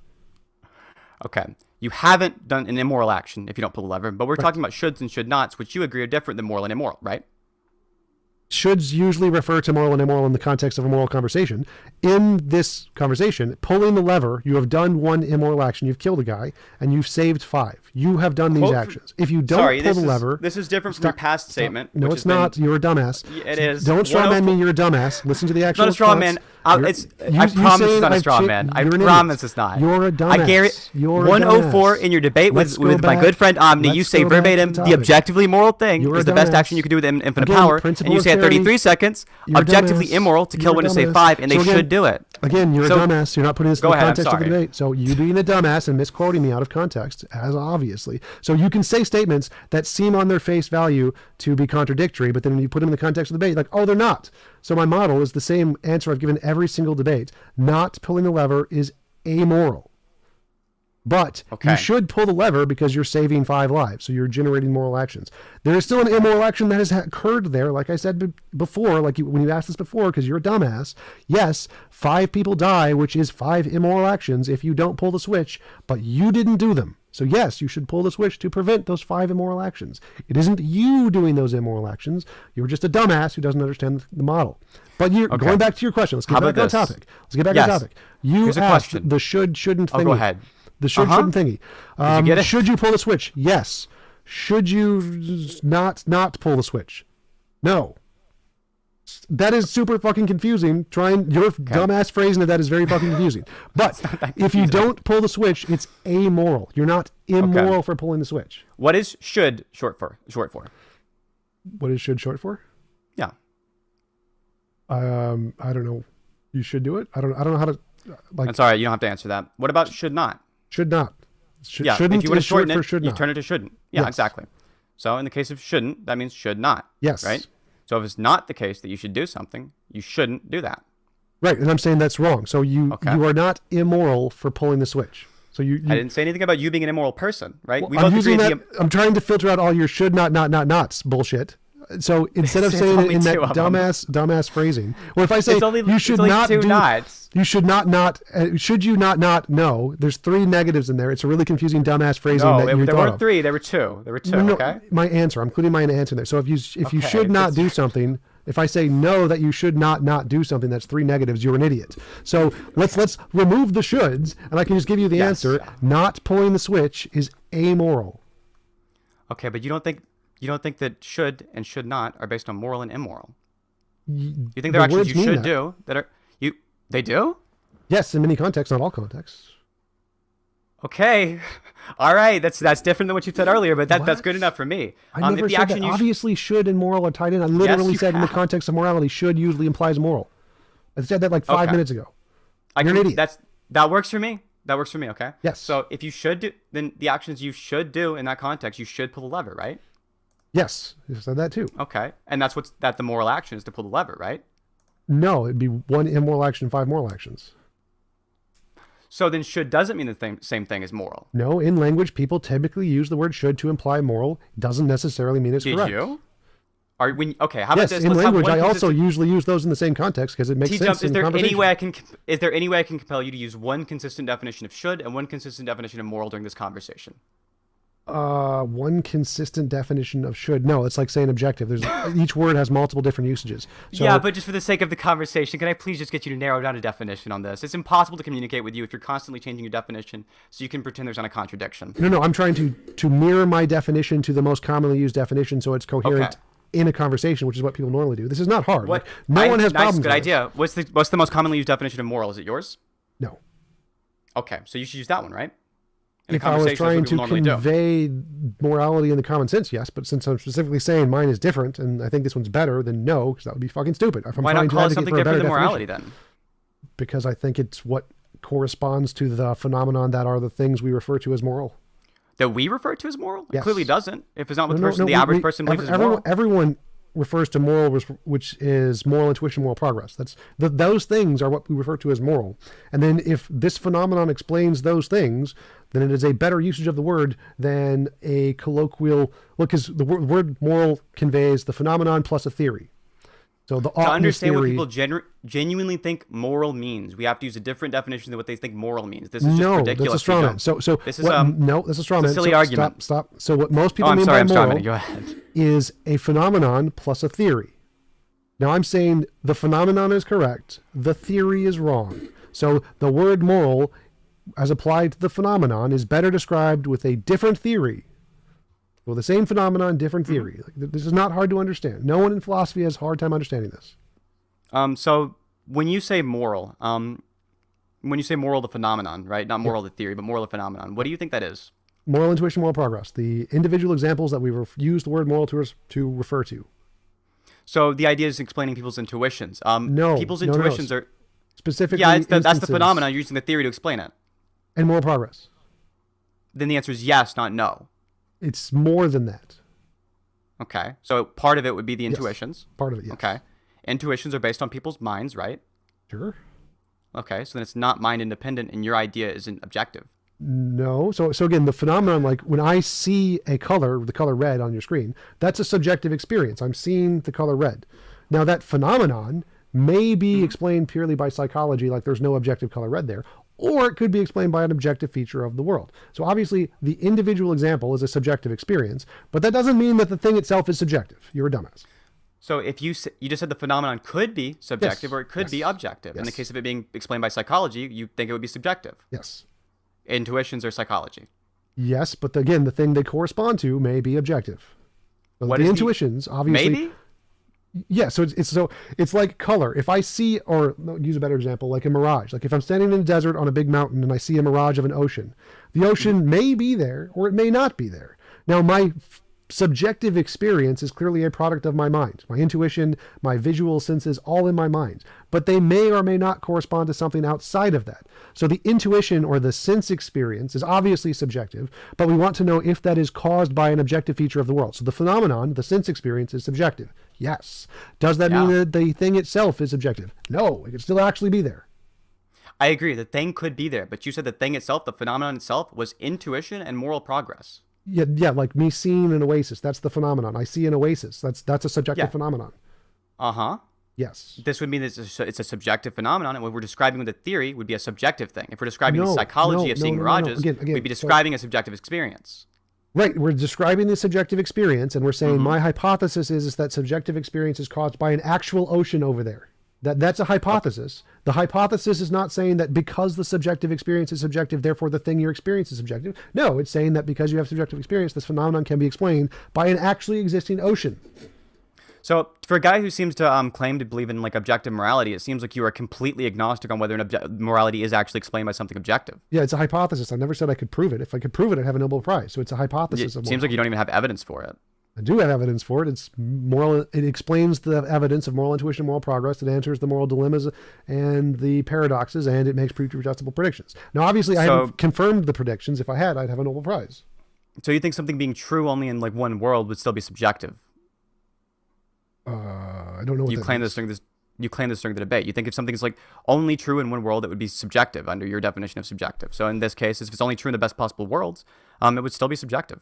If it was only true in one world and false in other worlds, then it would be subjectively true. Yes. Isn't that what you asked?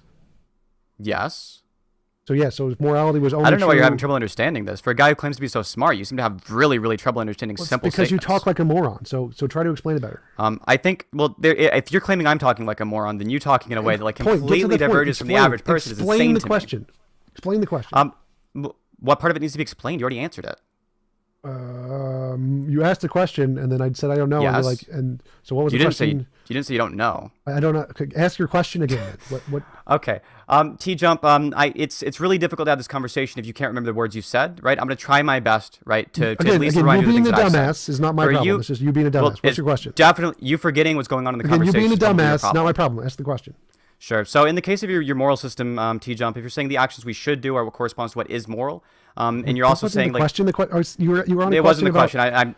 You're correct. You already answered the question. Moving on. Well, okay. Sure. Unless you have an issue with it. Do you have an issue with the question? I didn't understand what your question was, so I can't be sure if I answered it or not. You were asking something about subjectivity and objectivity. So like something can be objectively true, like a rock exists in this world but doesn't exist in this world. The rock is objectively true, sure. But if they're saying that there's an objective morality, Objectively true, like it exists, like objectively real. Yes, real. Okay, truth is that which corresponds to reality. So real means truth yes. corresponds to reality. Doesn't mean the truth is what is real, right? That's literally what that means. No, correspondence to reality would mean it corresponds to reality, not like whatever is reality would be like. If I say chair, this isn't like a true or a false statement. If I say You're pencil, such that's an not true or idiot. false. Oh my God, principle of charity. To say something true is real is literally a shorthand. You can't claim principle of charity when you're constantly calling the other person an idiot. I'm sorry, buddy. This doesn't work. This isn't me. I didn't invent this. You're just a dumbass who doesn't know How are basic you philosophy. Wait. I'm a dumbass, but I'm not being charitable enough. You're so right, TJump. You're the Yes, you're a victim. dumbass. So in philosophy, if you say it is real and it is true, those two can be used as synonyms. It is all the time in papers. You don't need to specify that true refers to a proposition which refers to what is real. That's just a shorthand. You're a fucking dumbass. No, I understand truth corresponds to reality. It's just rock isn't true or false. No. Again, this is why you're a dumbass. So in philosophy, you can say, yes, that thing existing is a true thing. That's fine because it's a shorthand for saying that the sentence which expresses its existence is true. You're a dumbass. I have a sneaky suspicion that if I ask you for some evidence of this being the way it's used in philosophy, you'll cite me a Stanford Encyclopedia Philosophy page that doesn't exist like you did with Omni. So I won't do that. All right? You're a dumbass. Again, all of the Stanford Encyclopedia pages I listed, I literally give the reference to. They all exist. You're a dumbass. Sorry. Can we go back to the actual point, dumbass? Sure. You asked something about subjective and objective. Sorry, let me be more charitable to you, okay? So in the case of your principle system, of right, charity, if you're saying, basic philosophy. Do you believe that you should do actions which are sometimes immoral? Sure. Okay, you should sometimes do immoral actions, right? Yep. Okay. So is it the case that you should not sometimes do moral actions? Maybe. Maybe?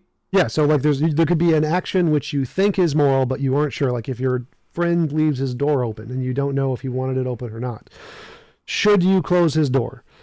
There's a probability there. There's like, what is the percent that he wanted it to be open? What is the percent he did not want it to be open? If the percent that he wanted it open is 60%, then you probably shouldn't close his door, even though it might be a moral action. Okay. So there are some times where you shouldn't do a moral action. The answer is yes. Sure. Okay. So you think this corresponds to how people generally use the word moral? No, because you're conflating the word should in there, which has multiple definitions. Okay, which definition do you want to use for the sake of this discussion? I'll stick to that one definition. One word. Let's just stick to moral or immoral, not add in moral and should, because they're conflating definitions. Just use one word, moral or should, not both. So the issue is there are issues like with the way that you're saying like certain things you should do are immoral. If you say this, and then it's like it's reasonable for me to critique the fact there's like an incongruence there. You say that you should just use one word because they're basically synonyms. People but then you say there are times you wait, shouldn't wait, do the moral. Hold on, no, you wait. Okay, so in the case of the statements you're saying, right? If you're saying like there are sometimes words or there are sometimes things that you should do that are immoral and some things you shouldn't do that are moral, and then you're going on to say like you should just use one word because they're synonyms. No, you're clearly not. So again, your argument is, and correct me if I'm wrong, it seems that you're saying there is an intuitive difference between the words should and moral as the way random individual people use them. Yeah, you're wrong. Okay, how's that wrong? The average person uses those the exact same way. If you want to explain what the average person refers to when they're referring to moral. Okay, so you should have shut up and let me finish the argument. So, I'm sorry. Let's not clarify. You said correct me if I'm wrong, and then you were wrong. Right. So maybe you should have shut up and actually listened to the end of the sentence, which is like you're so upset. Let's go back, dumbass. The way should and moral are used by the intuitions of people and in my model. Do you see how that last part of the sentence kind of clarifies it, dumbass? Like, sorry. The last part of it. I have no idea how it clarifies it. So are you okay? Your argument, spasming out. Your argument is that there is a difference between the intuitive usage of the word should and moral and how they apply to my model. There's an intuitive difference between the uses of should and moral and how it applies to your model, yes, but not how the average person uses the word should and moral. I was right. Holy shit. That was the whole point. So that you want to say it again? I'll get you to say I'm right again. So there is a difference between how the intuitive understanding of should and moral are in the average people and how it corresponds to my model. Right? There's not a difference between how the average person views should and moral. But that's not what I said. You're a dumbass. I said there's a difference between how they intuitively understand what you're trying to say. And I understand what you're struggling to say, TJump. Yes, then you're a I dumbass understand. because I was right Okay. the entire time. So You so were that's not right. You said let's correct me go if I back was to your wrong, and then you argument. said something I don't believe. And then you literally said I was right in the next sentence. So let's go back to the argument. You're No, I saying, didn't. yes, you literally did. So let's go back to the I- argument. Go ahead, You T-Shot. said that your argument is that there is a distinction between the intuitive usages as most people use these two words and how they are used in my model. There's an intuitive difference between moral and how you use the word moral. You use the word should in the same way the average That's person uses the word literally should. what I just said, dumbass. So there's an intuitive difference between how people normally use Then these I answered words. your question. You asked me a and question. You didn't this. say I was something. looking You for like asked a me. yes or a no here. So yes or a no. Okay, well now you understand the answer is yes, right? Okay, If thank it's the you. same Thank thing that you you. just Yes, said. thank you. So, Okay. So you did say yes. So every you time I said you okay? said yes, I was right again. But okay. You're let's go back on topic. spasming out. Let's go back on Relax. topic. So Okay, if okay. the only thing, like, people's intuitions can be wrong, can't they? Intuitions can be wrong about morals? Yes. If what you're describing when you say moral is an intuitive phenomenon, then no. Then you're a dumbass. Composition division fallacy. So can some people be right, some people's intuitions be right, and some people's intuitions be wrong? The answer to is some people's intuition sometimes wrong? Yes, but not when it's about intuitions. Dumbass. So you think people can't be wrong when they think about what their intuition is about other people's intuitions? Like, you're a dumbass. No, I don't think the average person's intuitions about morals are about other people's intuitions. Literally is kind of a thing, but irrelevant. So, No, it isn't. Wait, No, not let's irrelevant. try to go back Substantiate to the that. point. Let's try to go back to the point. So Not irrelevant. wait, Substantiate no, that. Try to go back to the point. So the point. Let's here run away from the is- thing you said no, again. Classic T-Jump. Tom jumping away. Go ahead. Come on, Kitty. Come on, Kitty. Like, focus your little tiny brain here. Let's go. So the point I was making before, as I said, like, can people's intuitions about morality be wrong? So people have an intuition that moral applies to this set of beliefs. Can they be wrong? Can they be wrong if their intuitions are about somebody's belief? No. I'll say it again because your tiny little kid brain doesn't understand this. Is it a question I've already answered? People have a set of moral beliefs. They have an intuition that these are the moral actions. And can they be wrong? Can there be more? Can there be less? Could they be wrong? If moral action is defined as an intuition, then no, they can't be wrong. This is why They we can't be wrong shouldn't about- use his model because he's a dumbass. Like, obviously, any rational human Nobody is being- following along with you right now, Any T-Jump. rational human being. So person A has a belief about morality. They think a Christian thinks it's moral to stone the gays. Could they be wrong? Could they be wrong about morality? If they're describing their intuitions, then they wouldn't be wrong, right? If that's what morals are. If morals are something other than intuitions, they could be wrong. So this is why we shouldn't adopt his dumbass morality because he just said no. A Christian is not wrong if they morally think it's right to stone gays. Like, No, clearly I you don't have think a that dumbass morality describes intuitions. You do. No, I don't. I think morality is objective. It describes an existing thing. Intuitions are said the phenomenon that of we're describing. Yes. That's the phenomenon you're describing when you say No, moral. you dumbass. I Yes. explained this before. Okay, Dumbass, when are we dumbass, describing that dumbass, phenomenon? Dumbass, shut up and listen. When are we So- describing that stop, phenomenon? Stop, dumbass. When are we describing Stop, that dumbass, phenomenon? Shut up. Just answer the question. When are we describing that dumbass, phenomenon? Shut up. Shut up, dumbass. When are we Dumbass, describing that dumbass, phenomenon? Shut up. I'm not going to let you I speak need an until answer to I this get to finish. question. Dumbass, Well, shut I'm up just and going let to me continue to finish. speak. Dumbass, shut up and finish. So, Good. as How I about said this? before, the Just answer my phenomenon- question, I'll let you talk as dumbass, long as you shut need the to. fuck up. Hang on. So, Darren, as I'm I just going said to before- interject in the Damasathon for 1 second, one quick second, right? And we'll just try to get a little bit of order back into the debate. I'm sorry I wrecked the Damasathon flow. I was enjoying it. We'll let TJump finish his flow, and then we'll move over to Synth. Go ahead. Okay, so this complete dumbass moron doesn't understand the difference between a phenomenon and the thing which causes the phenomenon. As I mentioned in the analogy before, this dumbass clearly didn't understand that if you see a mirage in the distance, the phenomenon of you seeing the mirage is clearly different from the thing which causes the phenomenon. The phenomenon of morality is our intuitions, which is like the thing we're seeing. It's the mirage. The mirage is not morality. The intuition is not morality. The intuition is the phenomenon which we use to describe the term morality, which could be like a law of nature. That's what I think it is. I think morality is a law of nature. A law of nature is the ocean, and the phenomenon that we experience through our intuitions is a result of the existing ocean. So no, the morality itself is not the same as the phenomenon of the intuitions, you dumbass. This is not hard. Okay, so T-Jump, when you say morality, you're not describing the phenomenon, which is intuitions. Yeah, the phenomenon is the result of the thing that exists. Plus their moral whatever. I think you said moral progress. Yeah, this is not what you're describing when you say morality. Those are the phenomenon caused by morality. Like a vision is caused by caused by a morality. mirage. And this is a hypothesis that you have what arguments for? All of the ones I present in my videos. What does this have to do with the topic? Present one in the topic. What does this have to do present with the one in topic of the video? Like, because the debate, the whole debate's been about is your system better describing objective morality? Yeah, my usage of the words and terms is better than yours, regardless of whether or not it ontologically can be proven to exist. So, what does that have to do with the topic?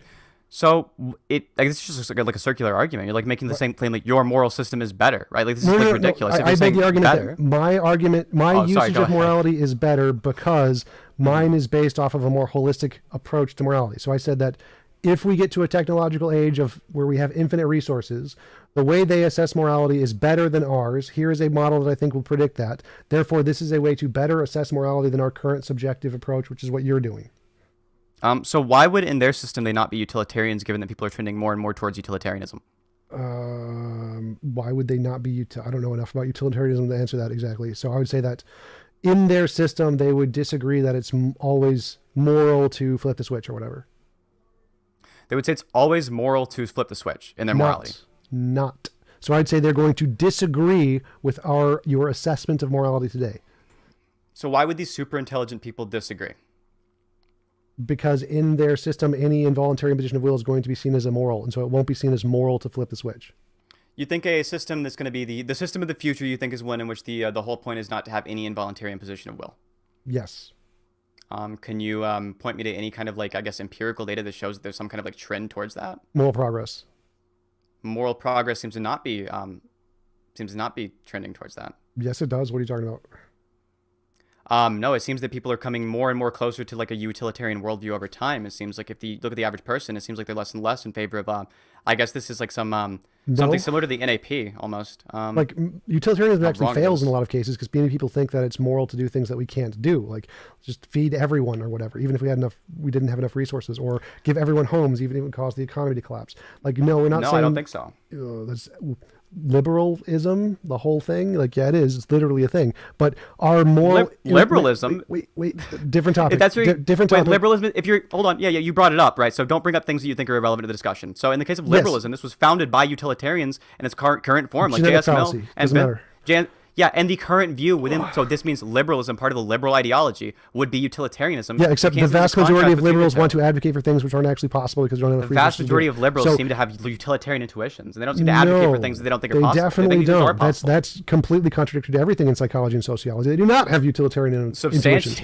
So most liberals, as we say, advocate for things as moral regardless of whether or not they're possible. They're possibility. Utilitarianism is based on our current possibilities, current limited possibilities. Liberals do not base things based off of our current possibilities. They acknowledge that we should do things beyond our current means. So utilitarianism is wrong here exactly for that reason, is that we acknowledge morality is true independent of our current limitations. And if you're basing it off of our current limitations, it's not relevant to what is objectively moral. So I guess could I ask you for like an example, I guess, of a thing a liberal thinks isn't possible, but what would be moral to do, even if it's not possible? Let's see. Seems like ought implies can is pretty common belief. Ought implies can? No, actually not even in philosophy, but that has nothing to do with yes, it is. Morals.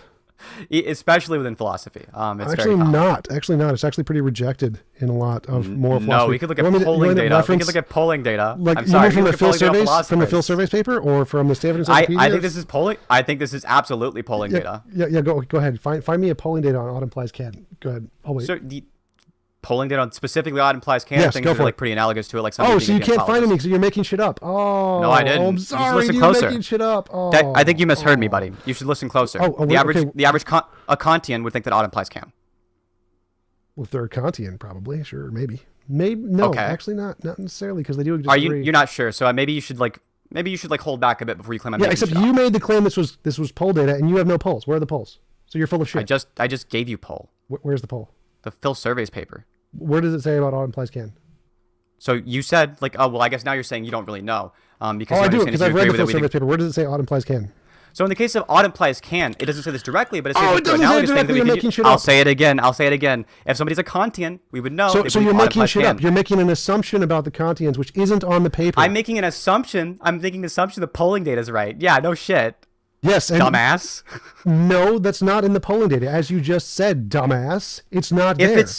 I'm sorry. If somebody is a Kantian, then they believe odd implies can. No, correct? that does not follow, dumbass. It's pretty easy No, to it believe doesn't, this. dumbass, because Yes, you know it nothing is. about philosophy. Many philosophers Sorry, still accept... you teach me about philosophy, yes, T-Jump. yes, I will, because in philosophy there are many people who can be Kantians and agree with many things and not other things. It's a very broad spectrum. There isn't like a lot of agreement in philosophy about like anything other than atheism. So no, you can't say that because they're Kantian they agree with the vast majority or even a half of Kantian perspectives. You can't make that assessment, dumbass. You're just making shit up. You get so upset about these like minor things. So Yes, in the because case of, you're like, wasting time on things that don't matter to the I topic. don't think so. I don't Go think so. back I to think the they do. topic. Well, okay. So everything everything I brought up has been addressing something you've said. If it's the case that you think it doesn't matter to the topic, stop bringing up things that don't matter to the topic. You brought it up, That's your fault. dumbass. No, you brought up the fact that like you don't think that odd implies can is something that people generally believe. Because you brought it up. You were literally the one who said I that brought up first. odd implies can. Yes, you brought up the fact shit that you don't up think that's people irrelevant. believe this, and now you think it's the case. Yes, that I said, this is irrelevant to the most topic. liberals don't believe odd Now that you're implies nervous can. about whether or not it's correct, now you don't think it matters to the topic anymore. This is the classic I'm T-Jump not strategy. in any way nervous Guys, I'm about sorry. that. This thing I Crushed brought your up dumbass. seconds ago doesn't really matter to the topic Crushed anymore. your dumbass multiple You think times. you're winning right now? Yes, definitively. Review this afterwards, I guess. Oh, I don't have to. Like my chat says I'm winning. But are I you win. winning in all subjective worlds or in all possible? Not in the Christian one. In the Christian world, probably not. Go ahead. You guys have 7 minutes, and then we're going to wrap up with closing statements. I'm and ready. We're going. I'm ready to be done. I'm so tired of this kid. So Okay. Well, if you guys want to wrap up with closing statements, we can get to the super chats. Now, we do things slightly different on the Crucible. Once the closing statements are done, we can consider the debate over. The moderators take notes the entire time. We generally have questions of our own. But go ahead with closing statements. Synth, allow you to go first.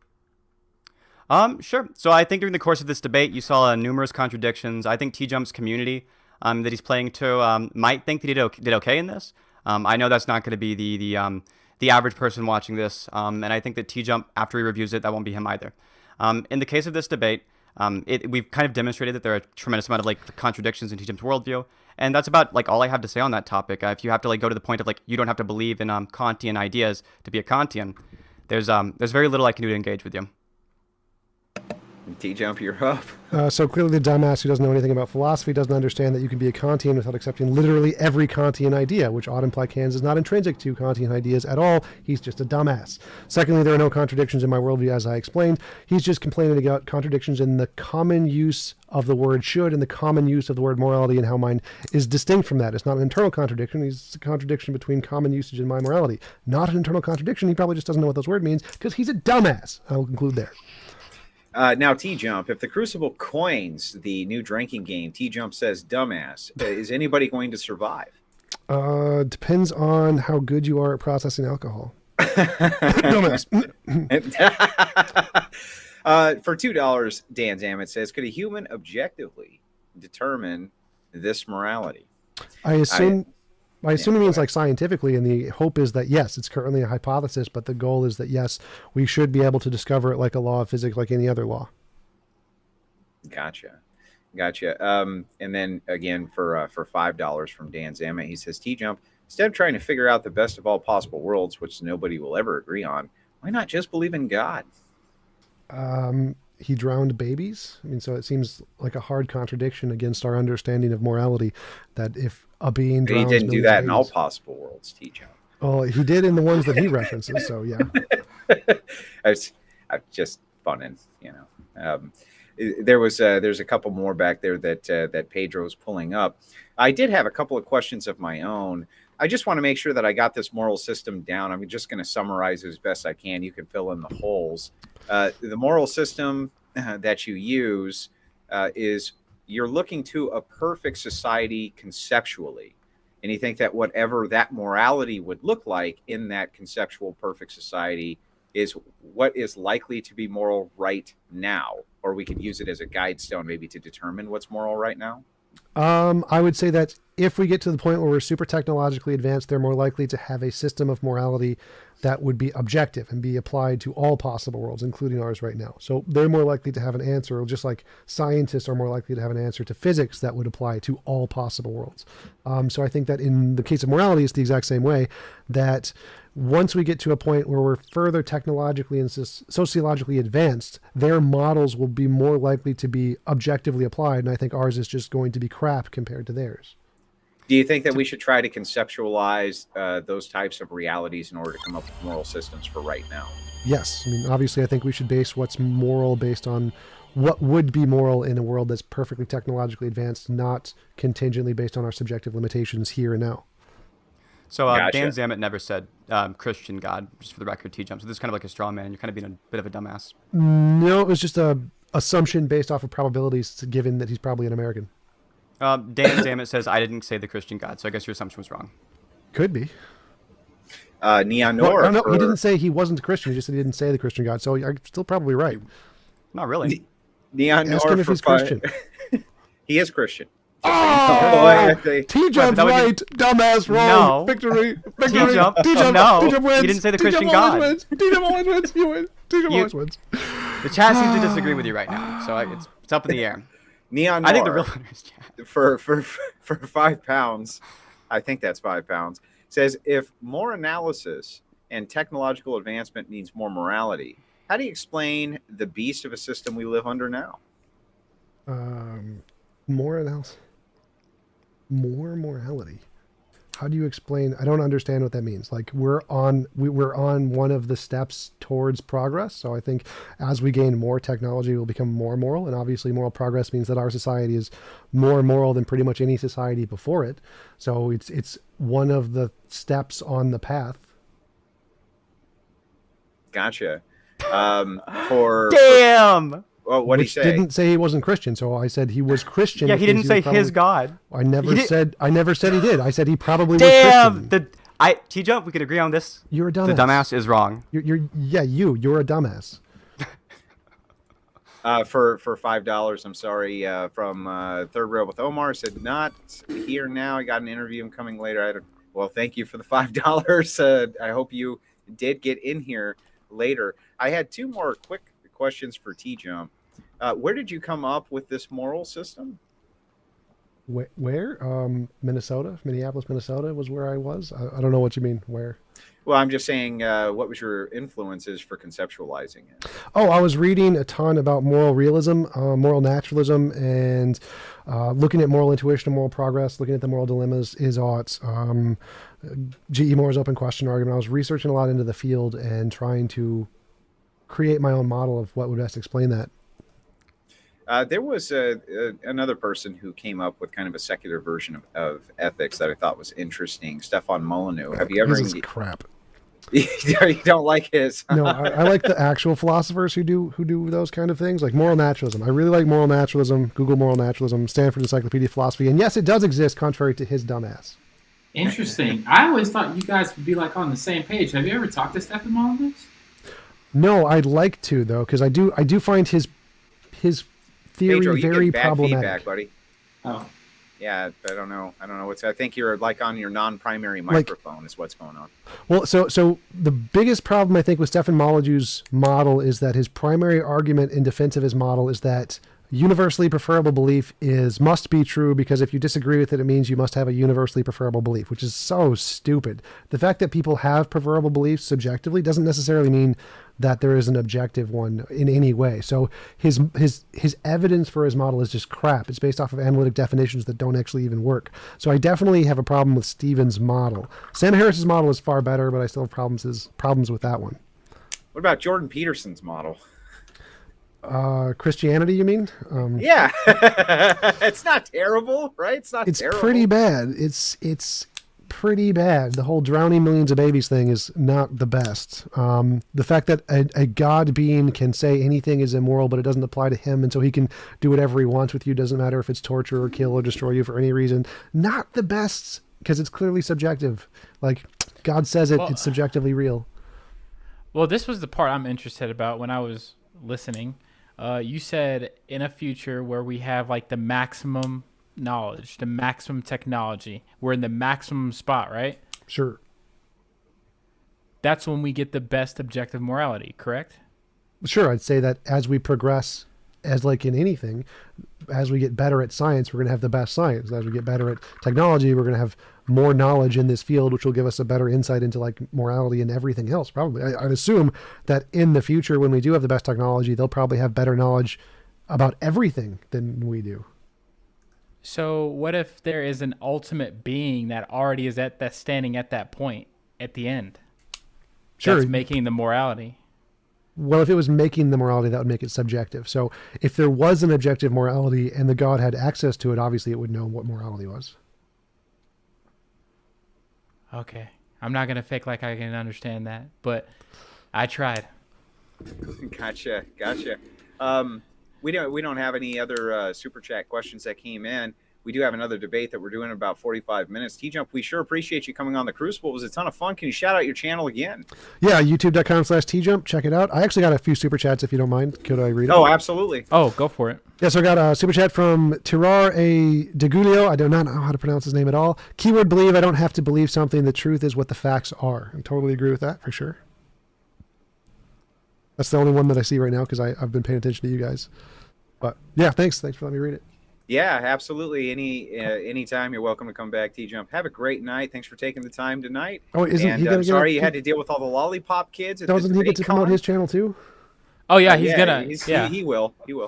And then Synth, go ahead. Sure, I'm on youtube.com/synth, SINTHE. You can find my content there. But I'm the left-wing and house debater for the Crucible, and I think most of my content's going to end up being on here. All right. Thank you guys so much. I wish you guys well. Have a great night.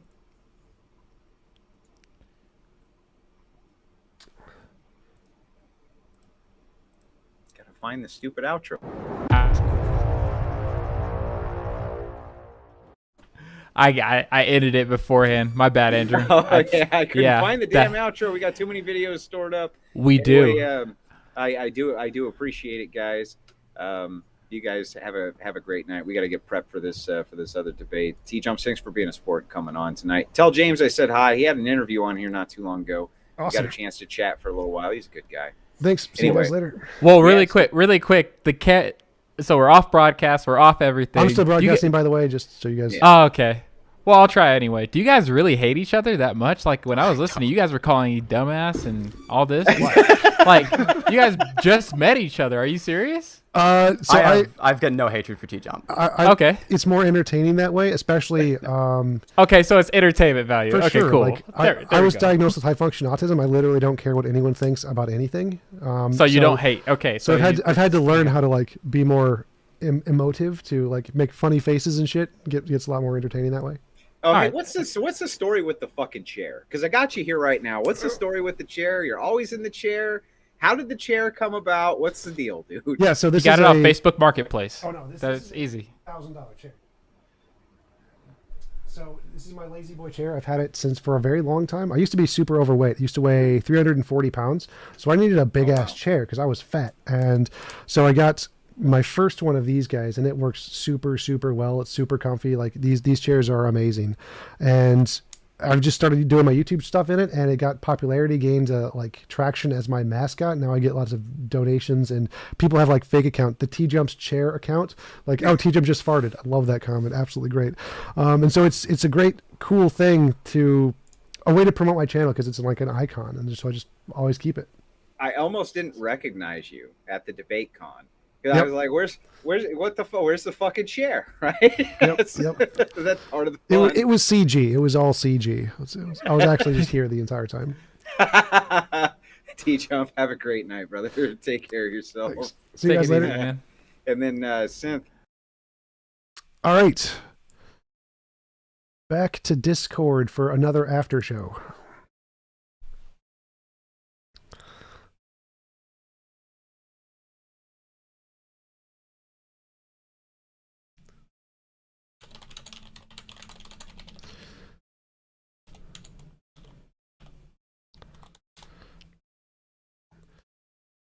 General chat. Where's general chat? I don't even know where it is. Oh, there's people in my general chat. People in my general chat. All right. Oh, I should still keep my camera up or some shit, shouldn't I?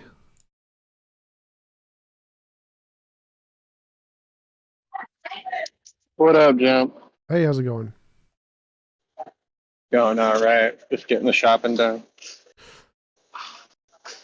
All right. After show for my second debate of today. Oh, damn, I didn't even know what was going on. What was it about? What I miss? Utilitarianism versus my morality. Utilitarianism versus your morality. Who was arguing utilitarianism? Synth. Okay, okay. Hey, Frank.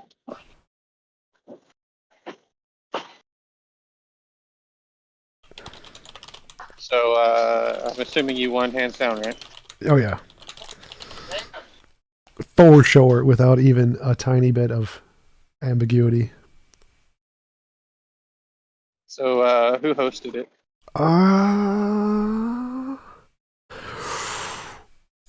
Crucible. Okay, okay. So, I'm gonna write that down so I can look it up in a minute. It's on my stream if you want, but Oh, you already popped it up. Cool. yeah, I've been just live streaming all the day. Yeah, I missed both of them today. I was gonna have to catch up with them. Well, it's all catch up one with them stream later actually. today. So I actually did them all on one stream, which is weird.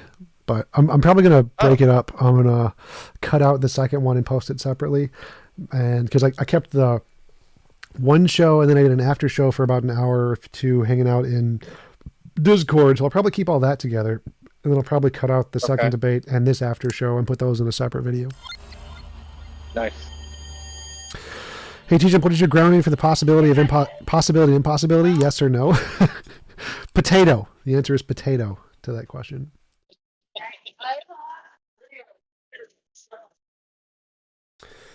Frank, MBJB, how's it going? I forget. Jim Bob. I remember the Jim Bob part. I don't know what the MB stands for. Frank, how's it going? Beowulf. Yo, Tom, what's up,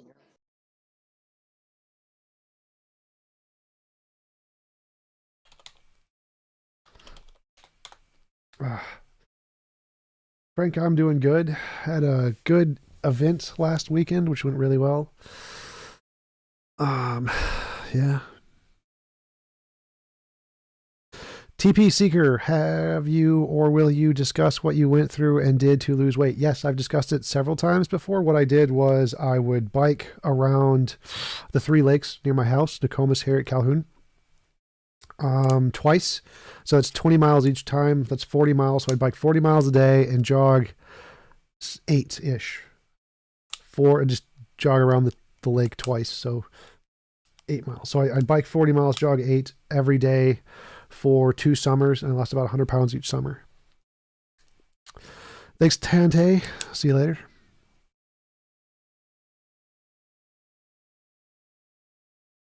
Ooh, Discord call-in links there. There shouldn't be 2. Weird looking thingy. TJump banner. Whereby link? No, that's not it.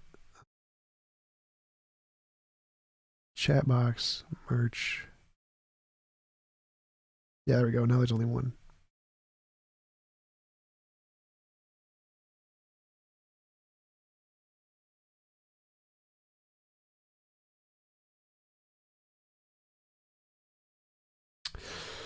All right. Mel's got anything going on? Any questions, comments, annoyances? Where's Illmatic when you need him?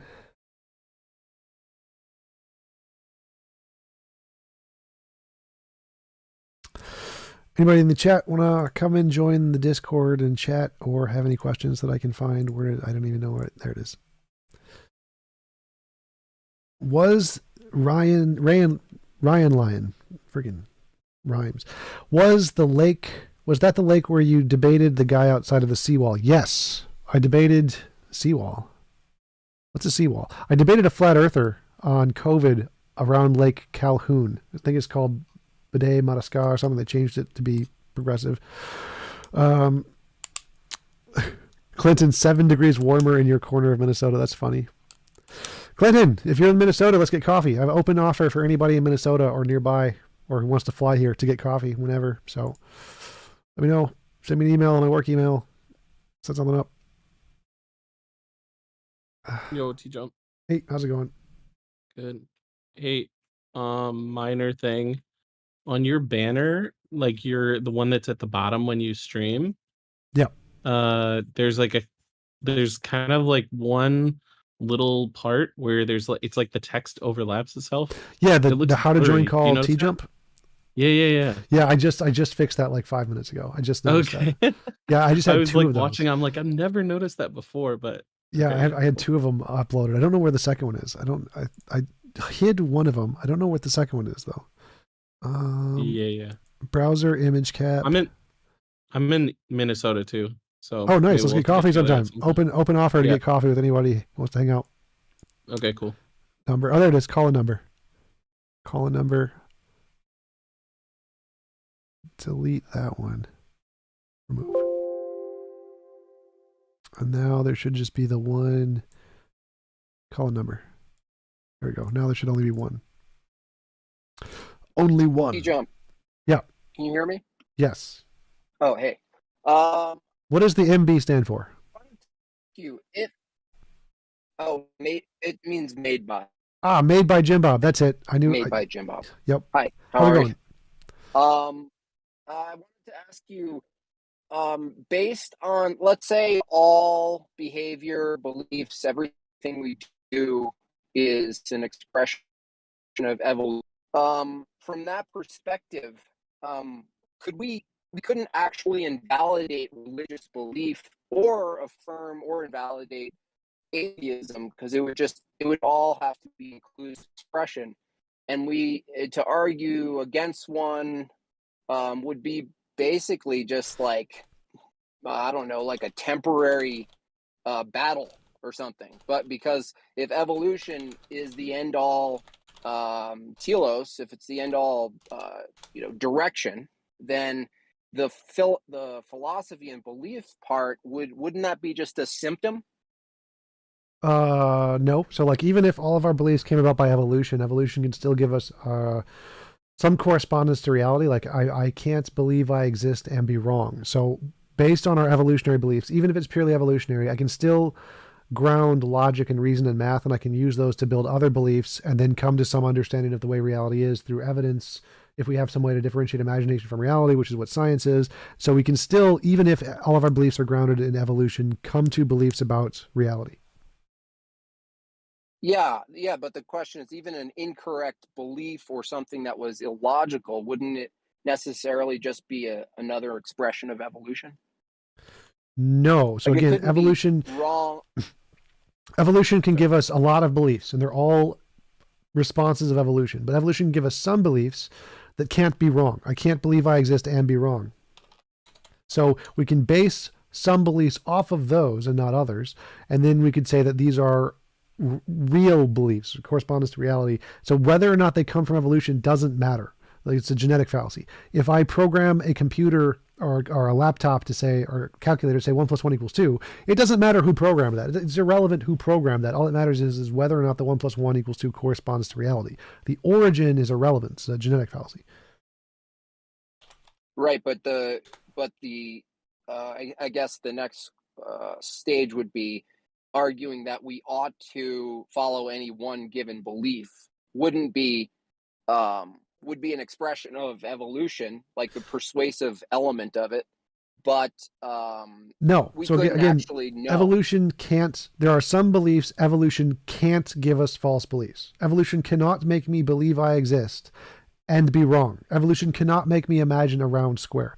So because evolution cannot give us false beliefs, then it's not arbitrary that evolution gives us these. So it's not just an expression of evolution, it's an expression of reality.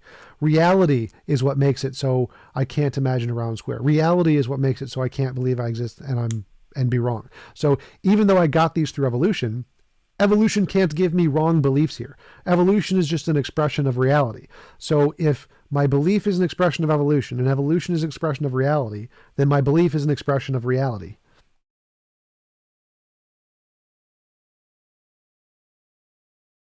Okay. Okay, cool. Thanks.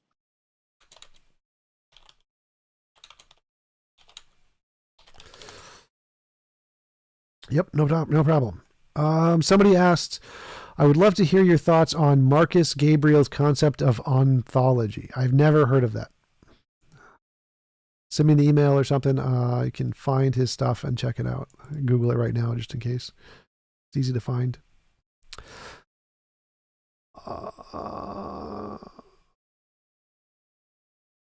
That's a download. I don't want to download. Realist ontology? I do not see anything easy to find on it. Against the world? Maybe New Realism, Marcus Gabriel. So I have found some videos on it I can check out. Favorites bar.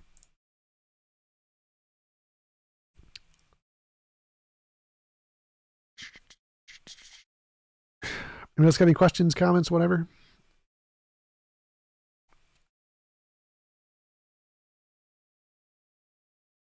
What kind of coffee do you like, TJump? I like coffee that has stone fruit in it. So there's a bunch of different coffees and they add hints of stone fruit. Those are usually the best. Also, San Francisco Bay coffee is really good. SF Bay coffee.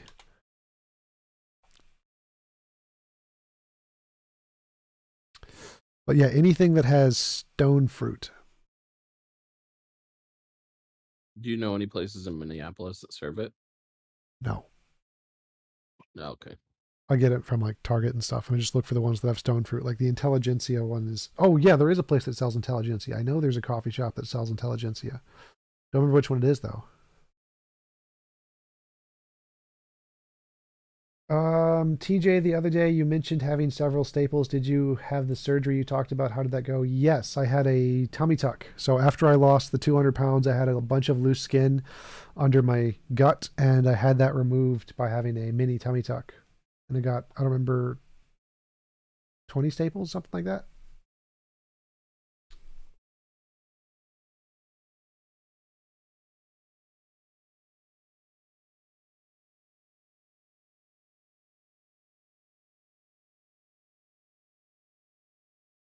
What are your thoughts on Jewish people? Jewish people are the second highest IQ. Or maybe, no. Jewish people are the highest IQ people in the world. They do extremely well on discoveries. They have more Nobel Prizes per capita than anybody else. Jewish people are incredibly intelligent and hardworking and do a lot of stuff. Jews should rule the world, more or less. Ashkenazi Jews. Can I ask a question here? Sure. I just watched your debate or the conversation, Monday debate with the gender, race, and the left thing. So I'm a theist and Christian. However, there's a lot of views that the first guy, Hake, or whatever his name is, has. Yeah, most Christians are not going to agree with Hake. Not Hake. Oh. So I know that you used to be a Christian. Obviously, you're not anymore.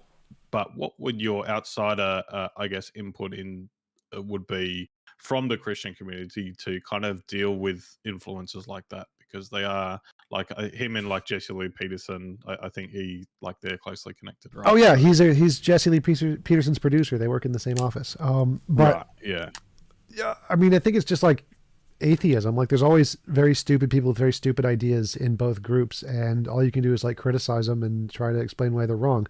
Like I disagree. Like I have a big problem with all of the bigotry on the left and demonizing people who support positions just because they support positions. Like Matt Dillahunty said I'm a bigot and a terrible person because I supported All Lives Matter and Super Straight in a debate, which I mean the whole point of me doing those debates is to show how people on the left are just as bigoted as like the Bethlehem Baptist Church when it comes to those who disagree with their positions. So I think that, yeah, we should definitely criticize the people in our own communities who are illogical. And that's about as all you can do, really. Sure. Yeah. Well, what was the context for that debate? Because it seemed like, which one? To me, it seemed ridiculously civil compared to what it should have been. He should have been torn apart, man. The Hake one? It was the four-man panel. It was just it was just one of the modern day debate panels. I mean, since it's a live event, people are a lot nicer usually in live events, with very few exceptions. And Hake is a really nice guy.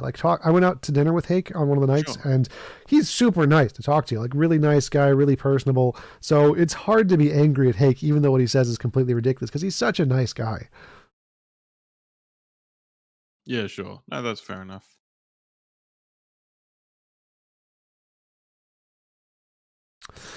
Nothing important. Jay Schneider. Jay Schneider.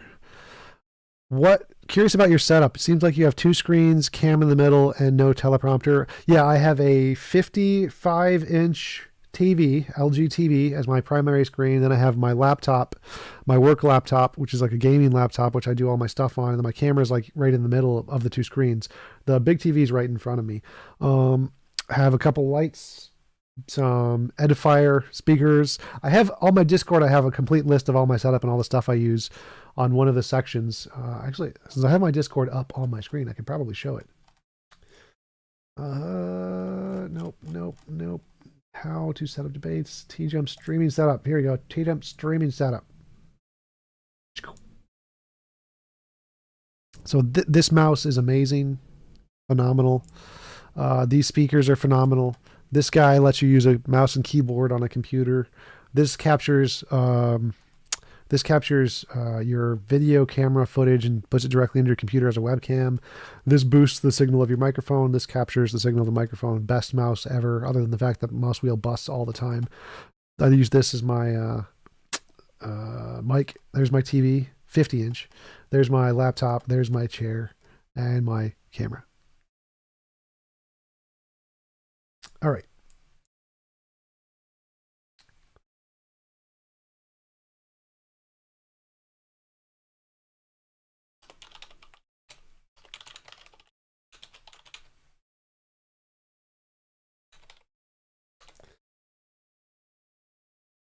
All right. Hey, Tom. Hey. Hey, back to that the debate question the guy just asked. Do you find that it's a large difference in your experience from online debating to being in person? Like you just said, you can hang out with the hate guy and be totally cool with them, and it's like he's friendly, and you totally disagree with him. And we've just been so used to the like online chat debate, Skype debate, where we could kind of be pretty much ruthless to some extent.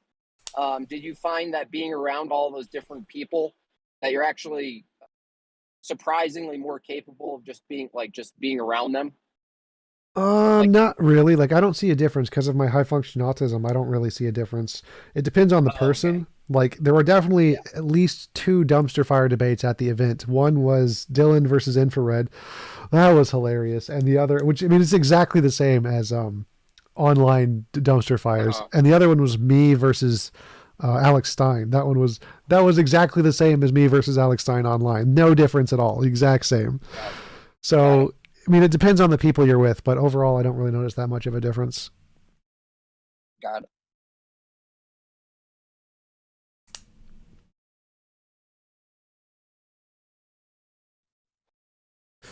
Have I heard of Joel Chestnut or Matt Stone? Maybe do a mukbang stream sometime. Well, I have not heard of Joel Chestnut or Matt Stone. I'm probably not going to do a mukbang because whenever I eat on stream, people just yell at me like, what are you doing to eat on stream? So most of my viewers hate that. I think I've had like 6 people say they were going to unsubscribe if I didn't stop eating on camera. I didn't stop eating though. Do I have a picture of my bicycle? My request is of a sexual nature. I don't. I mean, I could take one. If you pay me enough money, I'll take a picture of my microphone. I'll put it on put on like a sexy underwear thing on it too if you want.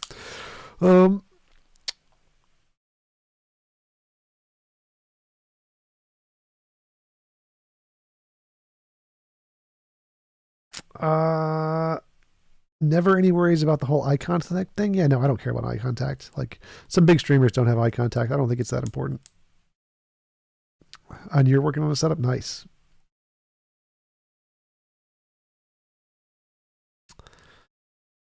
Grumler, which Matt? Matt Dillahunty. Yeah, Jay Schneider. It was Matt Dillahunty.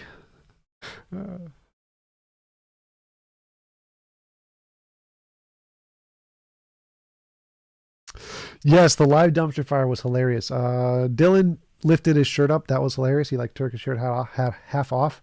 Absolutely funny. And then Infrared grabbed his phone and started to show the tweets between them, like the text. Like that was pretty funny too.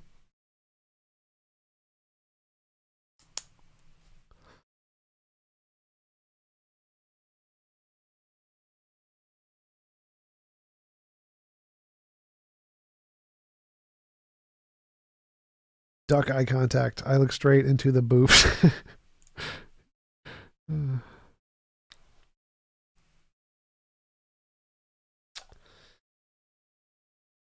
Anybody else got any questions, comments? Hang out in the chat. Join the Discord, discord.io/TJump. Yeah, Dylan and Infrared were supposed to do a boxing match. That was pretty funny. I'd like to see that.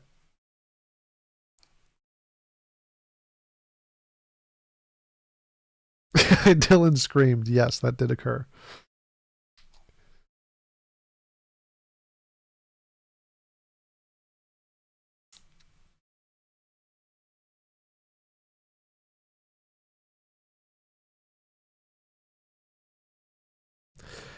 Hake defeat you debate.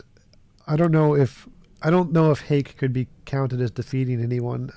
I think his view is so outlandish that it's not.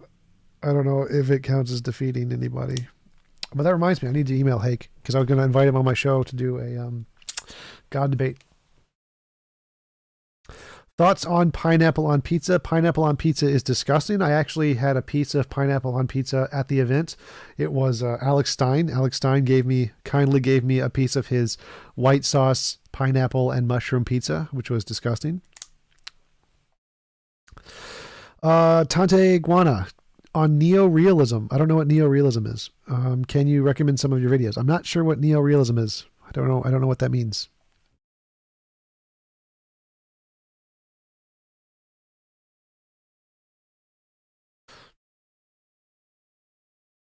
Power politics and internal relations? I don't know what that means. International relations.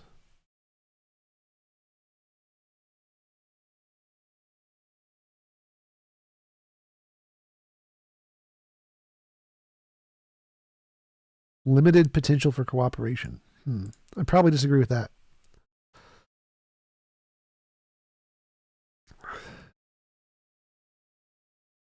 Frank Jones, yes. TJump kicked ass. The other guy is a dumbass. Correct. I agree. Next debate con, tell James to go somewhere sunny and put you in the nicest 5-star hotel. Well, we went to Dallas, Texas, so it's about as warm there as it can get. It was 70 the day before the debate. James wouldn't pay for that though. Like James does not splurge on hotel and plane tickets. I got a 5-hour 2-plane layover. So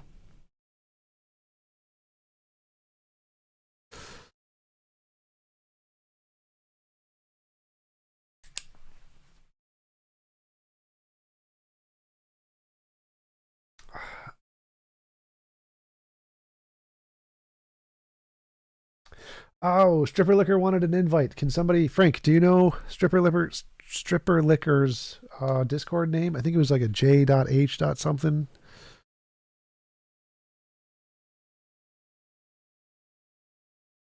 Is Stripper Liquor in the Modern Day Debate Discord? Oh, God 420. Is God 420 here? You mention to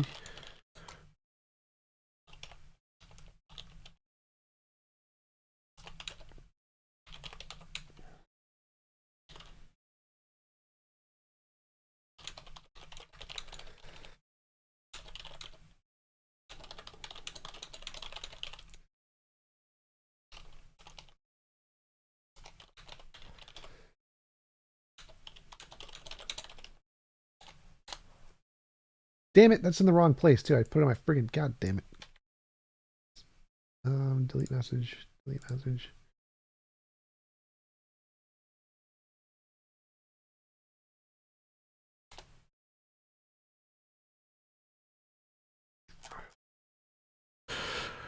All right. Yes, James is very frugal. I would say frugal is the wrong word. I would say stingy. Stingy is a more accurate word. Alex Stein won the moon landing debate. That's funny. That's funny. I think not.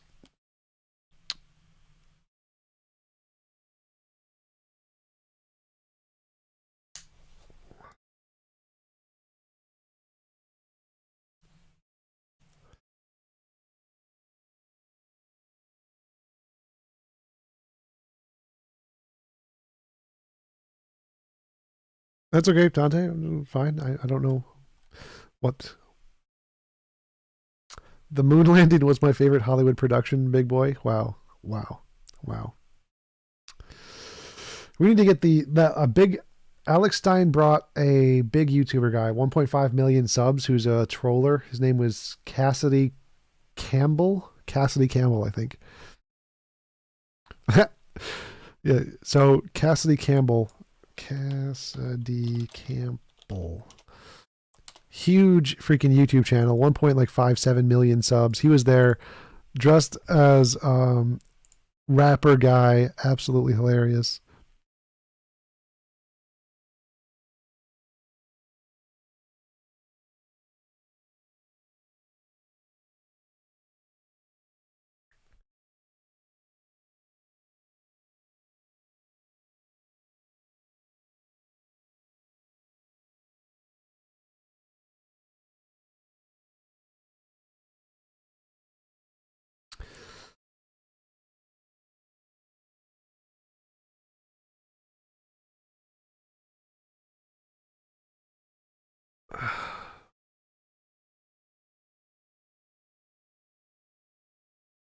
Yeah, Alex was invited. Alex was invited to do debates, but he brought somebody else who was not invited.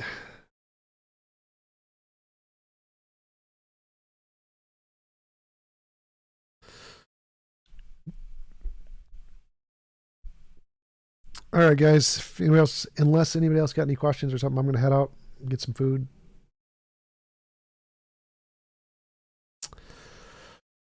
All right, that's good. It's good for a day stream. Thanks, guys. I will see you later. Peace out.